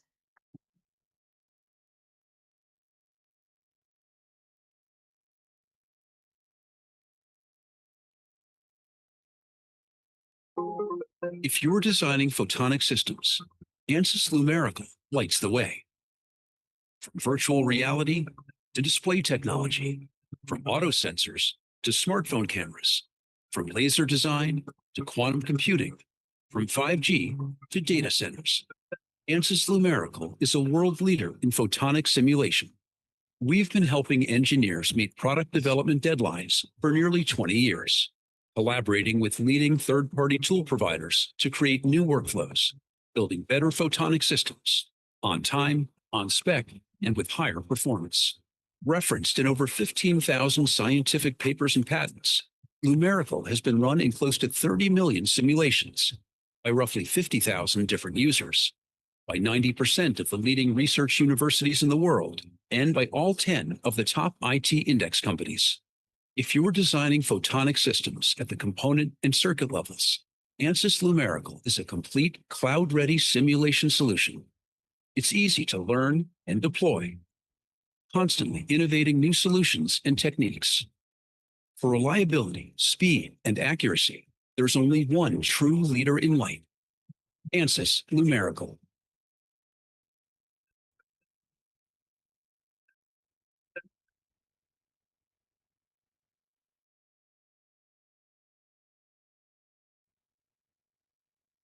Power supply, multimeter, and oscilloscope are used for the standard electrical test. In a typical industry in the lab, we need multiple of these devices, but the problem is they have excessive power, limited output, expensive, bulky, cumbersome, and inconvenient. And the solution is XDAC, a sophisticated source measurement unit for low power applications, from simple electronic circuits to complex photonic integrated circuits. We also offer a variety of channel options, ranging from 8 to 40, 80, and 120. We are also beginning to develop our product into a chip-scale version with a wide range of imaginable applications. Start from sensing and instrumentation, telecommunications, machine learning, and quantum computing. If you're interested, we also provide a live demo unit and a GUI simulator to give you a better understanding of our product. You can find more information on our website. We are waiting for you. Together, we are unlocking the power of light.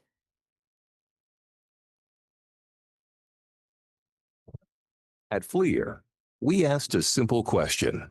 Why choose between what you see and what you don't? For years, we've relied on visible light to define structure. But structure alone doesn't tell the full story.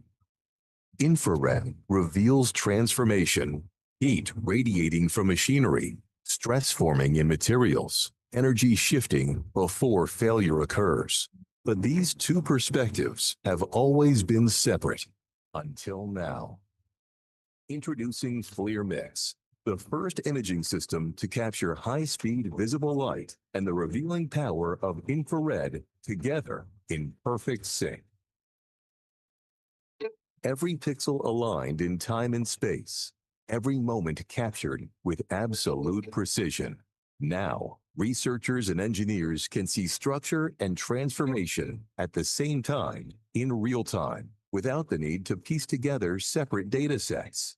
FLIR Mix doesn't just show you the moment, it shows you what makes the moment happen. with up to 1,000 frames per second. Every reaction, every shift in temperature, every hidden change is revealed, giving you the power to analyze change as it unfolds. No more wasted hours aligning data streams. No more uncertainty. Just faster, more accurate insights, so you can focus on results. With FLIR Research Studio, visible and infrared data are captured, processed, and analyzed in one system, eliminating complexity and delivering seamless integration. One workflow, one synchronized data set for scientists, engineers, and researchers across material dynamics. Patterns once missed, now visible. Failures before they happen, now preventable. The future of imaging, now here. For researchers, for engineers, for visionaries. Because when two worlds come together, you don't just see more, you see everything. Clear mix. See more, no more.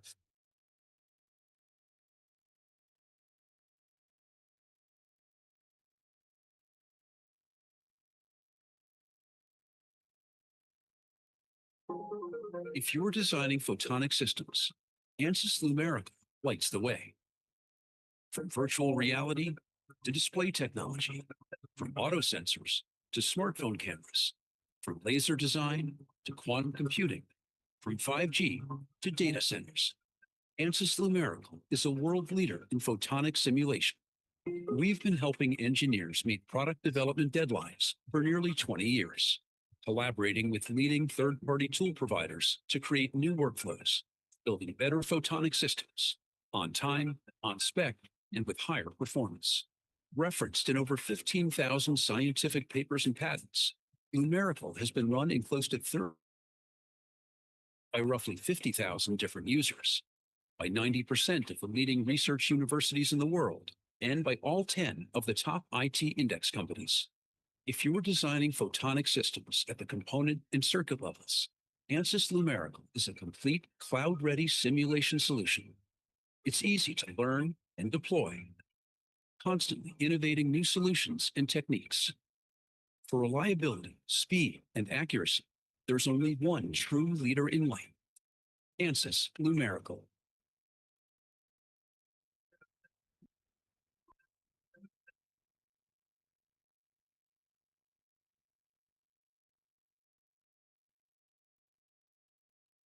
Power supply, multimeter, and oscilloscope are used for the standard electrical test. In a typical industry in the lab, we need multiple of these devices, but the problem is they have excessive power, limited output, expensive, bulky, cumbersome, and inconvenient. And the solution is XDAC, a sophisticated source measurement unit for low power applications from simple electronic circuits to complex photonic integrated circuits. We also offer a variety of channel options, ranging from 8 to 40, 80, and 120. We are also beginning to develop our product into a chip-scale version with a wide range of imaginable applications. Start from sensing and instrumentation, telecommunications, machine learning, and quantum computing. If you're interested, we also provide a live demo unit and a GUI simulator to give you a better understanding of our product. You can find more information on our website. We are waiting for you.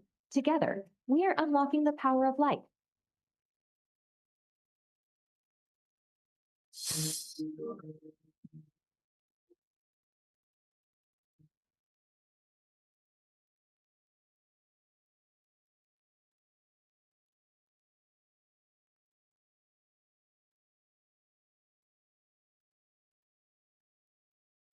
Good afternoon, ladies and gentlemen. Welcome back again. Welcome back again to our conference rooms. Now let us start with our last sessions, that is the third sessions. I would like to invite our moderator for the third sessions, Professor Takashi Kuroda. Please welcome to the stage, Professor Takashi Kuroda.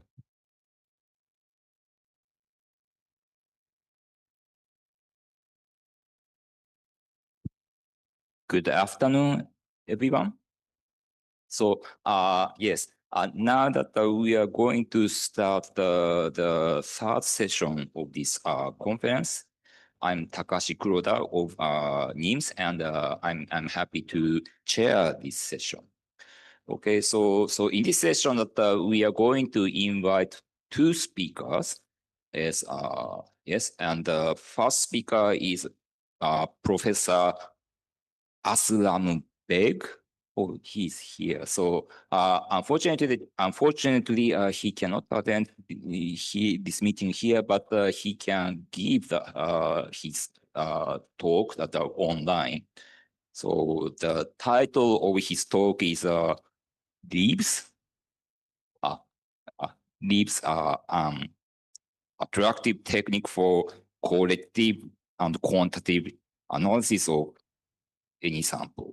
Okay, Professor Beg from Qaid Azam University in Pakistan. My pronunciation is correct. So, Professor Beg, can you hear me? Yes, I can hear you. And can you hear me? Yes. So, okay. So now that yes, it's your time. So please start your talk. Thank you very much. I'm really very grateful to the organizers for giving me this chance to deliver my talk online. I'm particularly thankful to Alex, Henrik, and Rinda, who are in the committee. I would really like to come there, but somehow I had some commitments here. And inshallah, I will manage to come next time. So straight from here, I will start my talk. So I will share the slides. I hope you can see the slides. Should I move forward? Yes, yes. Now we can see the screen of your PowerPoint file. Okay, lovely. So I would like to show you my beautiful Islamabad. It's the capital of Pakistan. I think it's the second most beautiful capital in the world, being so green, and I'm lucky to be residing in this beautiful place. So I would like to explain one thing, that is the location of Pakistan. So it's actually next to India, but it has 5 rivers. We have a Himalaya mountain area and Eurasian plates and Indian plate. That's why we somehow get a lot of earthquakes, but their intensity is not very high. Only once we had a very terrible incident. But the location is so beautiful that we are, in fact, blessed by having a lot of minerals and some rare earth elements. So my research is based on the identification and quantification of these rare earths, which are available readily in our areas. So we have to go there, and then we can find the places where we can actually get these things. Here I would like to show you some samples of rare earth samples which were collected from the Gilgit-Baltistan of Pakistan. So it's a mineral area, and on the right side I'm showing you the satellite image where we can find rare earths. So that is the main theme why we are interested to identify and quantify rare earths. Now let me show you the idea behind this, that why and how we can identify it and how can we quantify it. The simplest technique which we developed in Pakistan is laser-induced breakdown spectroscopy. So it was actually developed in the US a long time ago, way back in 1995. But I joined Pakistan in 1986, and then I started working on it. So in 2006, we published our first paper. And just to describe this technique, it's a very simple technique that you take a laser and to focus it on the target of any material. So the microgram of a material will be evaporated. As a result, it will form a plasma. So this emission results from the de-excitation of electrons from the excited state to the lower states. As a result, it will give you the laser-produced plasma emission. Now you can analyze this emission using a spectrometer, like I was just looking at the advertisement about ocean optics. So the first equipment I purchased was the ocean optics spectrometer. Is excellent equipment where you can, with a single laser shot, you can get the spectrum of the constituent elements as a function of intensity on the y-axis. On the x-axis, it's the wavelength. As you know that every element has its footprint, or we can say DNA. That means if we identify these lines, we can identify what are the elements present in this material. It's a very, very simple and very useful technique. So you can do an experiment within a fraction of a second. Maybe 1 or 2 shots will give you the emission spectrum. But the next technique is how to interpret it. Like if you, instead of a solid material, you place a hydrogen, what you will get? You will get the Balmer lines, the emission lines, this one. And from their width of the lines, you can calculate what is the concentration. Precisely here, if we have a solid state material, we can look for the intensity of the transitions, the lines belonging to a specific material.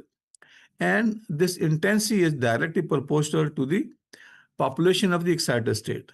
And consequently, we can determine what is the population of that level, or what is the quantification. We can quantify the elements.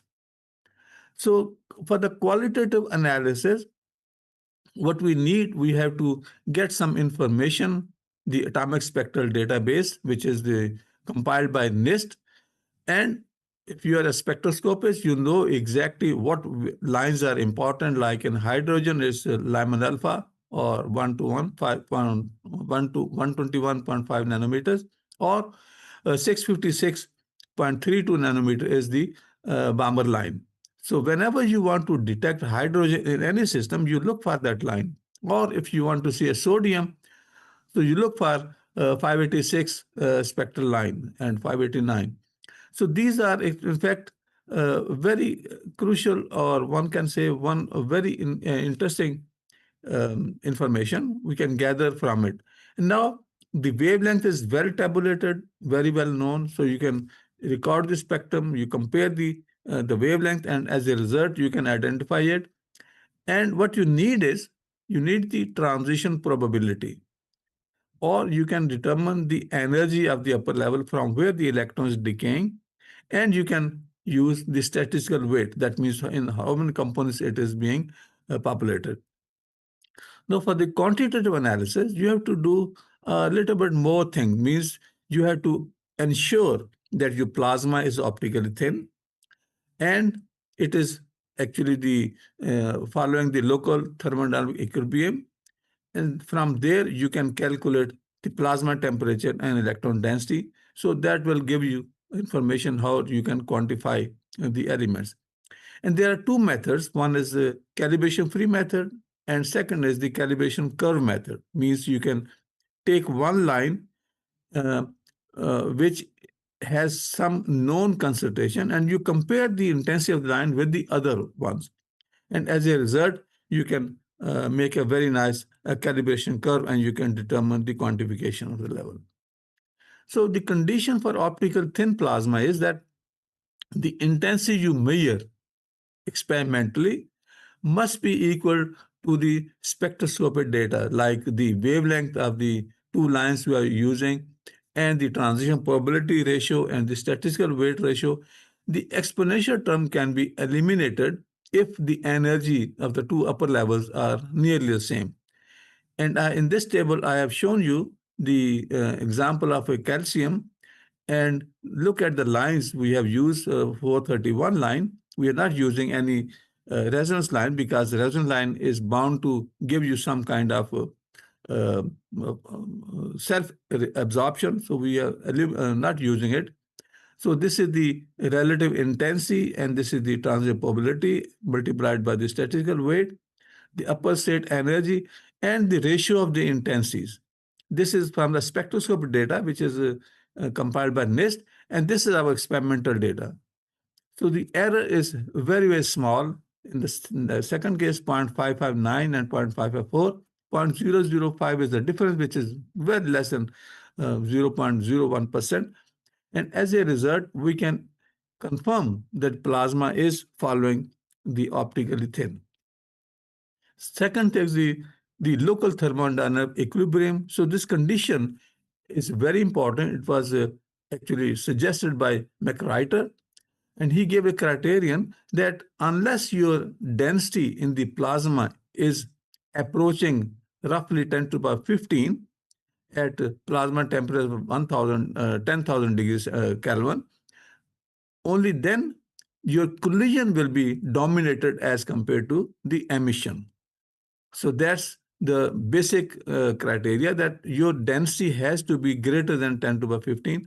In our experiment, the density is roughly 10 to the 17. That is much higher than the local that is requirement for the local thermodynamic equilibrium. And as a result, we can again confirm the plasma is in local thermodynamic equilibrium.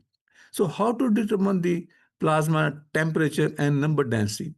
The best technique is using the Boltzmann method. So Boltzmann, you can see Boltzmann actually gives you the relative population of the levels, and that is related to the intensity, and there are some components. You can use this line as a straight line equation, and you can actually plot these lines, plot these data lines, and the slope will give you the temperature of the plasma. And the number density we can calculate from the width of the spectral line, because width actually depends on different factors. It could be Doppler width, or natural broadening is very, very small. But main thing is Stark broadening.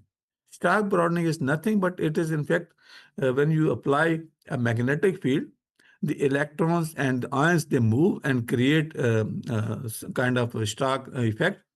And the spectral lines, they are much broadened as compared to the normal line width.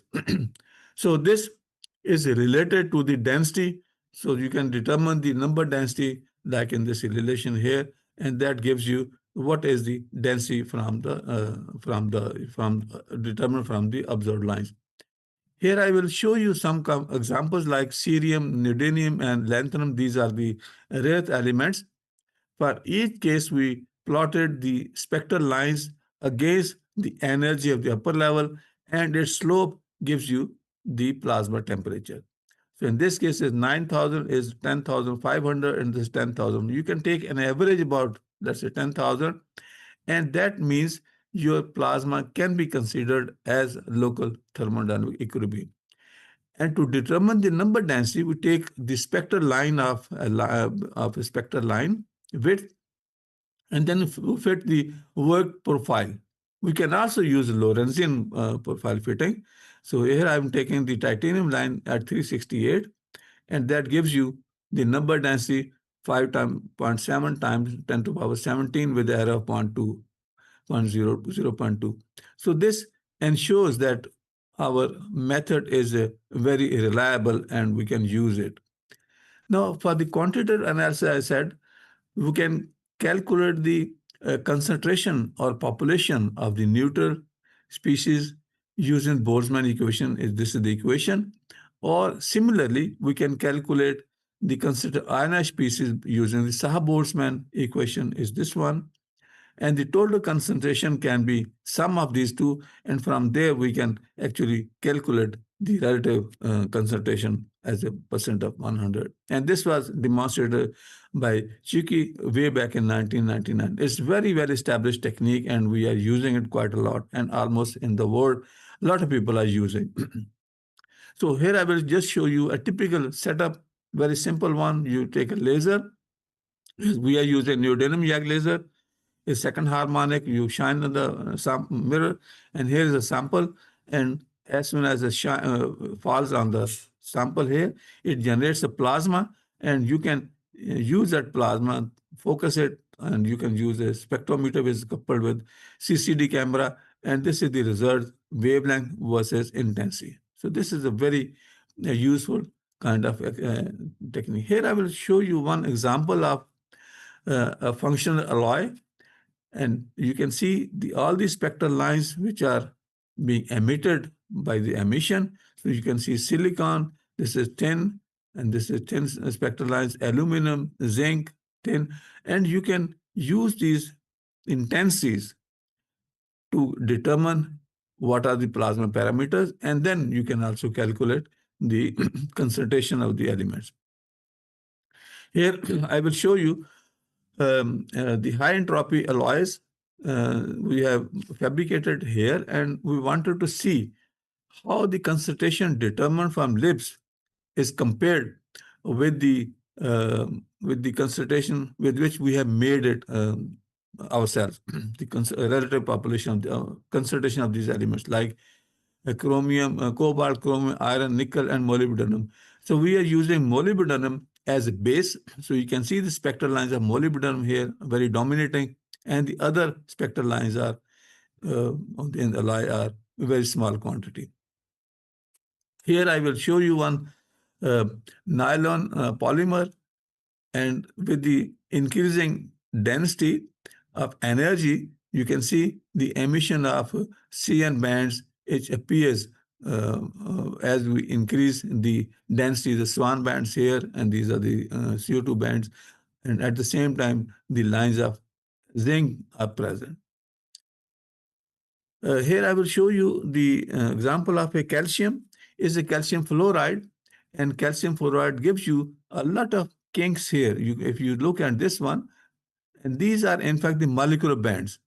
I have written a paper about that one, and it's a beautiful demonstration of LIBS being used to calculate the calcium fluoride, how this element or this molecule with a free radical is existing in the calcium fluoride window. Most of you maybe are the experimentalists. You must know about the importance of calcium fluoride. So this is the example of the optical emission of different CMET samples in Pakistan. So we can see the relative concentration of different elements in our samples, because the relative concentration of these samples, they gives you the strength of the cement. So that's why it was important to analyze it and do some kind of use this technique, simple technique. This is the quantitative analysis of rare ores. We have got a lanthanum here, or this is the sample we have studied. And the technique we use is, first we record the LIBS spectrum of the lanthanide element, and then we record the spectrum of that particular sample. And we compare it where these lines are overlapping, and that gives you the presence of that rare earth in that element. Similarly, in cerium, this is our reference spectra, and this is our sample. And you can see the cerium lines they are existing there. Or in this case, we can see a silicon, and these are all the tantalum lines, also iron lines. And this is our sample that confirms there's a silicon there, and there is iron also. And here is a neodymium. You can see the spectrum of neodymium, and this is our sample. So that confirms how we can get the quantification of that one. But it's always very difficult to enhance the intensity of the spectral lines. So we developed a technique known as the magnetic confinement. That means we place a magnet, and then in the middle we place the sample, and then we shine a laser on it. So as a result, when you shine a laser, you produce a plasma. There are electrons and ions. So these electrons and ions, they are actually influenced through the Lorentz force. They will confine themselves, their expansion and their collapse, they will be enhanced in the presence of magnetic field. Consequently, their density will increase. And when the density increases, the intensity of the spectral line increases. Like here, in this example, this is the simple LIBS experiment, and this green one is the double pulse. We can also use double pulse. And this red one is, in fact, due to the presence of magnetic field. And in this experiment, it's very clearly demonstrated almost 3 times double intensity. So if your sensitivity increases, that increases your quantification also. This is another way to show you with the application of magnetic field, we can enhance the intensity of spectral lines almost 3 to 4 times. This is a very good way to do LIBS and to identify very unknown kind of experiments, elements, detect that one. So there is another way to do the quantification. So this equipment is actually banned for Pakistan. So what I did, I made it myself here. I designed it, I fabricated it, and now it's working perfectly all right. With this equipment, the basic idea is the same. That means you pinch, you shine a laser, and then you generate a plasma, and this plasma expands in this direction. Now you apply a positive potential to accelerate only the ions, and from here to here, it's a field-free region, and where my contribution was to put a magnet here, and that will make you a very fine beam of ions. So they travel almost 1 meter, and they arrived at the detector, and as a result, you know, if a heavy ion will take longer time as compared to the light ions, and we can detect all the ions as a function of, we can plot their intensity as a function of arrival time. So this is a very nice equipment which we have actually, we try to use it, and we are using it quite heavily nowadays for detection and identification of that one. So on this example, I will show you the zinc isotopes. That means with this equipment, we can also look for the isotopes, but you have to work rather hard to detect this one. And on this axis, I will show you the in the element analysis of a sample, all the elements are present, and that is really a very good way to look at that one. This is another way to look for the rare earth elements because they are confined in this region, but the impurities are all seen very clearly here: calcium, carbon here, silicon, and calcium, titanium, iron, silicon. These are the same what we have observed in our spectrum. But there is another technique which can also be very useful, is known as EDX, because in EDX you shine the X-rays, sorry, the high energy electrons, and you detect the X's emitted by these elements. So this is the bunch of the elements we have seen, and they are really very nicely identified, and they correspond exactly what we have observed. We have detected from the laser ablation time of flight mass spectrometer. So this is a comparison of the two. So this is in fact the spectrum we have seen with the laser ablation time of flight, and this is the EDX, and EDX gives you almost the identical result what we can observe in our simple experiment. Here I would like to show you a comparison. That means we have a lot of techniques like LIBS, which has the for the quantitative analysis and the qualitative analysis. We can use, as I mentioned, the calibration free technique, and that gives you like the standard LIBS. So this is the analysis of standard LIBS. So what is the concentration of these elements of these in the sample? And then we use a magnetic field enhanced LIBS technique, and that is the detection increases a little bit more. And then we use the laser ablation time of flight mass spectrometer, and that also gives you the concentration and the relative concentration of all the elements present, like carbon, sodium, magnesium, silicon, potassium, titanium, calcium, iron, lanthanum, cerium, and neodymium. So, and also phosphorus, I think that is not a very, I will not say with the confidence that it is there. But all the elements, like in the EDX, So you can see EDX also gives the identical results. And ICP is also a technique. But let me tell you one thing. ICP is a very cumbersome technique because you have to dissolve your sample in nitrogen nitroxide, and you never know what impurities are there. EDX is very expensive, and EDX is limited. It cannot detect light element like we are interested in finding of the lithium, but EDX cannot find lithium. The laser ablation time of flight mass spectrometer is the only technique which is a very, very useful, very good, and you can make it very easily. If I can make it in Pakistan, why not you can make it? So this is a very good technique. I am ready to help anyone who is interested to build this equipment, and I am really very happy to share with you. I have published this in Laser Physics, the details of our manufactured laser ablation time of flight mass spectrometer. Now, let me conclude this thing. This LIBS provides a rapid in situ elemental analysis with minimum sample preparation.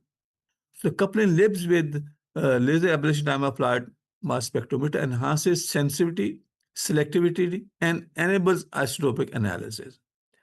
LIBS time of flight mass spectrometer EDX techniques offer complementary strengths for comprehensive material characterization. So these methods are effective for analyzing a diverse range of materials, including rare earth ores, copper ores, fluorides, polymers, high-end alloys, functional materials, and cement. The integrated approach ensures fast, reliable, and multi-elemental detection for both qualitative and quantitative analysis. So this is my group. This young man is me, and these are my students, PhD students. And this is my professor, supervisor with whom I did my MPhil. So with this, I am really thankful to you all for having listened to my talk. So if you have any question, I would like to answer it.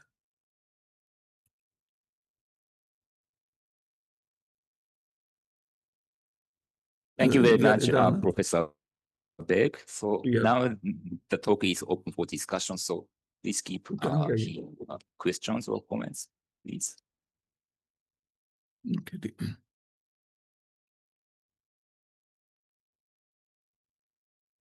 So, Professor, I am quite beginner about, I don't know quite well about this spectroscopy. So the sample you should put in vacuum, or you can see these signals even in ambient conditions?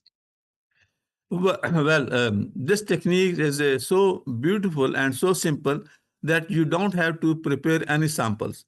You simply take a small piece of your sample and expose it to the laser. You don't have to prepare it. You don't need to surface smoothing.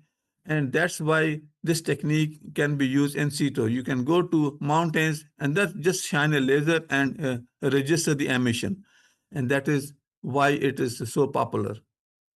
And Ocean Optics has really made it beautifully because they are supplying it, these spectrometers throughout Pakistan and throughout the world, in fact. And now there is another made in Holland, Avantis. They are also making very nice spectrometers for LIBS. And this is much cheaper than Ocean Optics. But the quality, of course, you have to maintain. If you are limited by budget, I think you should go for Avantis. If you have a lot of money, like in Japan or in Indonesia or China, so you should go to opt for Ocean Optics.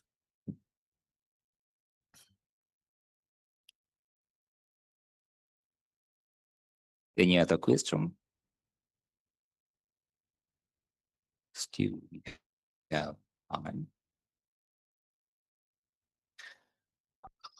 You pointed that the application of magnetic fields enhance the signals. So I cannot follow the principle. So the material has elements or atoms or molecules that must have magnetic moments. This is why the signals are enhanced. Yes, let me explain this thing. When you produce a plasma, so this plasma contains electrons and ions. Now there's a force, Lorentz force. So this force will be perpendicular to the lines of force and the velocity. And consequently, they will spiral. And that's why the confinement begins to emerge there. And the density will increase, and consequently, the population upper level will also increase. And that gives you the enhancement in the intensity. So that's a very well established technique, and we have demonstrated experimentally also. Recently, I have written a chapter for this Springer Verlag about the techniques, how we can enhance the intensity in lips. So many techniques, but I found magnetic field confinement is one of the easiest one and was the simplest one, and is very effective also.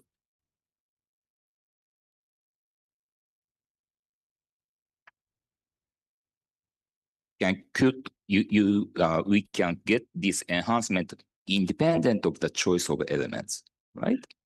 Yes, normally you get enhancement, much higher enhancement if you are using low melting point elements. But in that case, if you increase the enhancement a lot, and then your lines will be self-absorbed. So you have to use another techniques. That's why you have to make a compromise which elements you should use and what should be the strength of the incoming laser density, because that increases the density of upper state a lot. So we have to control that thing. Thank you very much. So any other question? So if not, let's thank Professor Berg again. Thank you. Thank you very much. Thanks a lot. Okay, so let's move to the next talk. So the next speaker is Professor Sulaman W. Harun from University of Malaya in Malaysia. Yes, so the title of his talk is Dark Pulse Emission in Fiber Laser Systems. Okay, Professor, please start.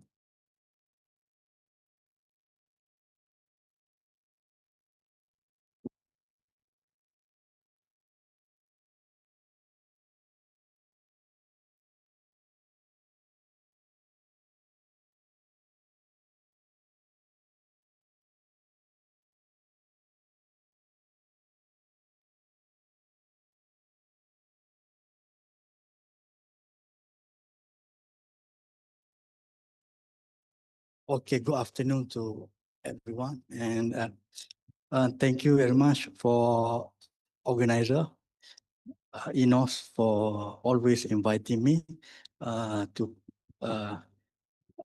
participate in ISMOA. Okay, so today I will talk about dark pulse emission in fiber laser system. Okay, I am from the University of Malaya, Kuala Lumpur, Department of Electrical Engineering. So this work is a collaboration with Chongqing Vocational Institute of Engineering, China. Okay, University of Malaya is located at the center of Kuala Lumpur. It's about 5 kilometers to the Twin Towers. So we have a green campus, and this is Faculty of Engineering that I belong, located just opposite the lake here, the famous University of Malaya Lake.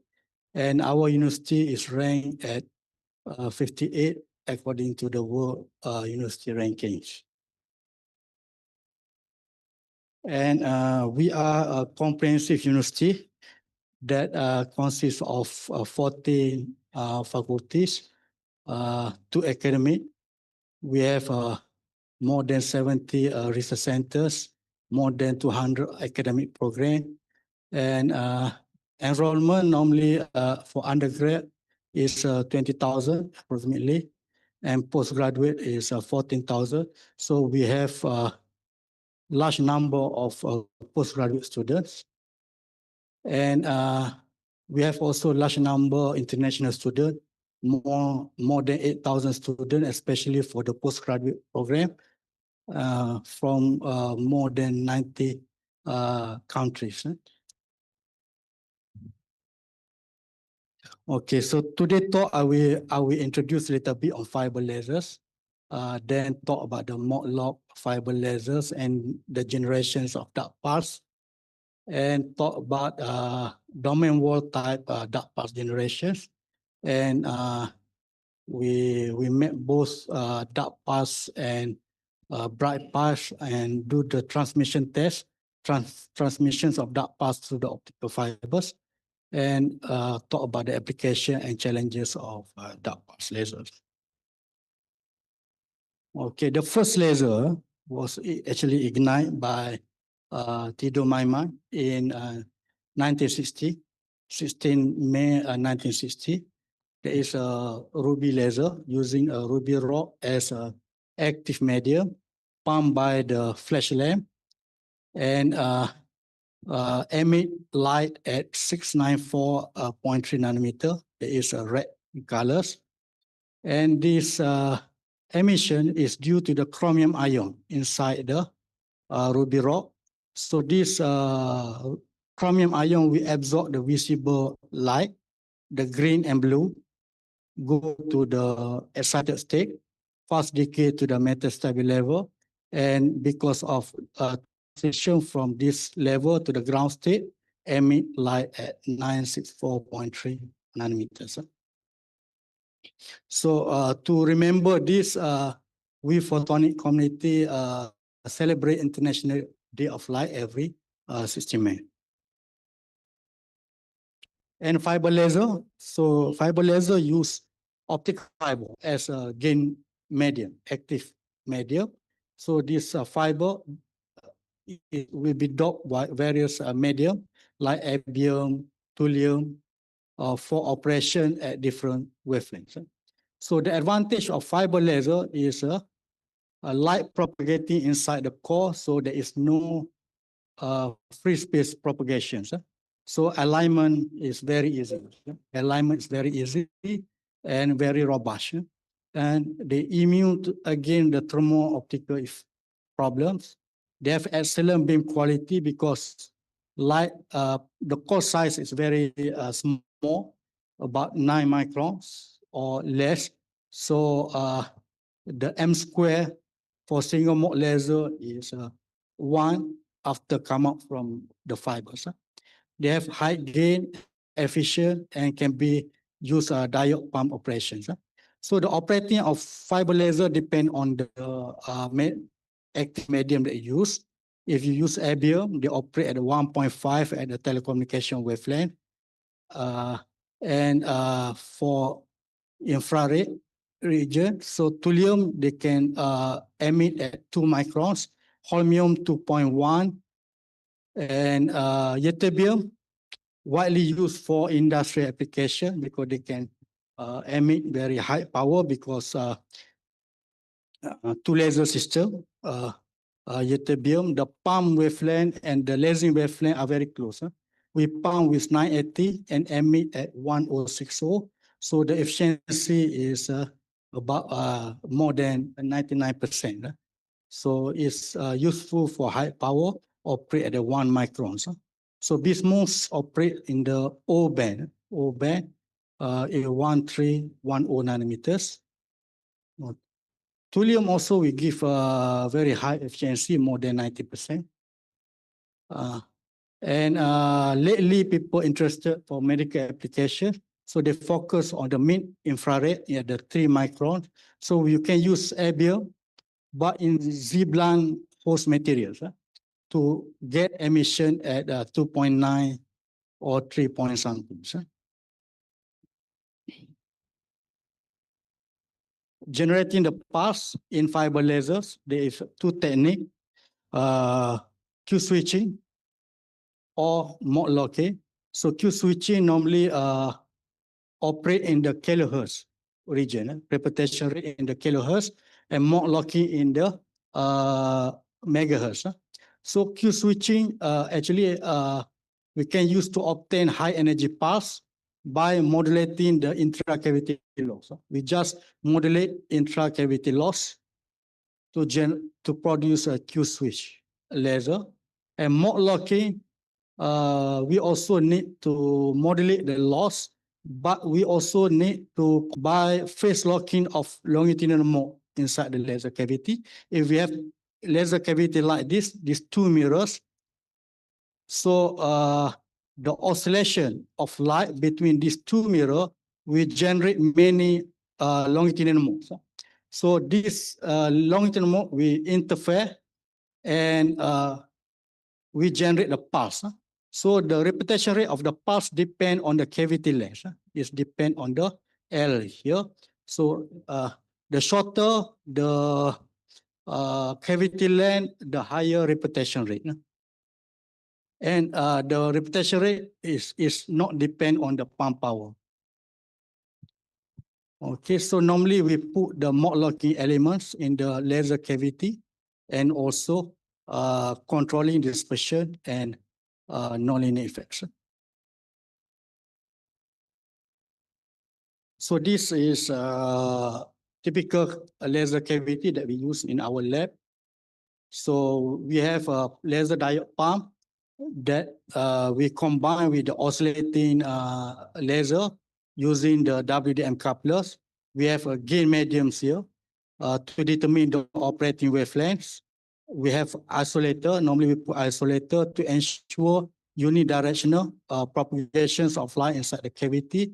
And we use the film type or various type of saturable absorber inside the cavity. So this is a film type that we plug into the laser cavity to modulate the cavity loss through the saturable absorption effect. And this example of we generate a dissipative soliton using the tin sulfide films. Okay, we use 1 meter of erbium as active medium, and we use tin sulfide materials. We make the films, and we insert into the cavity, and we use a DCF here. This 115 cm DCF, dispersion compensating fiber, to compensate for dispersion, because DCF we have negative dispersion. So we get the total net cavity dispersion is very close to zero dispersion. Okay, so this saturable absorber have the modulation depth around 5%. And we managed to get the rectangular spectrum, spectrums. So we investigate in the wavelength domains, in the time domain using oscilloscope, wavelength domain using OSA, optical spectrum analyzer, and we observe in the frequency domain using RF spectrum analyzer. And because the pulse duration is very narrow, so we need to use autocorrelation technique to measure. So we get 152 femtoseconds lasers.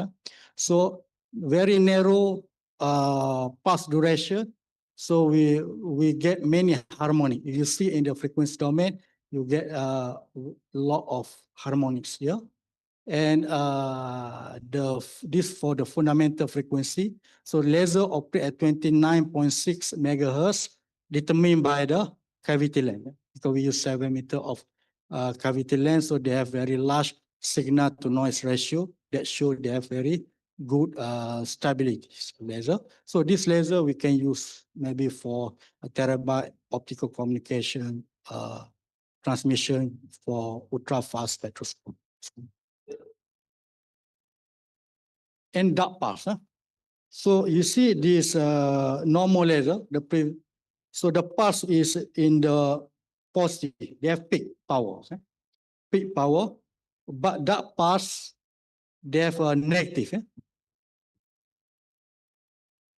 So in 2010, NIST technology reported the generations of the dark pulse directly from semiconductor laser cavities.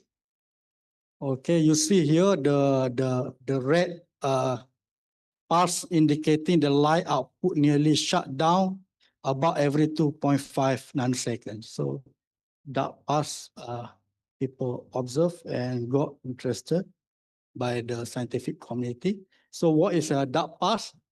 Dark pulse generate a pulse laser beam with alternating period of high and low intensity, specifically producing a series of dip in light intensity again a continuous background. So they produce a bit this as continuous background. So they produce dip here. Okay, instead of the peak, bright pulse peak, but dark pulse they produce dip. So the dark pulse can be described by following expression. Actually, is A naught square is the intensity whole or the dip. TO here is the dark pulse width, and B govern the whole dip, and the phi here the phase. Described by these equations. Okay, why are these significant? Dark pulse significant. Dark pulse laser have potential application in telecommunication and other field because the bright pulse they have a peak power, and the peak power when propagate inside the optical fiber, for example, so they can induce the nonlinear effects. Peak power they induce nonlinear effects, but if dark pulse is negative, so power is low, so we can solve the problem of nonlinear effects. So they can offer better signal quality and stability compared to the bright pulse. But research still ongoing to explore the use in various applications, including sensing and other industry. So the applications stay unclear now. And a type of dark pulse, there is 3 types of dark pulse. The first type is nonlinear Schrödinger equation dark pulse that are formed within the framework of nonlinear Schrödinger equation. These pulses are found in laser cavity with normal dispersion and require specific conditions related to the linear refractive index coefficient. So this example 2 cavity, because you need to have a normal dispersion. The cavity total cavity must be operate at the normal dispersion. So either you use a ytterbium that work at 1 micron, okay, or you can add a DCF here. They have negative dispersion, so we can get the laser cavity operate in the normal dispersion. Or the second type is a cubic quantity NLSE. So these pulses are formed in highly nonlinear cavities. You need to add a highly nonlinear fiber inside the cavities, okay, to generate a cubic quantity nonlinear Schrödinger equation type of dark pulse. And the third type is domain wall. So this domain wall dark pulse don't require dispersion management or specific cavity condition. They arise from multi-wavelength oscillation. So you need to make a multi-wavelength laser oscillation inside the cavity. Normally we put interferometers inside, like multi-mode interferometers here. So they arise from multi-wavelength oscillation and topological defect in the temporal domains. So domain wall dark pulse can exist in both normal or anomalous dispersion region, unlike the 2 types of dark pulse. So, okay.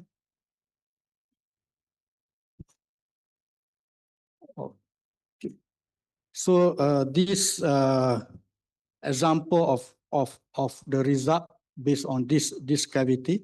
So we use SM single mode fiber, multi mode fiber, great index multi mode fiber and single mode fiber structures here to create the interference. So interference occur because multi-mode have the larger core. They have larger core compared to single mode. They can cause the interference here to generate multi-wavelength lasers. So they generate two peaks here, laser. Okay, so this structure, so this laser operate the anomalous dispersion. The cavity length is 9.5 meters. So the output here, they have two peaks here, 1567 and 1569 nanometers. And because of cavity length 9.5 meters, they operate at 21.5 megahertz here. Okay, so the pulse duration here is 5 nanosecond, limited by the measurement limitations that we have, maybe smaller than this. Okay. So these some other words on dark pulse generation. For example, we use this molybdenum aluminum boride coated on the side polish fiber. We use this switchboard domain pass, domain wall, and CQ nonlinear Schrodinger equation dark pulse and harmonic dark pulse. And this another cavity. So here we use instead use multi-mode fiber. We can use a smaller core fibers.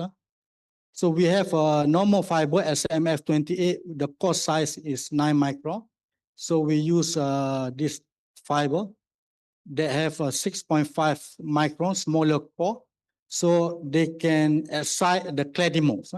Cladding mode, because some portion light from the core we propagate inside the cladding, and we oscillate here, can cause the interference. So we get these triple wavelength lasers with spacing 0.71 nanometers, and we get the dark pulse with pulse duration 150 nanometers.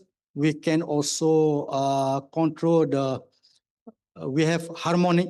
By controlling the pump power, we can control the frequency through the harmonic operations. So this some work on domain wall dark pulse that we have published. And propagation properties. So we make the same laser that can produce the same laser cavities based on SMS structures. Similar cavity like this, I think like the previous one. But similar cavity like this, but they produce by using the polarization controller, so we can generate dark pulse and bright pulse using the same cavities. So we can generate the same power of laser, and we transmit this laser output, dark pulse and bright pulse, into 10 kilometers of SMF. Okay, so we observe the pulse before and after. Before and after. This one for dark pulse, you see, before we get the pulse duration 450. So after the pulse duration double, 1.1 second, but they maintain the shape. They maintain the shape. But for the bright pulse, you see, before you get the very nice pulse, but after 100 kilometers, you see the broadening, the pulse broadening, and the power drop. Okay, so in terms of transmission, so dark pulse is have the advantage. Potential applications of dark pulse can be used for encoding information in optical fiber communication system. It's less sensitive to the nonlinear effect and dispersion, making them suitable for long-distance transmissions. For optical sensing also, the interaction with the environment like strain, temperature can be exploited for the sensor. We can use also for all optical computing, potential use in logic gate or memory element, where light control light. Challenges the most challenging for us is on detection and measurement. Detecting dark pulse is more difficult because they are deep. It's not peak. So the autocorrelation measurement, they use cycle harmonic generation, nonlinear effect. So they have peak, but our laser have a deep. So we use we only can use high resolution oscilloscope to measure at this time. So this require high resolution detector and advanced signal processing for measurement. And low power, another challenge is low power because pulse is dropping in intensity. So which limit they use in application that requiring high power. And also slightly more complicated to get for the generations. And okay, so this the challenge. So the ongoing research aim is actually to make this laser more practical for real-world application in communication, sensing, and signal processing. And as a conclusion, a dark pulse laser is fiber laser engineered to produce intensity deep rather than spike, offering unique dynamic and application distinct from conventional compared to the conventional pulse laser. Dark pulse often produced in normal dispersions, nonlinear triangle equation. They can also be formed due to the nonlinear interaction, SPM and cross-phase modulation, along with dispersion and gain loss dynamic. So cubic quantity nonlinear triangle equation. So these parts are typically mode locked, meaning the laser operate in a way that cause multiple longitudinal mode to interfere and form stable and predictive. Domain wall dark pulse is another class of dark pulse that can be formed due to the polarization dynamic or multi-wavelength interaction in fiber system. So dark pulse lasers are of interest of application in optical communication, nonlinear optics, and fiber sensing due to the dear stability, low noise, and unique dynamic compared to the conventional bright pulse system. I think that's all. Thank you. Thank you very much for surprising. So, okay, now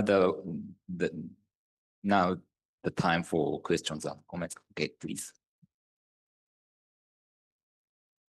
So this suppressed pulse broadening in this dark pulses, I mean, so that was like an experimental observation, but what is the explanation behind that?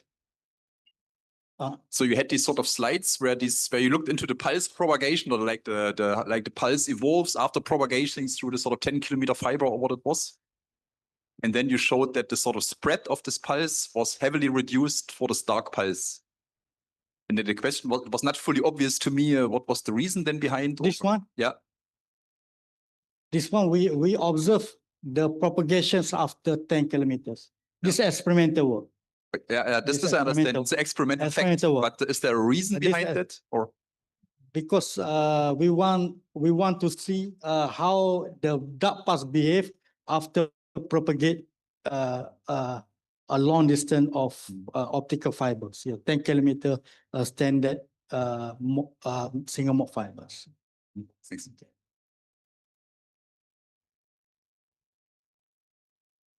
Yeah. Yeah, thank you very much. Wonderful talk. You mentioned that the width of your dark pulses there would be narrower than the limit of your measurementation. So, what's your expectation? How narrow is such dark pulse width possible? Because we use a picoscope, or but even your theoretical expectation. So how narrow we are not sure, but we think that compared to bright pulse, of course, is bigger. It's bigger than bright pulse. Yeah. So maybe in the picosecond. In the order of picosecond. Picosecond. Okay, thank you. Any other question? Yes. Can you say a few words about the shape and the spectral components of these dark pulses compared to a bright pulse? Say what? The shape and the spectral components, are they the same as for a bright pulse? Same. Or are yeah. they The exactly spectrum the same? exactly same. The spectrum. The spectra is, I remember dark pulse, there is some narrow spectra with split spectra, right? Split two or three lines. For okay, depend on the way we generate.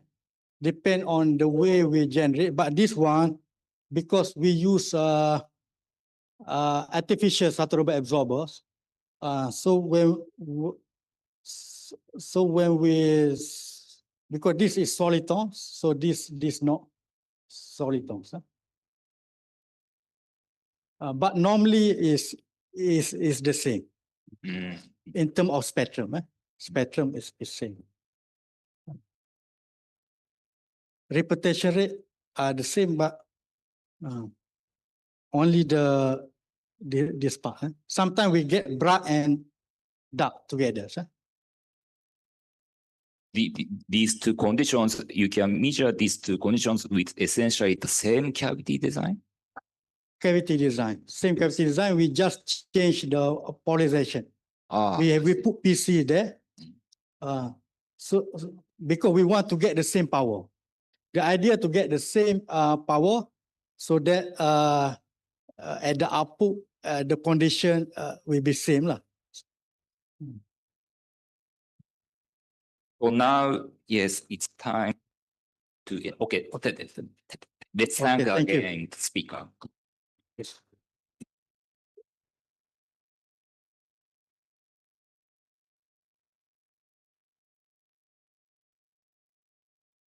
So thank you to all our participants now and then all the moderators. Now, before we finish our third sessions, I would like to invite again Professor Aslam Baik because our professor doesn't come. So it will be represented by Professor Alexander. And also I would like to invite again Professor Sulaiman Harun to come to the stage. And also I would like to invite Professor Takashi Kuroda as a moderator to handing our souvenir. Thank you.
Okay, thank you to all the moderators and presenters.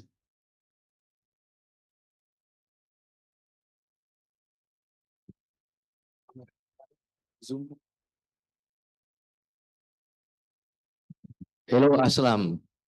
So the organizer has given you this memorabilia. Can you see? Thank you. Can you see? Thank you very much. It's really a great thing for me. And particularly because you have received it. So it's excellent, really. Thank you very much. I will give this to Hendrik and he will arrange how to give it to you. Thank you very much. Thanks a Okay, lot, thank Alex. you. Thank you, Aslam. Thank you. Thank you very much.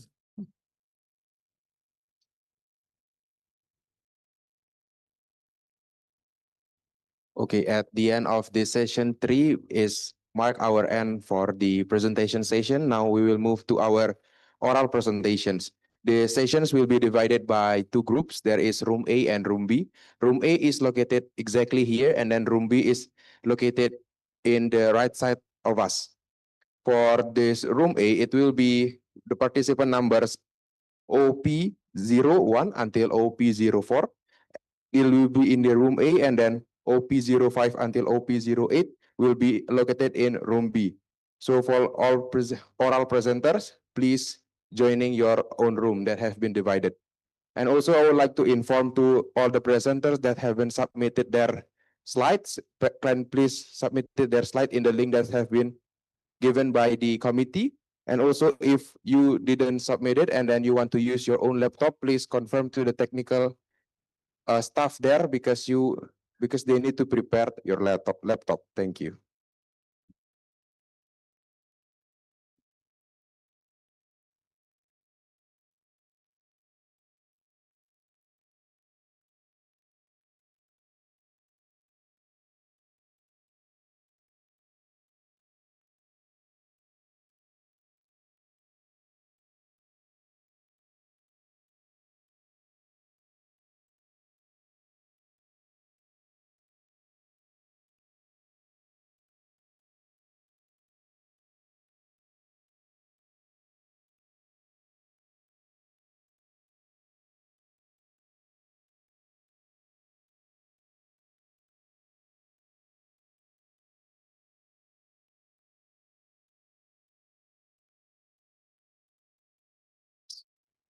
Okay, I would like to inform again for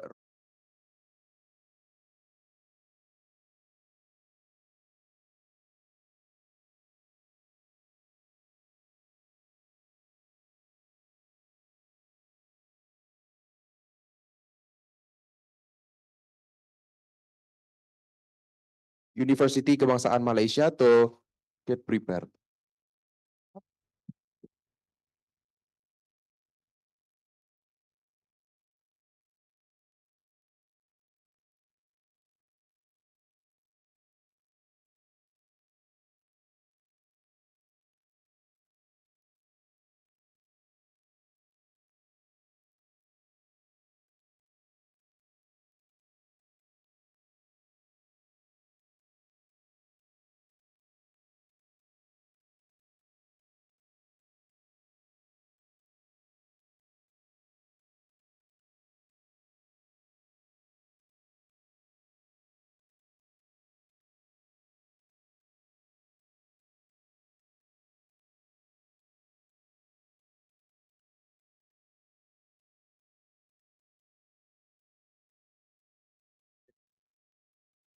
Hello, everyone, and good afternoon. My name is Hassanian Nasser, and I am from Iraq.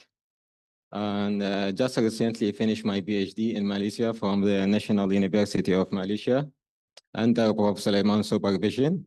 And today I would like to present my topic, which is carry the title, Demonstration of Q-switch multi-wavelength Brilliant Fiber Laser using our gain media Havinium Bismuth Erbium dot fiber at L-band region. So this is my presentation outline. Start with the introduction. Firstly, I will try to define a photonic fiber laser. It's a type of laser that use an optical doped fiber with the rare earth material to generate the multi-wavelength or pulse fiber laser generation. And why we are using, the reason why we are using the optical doped fiber, why? Because it's a symbol, and compact in arrangement and doesn't require mechanical alignment and high flexibility. So what is the application and why the co-doped or doped fiber laser? It's play very important role for fiber laser domain, especially in scientific research, industry, and medical information, telecommunication, even the military, due to a narrow pulse width and a high peak power and a large pulse energy. And here, the fiber laser can be realized in either active or passive method. So the active method, which is the method which need an external energy source to inject the cavity. For example, TLS, tunable laser source, or the other to activate the ion inside the cavity. The other one is the passive, which doesn't need an external energy source to generate the pulse or multi-wavelength inside the cavity. A small brief about the optical amplifier, which is a device which is amplify the optical signal without even changing it to the electricity. The light itself amplified extend the distance light signal can travel without regeneration. So reason why we're using the compact amplifier or the amplifier for the reliability or the flexibility, some application for wavelength division multiplexing, and the low cost, of course. And here some configuration show the amplifier mechanism or function, which is we can see the CW, the optical input signal, goes to the active or gain media, injected with bump laser source to amplify and generate our multi-wavelength or pulse fiber laser. Background about the type of generation that we generate after we're using our gain media. So the first one is the standard one before the CW, the continuous wave. Continuous wave is very famous with the high power, stability, excellent build quality, the efficiency, energy, and narrow aligned width. And compare the Q switch and modlock bulbs. So the Q switch laser generated by modulating intra-cavity losses, unlike the modlock generated by phase lock in the laser cavity. Of course, the frequency in the Q switch will be in kilohertz. About the modlock, we're going to be in megahertz. About the pulse width in microsecond, for the modlock in nanosecond, picosecond, femtosecond. The peaks power in milliwatt, and modlock the peaks power in kilowatt, the pulse energy in nanojoule, both of it in nanojoule for the modlock as well. Okay, for the amplifier or compact amplifier, there is a main problem for our amplifier. Firstly, we're gonna face the most huge and biggest problem for our amplifier last 2 decades in the photonic domain. So however, recently or previously, the amplifier faced too many challenges, such as a limitation in laser efficiency, gain flatness, and wideband amplification. The second and the largest problem for the amplifier is need a very long fiber length, minimum from 10 to 50, which is going to be very costly and as well as not in idle. To overcome the domain of or the contribution of my research is to overcome the previous issues, the first one and second one. The research proposed a new compact rare earth element or material and highly co-doped fiber laser, such as zirconia. Zirconia got around 6,000 ppm, which means ion per million, something like that. And compared to our gain media, hafnium, bismuth, erbium, co-doped fiber, which is got 12,500 ppm. And this one gave us a better performance without needing long fiber. For the main objective for our research or our project is the first one, we try to investigate the amplification characterization of our gain media in 1.5 cavity micron, in 1.5 micron cavity. Secondly, we do demonstrate, develop Brillouin fiber laser using our co-doped fiber in both sides, the linear and non-linear gain media. And lastly, produce a multi-wavelength Q switch, Q switch and modlock pulse generation in short length of gain media. So this is the mechanism of our work or the scope of our work. We are working on pulse fiber generation. We mostly working about ring cavity to increase the power inside the cavity. After that, we try to characterization for the bump and the erbium or our gain media and the CW as well. And optical modulation using the passive modulation, as I say, passive or active. So we are going to passive without any external source. This can be considered objective 1. Going to the objective 2, we're using NPR technique, which is non-linear polarization rotation, to amplify and characterize the hafnium bismuth erbium doped fiber. And after that, going to the last objective, we are generating either multi-wavelength or pulse laser, could be Q switch and mod lock.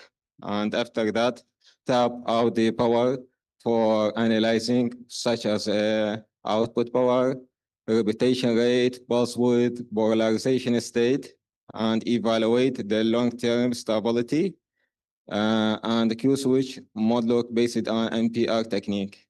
So all of this work is considered an experimental working. It's a practical working, more than theoretical. So this is not the real cavity. This is just actual cavity. I want to explain about the component for each one. So we starting from here. We have LD, laser bump diode. So the function of our bump diode is converting the electric power to the light power. Goes to the WDM. The WM to contribute the power inside the cavity.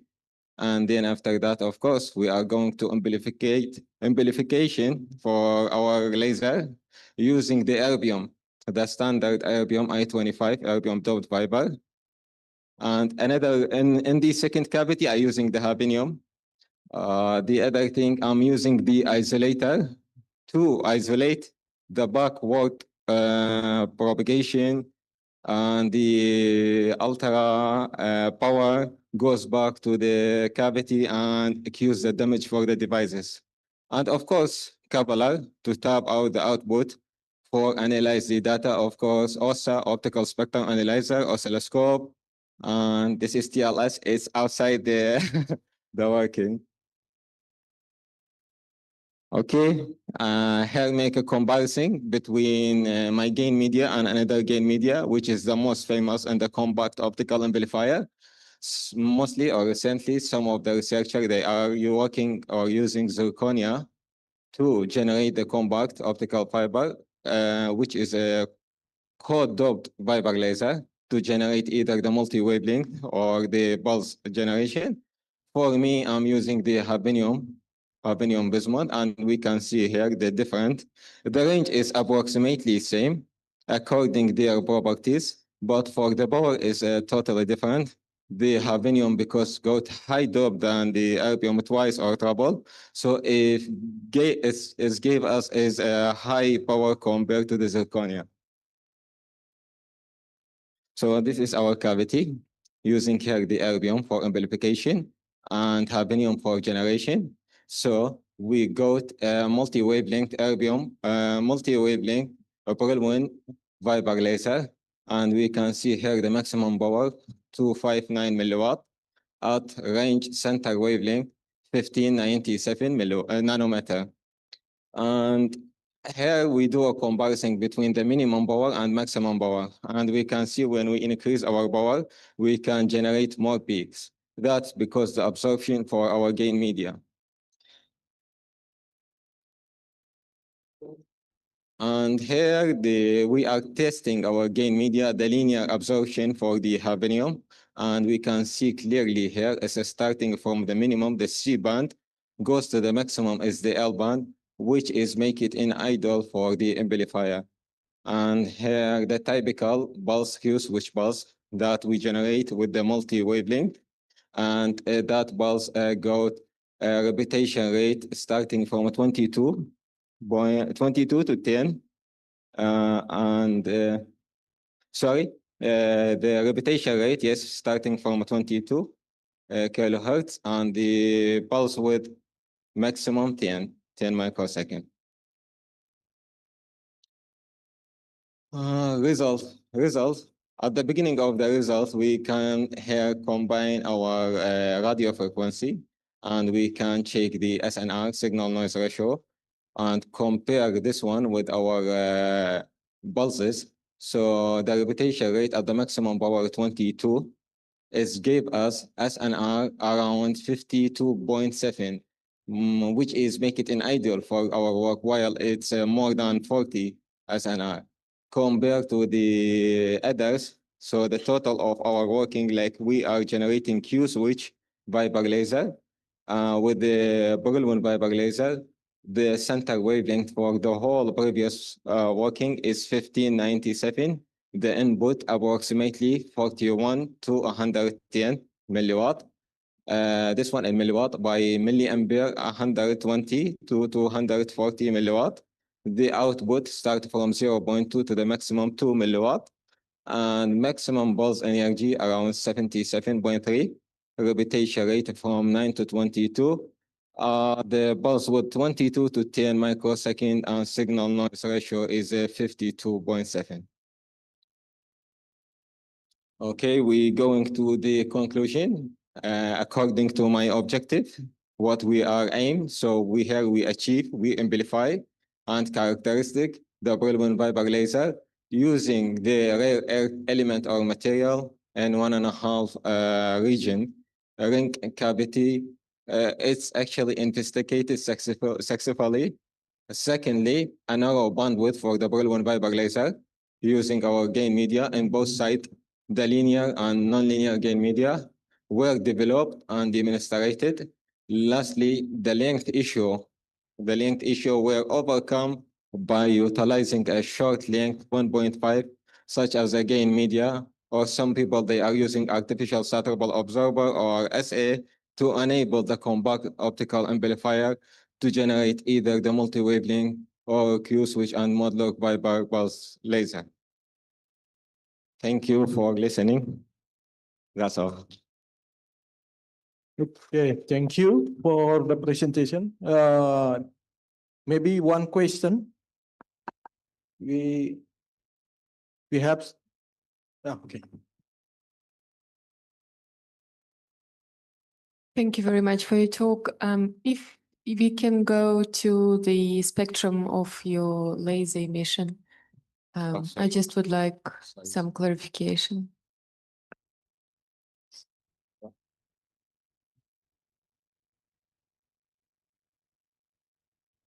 Where you have two different powers, big powers. Yeah, this one. Yeah, can you just point out exactly where is your pump, where are your stocks, and what's happening at the high powers? There is a force wave. Sorry, can you speak again, please? What I'm interested is you have 4 peaks at high power. Can you clarify what are those 4 peaks? Where you use your pump stocks and things like that? Okay. For the first peak, is a considered bomb diode for the first peak, because once we increase the power, that peak will gonna increase with that. Like you can see the peak power, it was here. And secondly, when we increase more power for our gain media, because it's a highly doped, co-doped Viper, more than 12,500, that means it's very high absorption. So that absorption, once you inject more power, it will create for you more peaks. So each time you increase the power, you will get more peaks. And you can see here, this one considered as a Brilliant Viper laser, and this one as well, and the last one as well. If you calculate the nanometer and the spacing from here to the maximum, you can be sure like 100% is a 0.08 or 0.09. So it depends on the gain media, the hafnium bismuth properties like that. Yeah, good, thank you. Yeah, it just would be good to have some sort of labels in the spectrum, because otherwise it's a bit confusing. Yeah, so once you can, like, I have another result using the zirconia or another different type of hafnium or shorter than this one. Actually, when I increase the power, it's gonna, like, for example, here, single brilliant, dual wavelength, treble brilliant. Once I increase more power, I can get more brilliant. Some people add SMF, single mode Viper. So this is cascading, right? Yes. Of the brilliant peaks. Yes.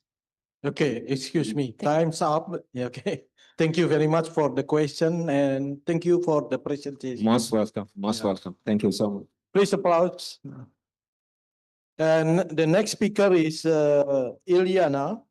A.Z. Roslan from University Technical Malaysia, Melaka. This time and stage for you now.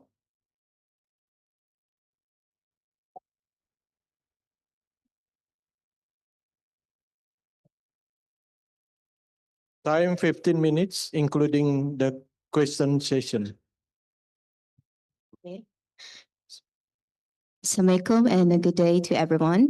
My name is Udayana Amali binti Zana Ruslan from a humble University of Technical Malaysia, Melaka, located in Melaka, Malaysia. So, I am a PhD student, currently studying field of research pulse fiber lasers. So, my journey with light began with a fascination on how something so tangible can be shaped from freely wild light into precise pulse fiber lasers. So that's why I would like to present my findings on how SA, scandium oxide, can act as Q switcher in EDFL cavity. So next. So before we proceed with my presentation, I would like to guide you all what will I be presenting in this presentation. So firstly, I will start with, So firstly, I will start with some introductions on how does lasers, pulse fiber lasers occurs using the saturable absorber. In this case, I use rare earth oxide as my saturable absorber, and also how it can help to convert continuous wave laser to pulse fiber lasers. So the next one will be, I will explain the SA fabrication process, which in this case, I use liquid phase exfoliation, LPE, with the help of solvent casting techniques to dry the film. And then for the next, I will explain the saturable absorber characterization.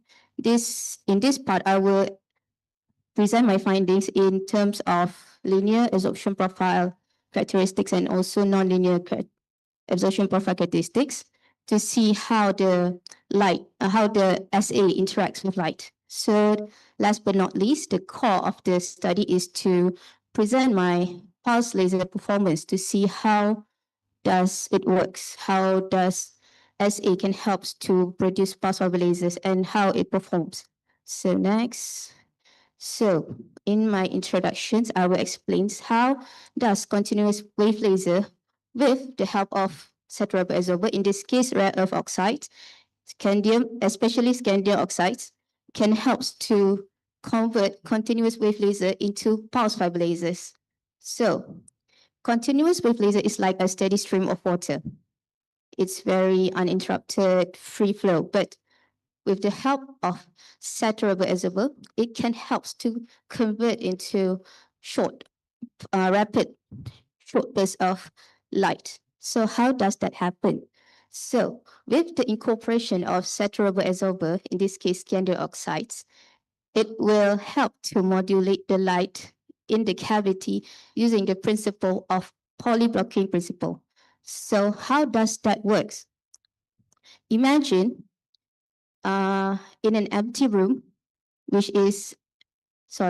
imagine when the low light pass through here, it will not able to penetrate the SA because at the lowest pump power, it will block the low light. So as the pump power increases, it will absorb the low light energy. And at one point, when it becomes so saturated, the SA will become invisible. So it will help to pass through the light, but in a very short pulses.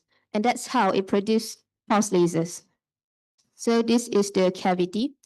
So laser diode will pump the light into the cavity. So this is the engine of the system.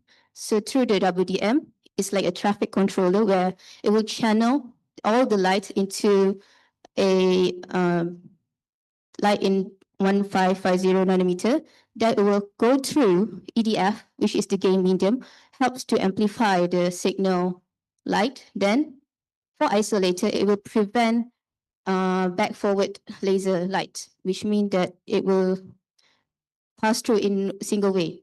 Then it will pass through coupler. So coupler 90 to 10, where the 90% will flow into the cavity and 10% will flow into the output. And this is Q switching mechanisms. So for SA fabrication, I use liquid phase exfoliation, LPE, and also solvent casting methods for drying process. So in the first part, there will be two parts. First is to prepare the base material solution, and then the second part will be to prepare PBA solution, and this will be prepared separately. And then only then we will mix both solution using certain ratio. After that, we will mix solution with magnetic stirrer for 3 days, and for every 24 hours, then we'll do ultrasonicator. Why? Because we want to produce a very uniform S18 film, and also to avoid clustered material inside the thin film. Then only that we will dry it in a room temperature for 24 hours, and this is how it will form. It will form into a very thin film. So for SA characterization, why we need to do this? Because we want to see whether the SA is suitable or not to be used as the saturable absorber in the laser cavity. So in first part, we will use PSAM, field emission scanning electron microscopy. Why? Because we want to see whether the materials that we will use is evenly distributed in the film or not. So in the left side, it actually the powder form. We can see at the particle is so big and also unevenly scattered. So in here, it's evenly distributed. And why? Because we want to see whether it will fit the core size of the fiber ferrule, which means there will be no loss in here.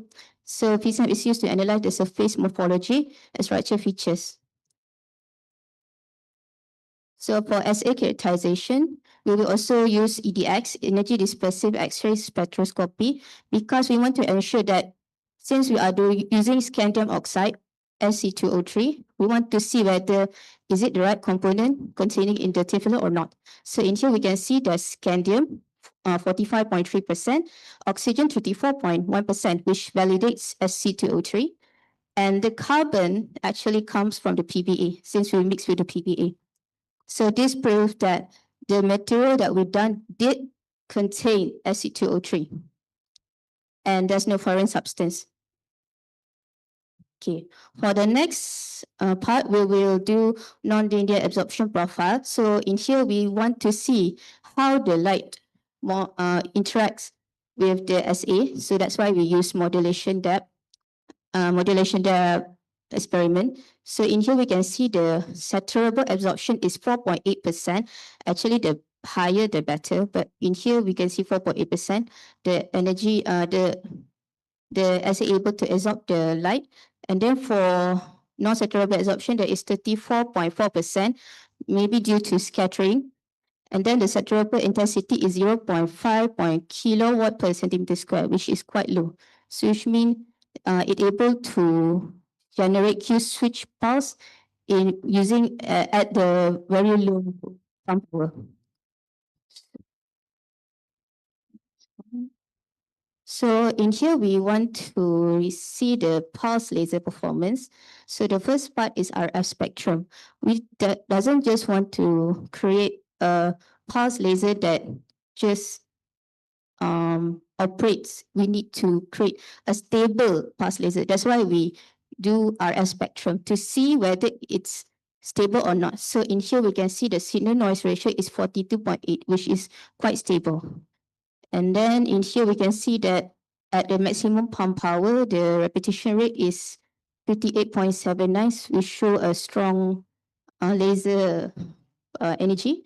And also for the next part, we will observe optical spectral analyzer, where in this case, since we are doing in C-band region, we want to verify that the pulse did exist in C-band region. So in here, we can see the central wavelength is 1560 nanometer with the 3 dB bandwidth of 1 nanometer, which means that the laser did not spread so widely. So in here we can see even at the different pump power, the central wavelength still remains at 1560 nanometer. So it means that it's consistent and reliable laser. So in here, we can see that oscilloscopes shows as the higher the pump power, it shows that as higher pump power, it will become the laser becomes much more intense, and also the repetition rate becomes more greater. And from here this is the maximum pump power. In here we can see that the pulse width is 5.2 microsecond, which means that in one pulse is contained 5.2 microsecond. It will last for 5.2 microsecond for one pulse. And every 17.10 microsecond, it will produce new pulse. So, last but not least, for these two graphs, here is the graph for output power, output power, pulse energy, and also peak power. So in here, we can see the maximum output power is 437.40 microwatt. Pulse energy is 7.87 nanojoules. And also peak power is 1.23 milliwatt. And for the next graph is maximum repetition rate of 56.56 kilohertz, and also minimum pulse wave of 6.40 microsecond. And based on what we have found, the second scandium oxide does have promising candidate as a drawback absorber to be used in Q-switch fiber laser. And that's all from me. Thank you. Okay, thank you for the presentation. And we have 4 minutes for questions. Yes. Thank you for your great presentation. I have one quick question. Throughout all of the rare earth materials, why did you choose scandium oxides? That's all. Thank you. So why do you use scandium oxide? Okay, there's a lot of materials in rare earth oxide, and I use scandium oxide because we determine the selection of material based on two parameters. One is bandgap energy, and one is also in linear optical absorption properties, which I did not put in here. So on bandgap energy, scandium oxide has the lowest bandgap energy, which is around 1.6, 1.8 eV. And also in linear absorption profile, it shows that there's only 3 dB loss. So which means it's capable and also efficient to produce Q-switch laser in this experiment. Okay. Okay, the second question.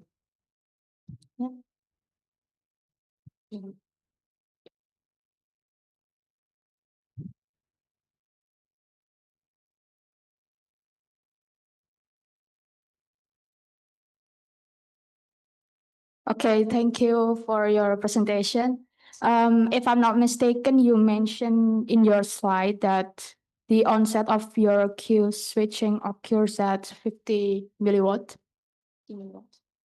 Yes, 50 a threshold about Your Q switching, it's occur at 50 milliwatt, right? actually my Q switch start to appear at 45 milliwatt. Okay. Have you explored any ways to reduce this threshold pump power? Yes, excuse me. To reduce this threshold pump power? Yes. Have you explored any ways, perhaps by optimizing the thickness or something in your materials?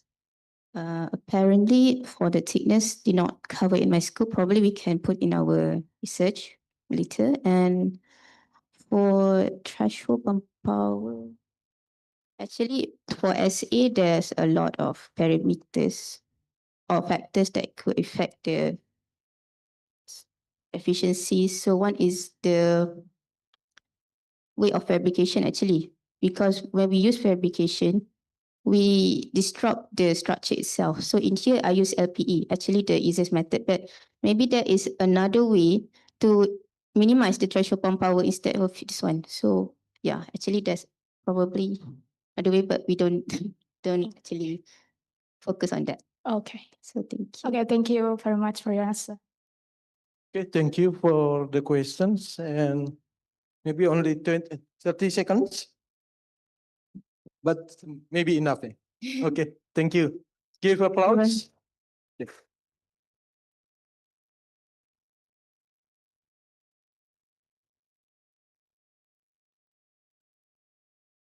and then the next speaker is just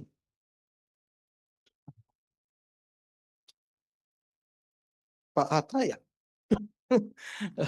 Yeah, the next speaker, Professor Agus M. Hatta from Institute Teknologi 10 November. Time and stage, please. Thank you, Chairman. Assalamualaikum and good afternoon. Today, I would like to present our work on the development of electric current sensor based on multimode interference in the SMS fiber structure. The optical fiber current sensors. The second one, I would like to present the state-of-the-art kind of methods to detect or to measure the current using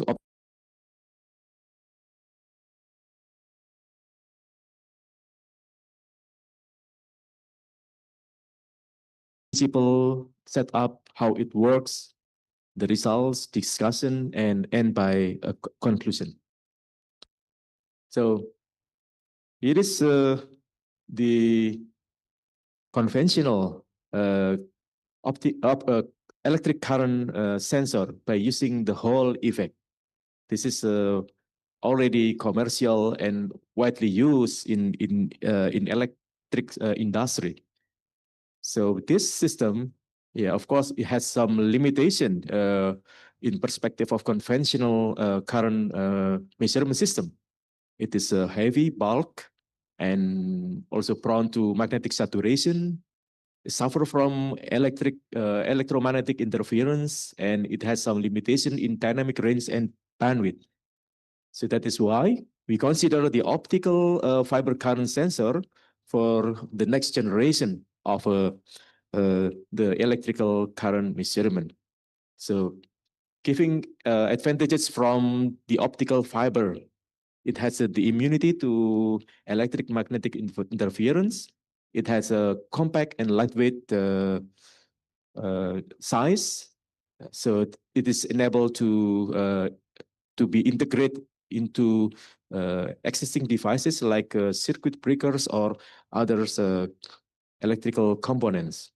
It has a wide dynamic range, and also the important one is consider the environmental safety. There is no oil or sulfuric gas in this system.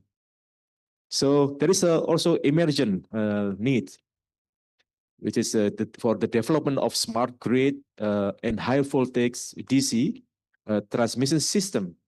It has demand a new generation of reliable, accurate, and intelligent current sensor.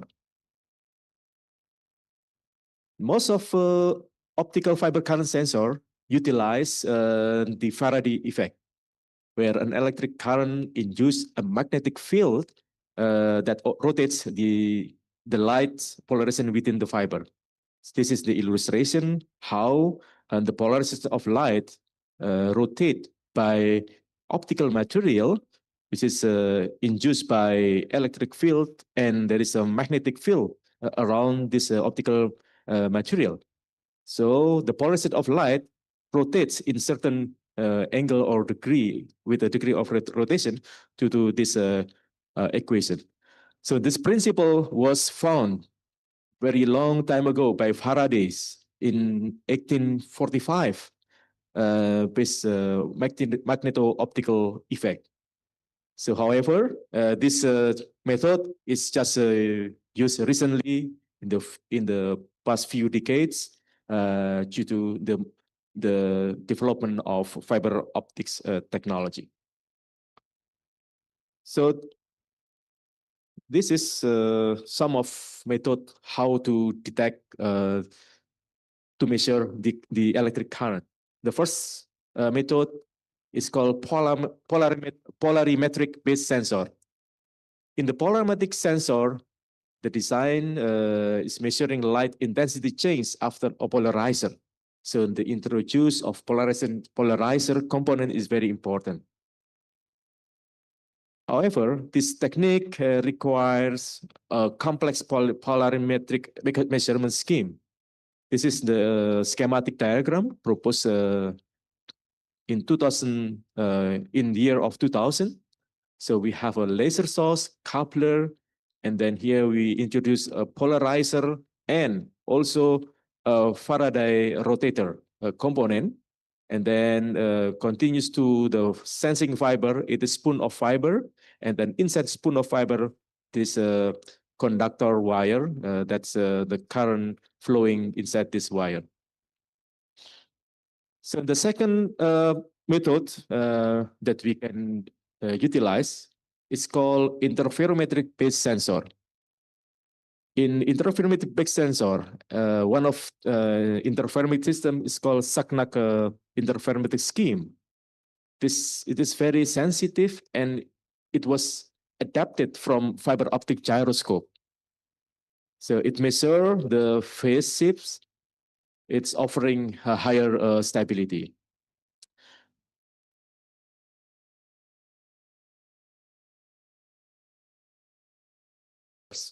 For example, interconnected factors, residual in linear pyrofringe in the sensing fibers, and also the temperature fluctuation. So you can see here, perhaps it's more complex setup. Yeah. We have a light source, we have a coupler, we have a polarization maintaining fiber, the polarizer, fiber polarizer, and then there's some delay, and then a quarter plate, and then we have as a single mode fiber coil, and then it is wrap up the current carrying conductor. So it was the first work in the year 1996. Yeah? Now some of commercial or some of sensor utilize this scheme. So the third scheme that can be utilized is we call non-Faraday effect. So it's utilized the Mach-Zehnder interferometer plus the copper wire. So it's not using to measure the rotation of the polarization, but it uses the heating effect, Joule heating effect. The first microfiber Mach-Zehnder interferometer, it's bound to a copper wire. This is a copper wire. And then the DC current passing through the wire generate heat, which is transferred to the temperature sensitive Mach-Zehnder. So by flowing the current, electric current, so we create the temperature increase, and then we just induce the first Mach-Zehnder interferometer. So in this proposal, they have two microfiber. So it's called optical Vernier effect, a cascading of second with a similar Mach-Zehnder interferometer. So these techniques can amplify the sensor sensitivity. It is connected to broadband light source. And then this is with a thermometer to measure the temperature variation due to the current flowing into the wire and connected to the optical spectrum analyzer. So you can see in this scheme that the current can be detected through monitoring the dip for the spectrum. So the next method, it can utilize the ferrofluids and multimode interference in the fiber. So it is also classified as non-Faraday effect. So in this system, we utilize SMS fiber structure and the use of a no-core fiber, meaning that the cladding layer replaced by the magnetic fluid, the ferrofluid material. So this sensor measures current by detecting change in the light intensity caused by magnetic field altering the ferrofluid's evanescent field absorption. Then we connect with the broadband source and the optical spectrum analyzer. So here we can observe the variation of the spectral response due to the electric current. So this proposal is unlike the traditional Faraday effect-based sensor that require long fiber coils and suffer from linear birefringence issues. This sensor is very short. In fact, it is only about less than 8 centimeter. So our proposal, yeah. So it's based on this research question. Can we create a reliable low-cost sensor by leveraging a different physical phenomenon, avoiding the complexity of traditional parametric or interference system? So we propose this Faraday effect plus multimode interference in the SMS fiber structure. So this is the illustration. The Faraday effect meets multimode interference. So actually, we in the there is the optical power. It's highly sensitive to the phase shift. So additional phase shift here can be contributed from the Faraday effect. So an external current generate a magnetic field around the fiber, and then the field induce a Faraday rotation angle by this formula, and then this rotation angle contribute the phase shift here for each mode in the multimode fiber section, altering the multimode interference pattern. So as the result, a change current lead to a predictable change in measured optical power. So this is the experimental setup. It's very simple. We connect a light source. Here we add the fiber polarized control, and then SMS fiber structure attached to the conductor cable, and then we have an optical power meter. So the SMS fiber structure is attached to the conductor wire. An intensive optical measurement is employed. So here's the result. The first result is we utilize two types of MMF step index and MMF credit index.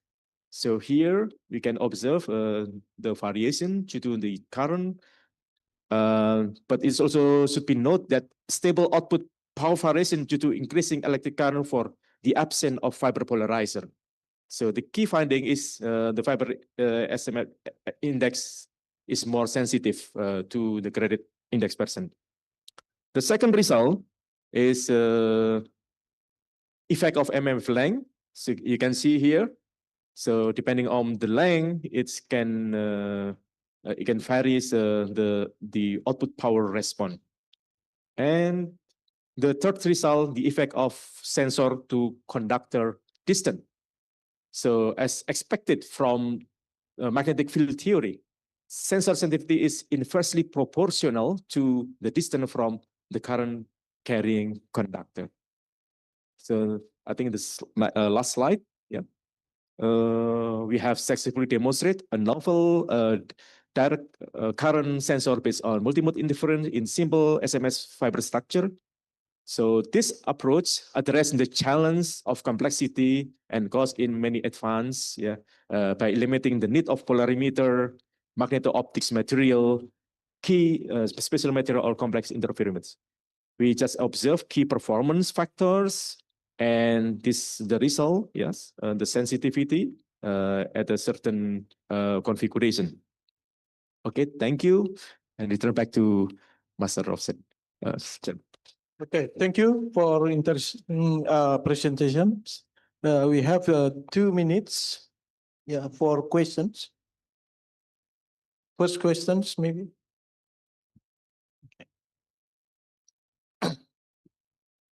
Okay, thank you for amazing presentation from Professor Hatta. I would like to ask, could this SMS structure can be used to measure the alternating current AC current too?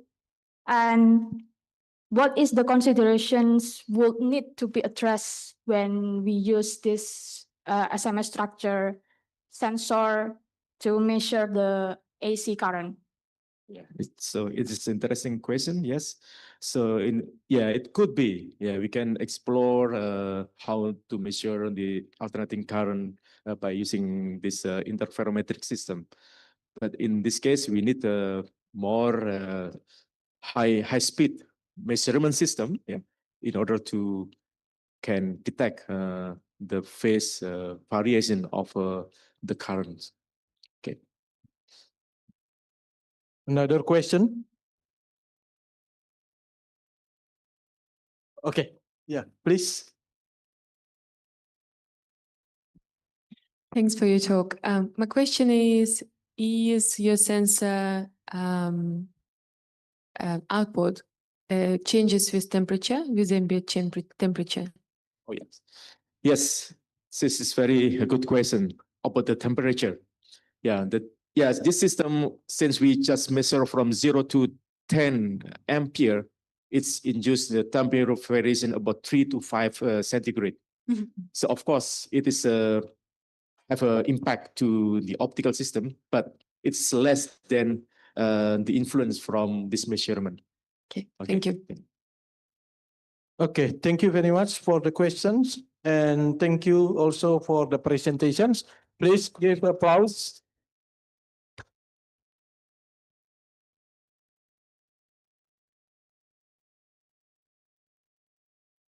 Okay, and the last presenter is Udayana.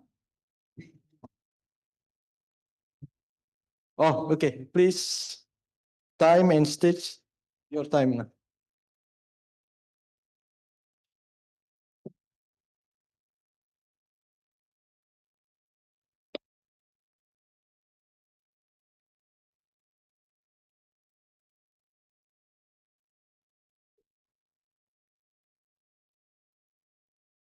Thank you. Om Swastiastu.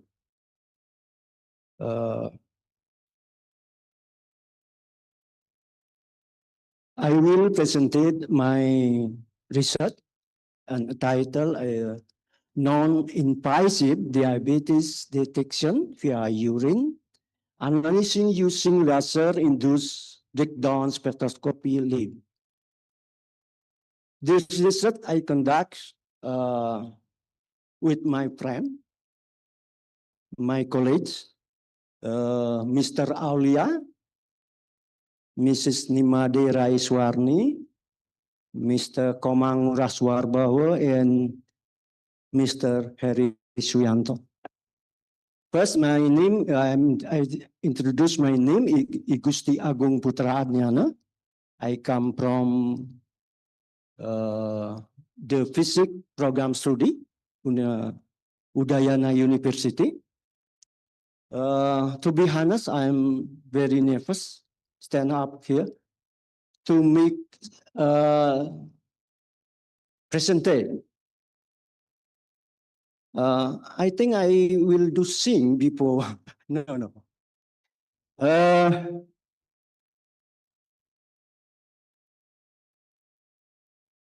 There are several compelling reasons for undertaking research on diabetes mellitus. Namely, diabetes is a global problem and need a best solution.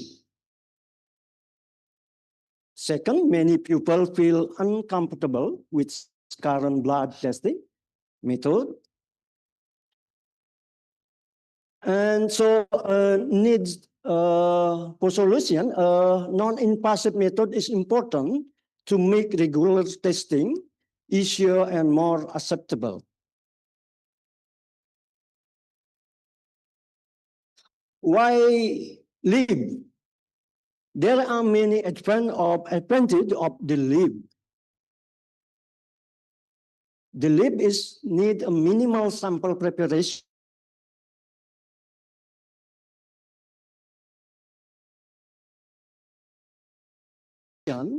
and non-destructive and non-invasive sampling. But lib have a weakness when the sample as characterizing is liquid. So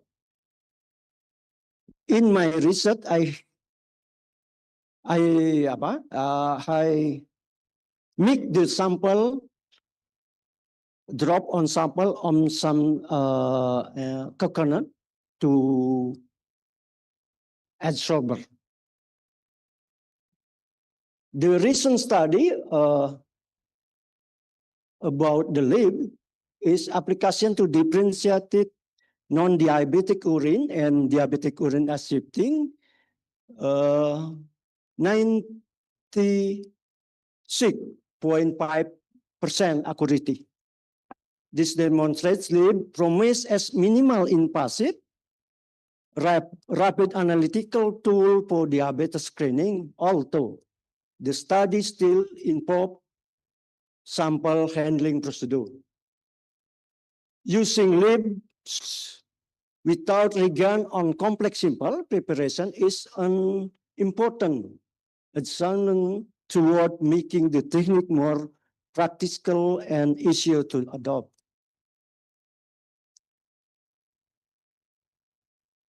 In my research, I using a simple method, simple preparation sample. I just drop 5 microliter urine, drop on a coconut kernel substrate, so I don't make freezing of the sample. No chemical reagent or freezing required. And dry for 2 hours before laser expose. In lib experiment, I setting laser energy to 120 millijoule, detection delay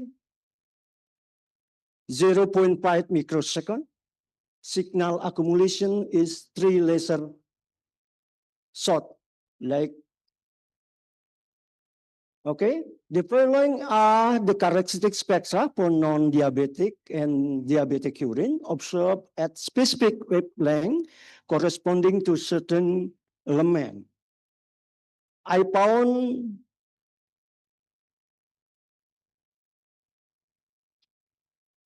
four element to corresponding with the wavelength. Non-diabetic urine, calcium is elemental calcium in 420, about 422.6 nanometers. And the same peak in calcium for diabetic urine, still in wavelength at 422.6 nanometer. But as we see on the screen, non-diabetic urine have less intensity, more intensity in diabetic urine. And the second one, I find the finger wavelength specific wavelength at 560, about 560. This is corresponding with the element of magnesium. The same way before, this is about the intensity. And number third, I found wavelength 588 and 589. The intensity for the diabetic urine is more higher, 2 until 3 times for the emission intensity. There are 2 figures here because it's about the energy, splitting energy of the sodium. And the last, I found the difference between non-diabetic urine and diabetic urine is at wavelength 766 and 769. Every image in this spectra is there are 4 urine non-diabetic and 4 urine diabetic. For the spectra result, the stronger emission is in diabetic urine. I found 422, 560, 588 and 589 for sodium. And the last 766 and 769 for potassium. The stronger emission in diabetic urine indicate elevated concentration in diabetic condition. This is about how the element can make difference between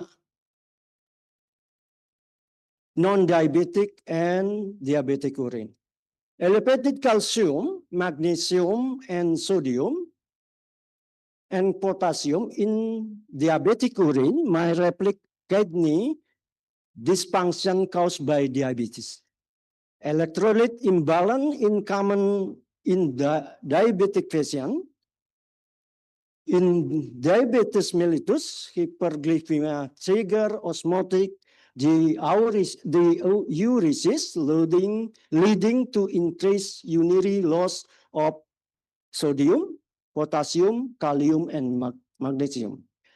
This phenomenon serves as potential urinary biomarker for non-invasive diabetes detection using techniques such as lib. Advance of the method in this research is simple preparation using coconut kernel. No need for pressing or regen. Third is pass, fail compatible, and non-invasive. This is proposed simple lib method for diabetic urine analysis. I'm not avoid pressing. Maintenance analytical quality with reduced complexity. For conclusion, lib effective differentiated diabetes versus normal urine.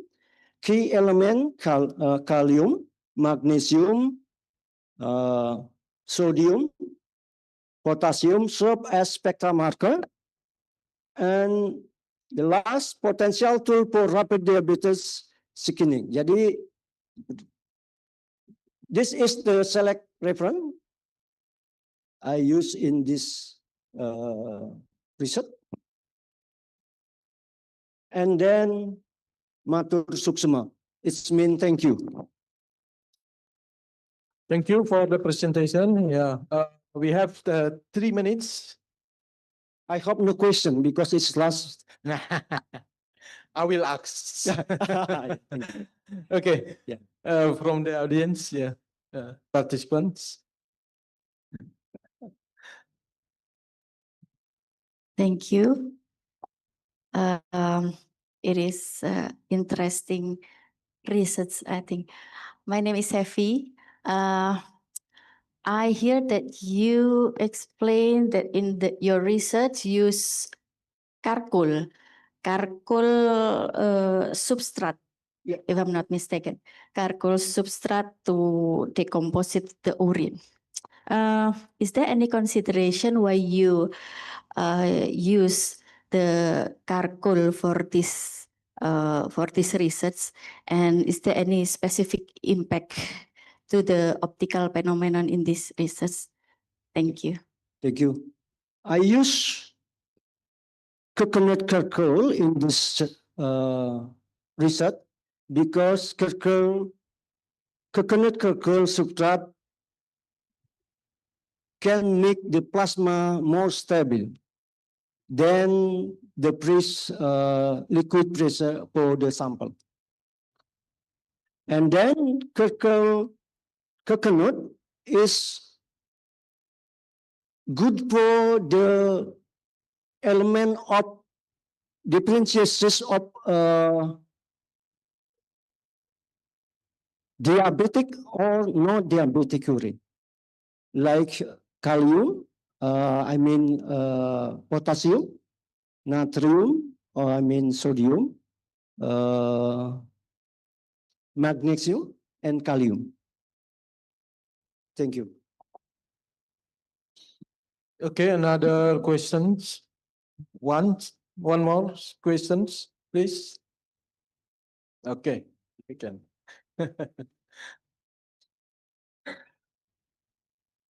All right. I want to ask one question about, so you use liquid urine as your sample, right? Based on my knowledge, people with different habit will have different quality of urine. So considering the variability of your sample, in this case is urine, how robust your system, your methods for real world clinical screening? As you mentioned in the last slide, it's very potential for fast screening for diabetes. Thank you for the top question. I hope I can answer your question. I'm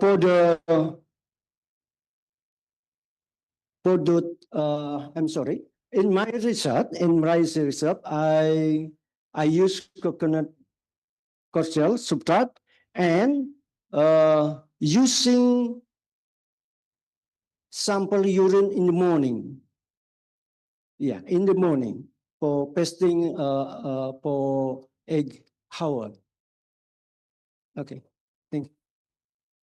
Okay, and the time's up. Yeah. So you. Congratulations. Yeah. Thank you. Thank you very much for your presentation.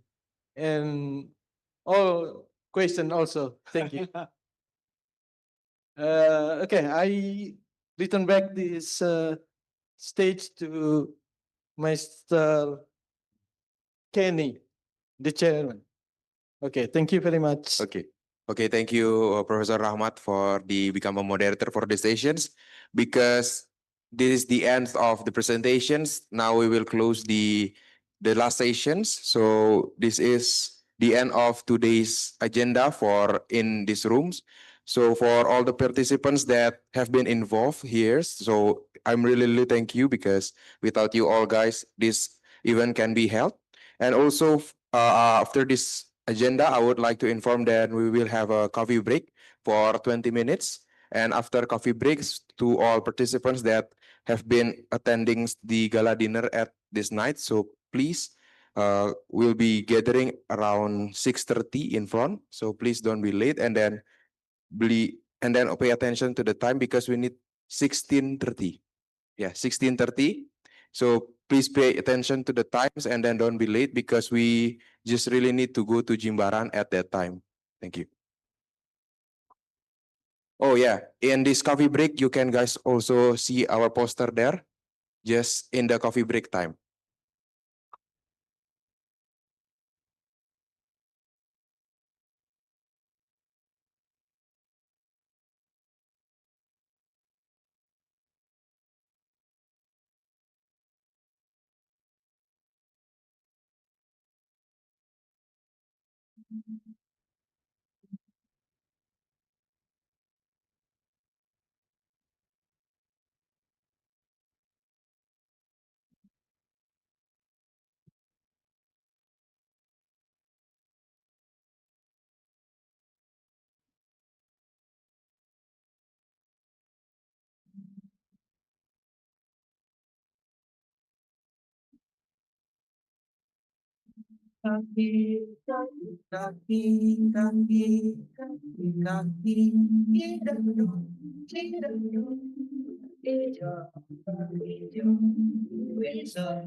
Recording stopped.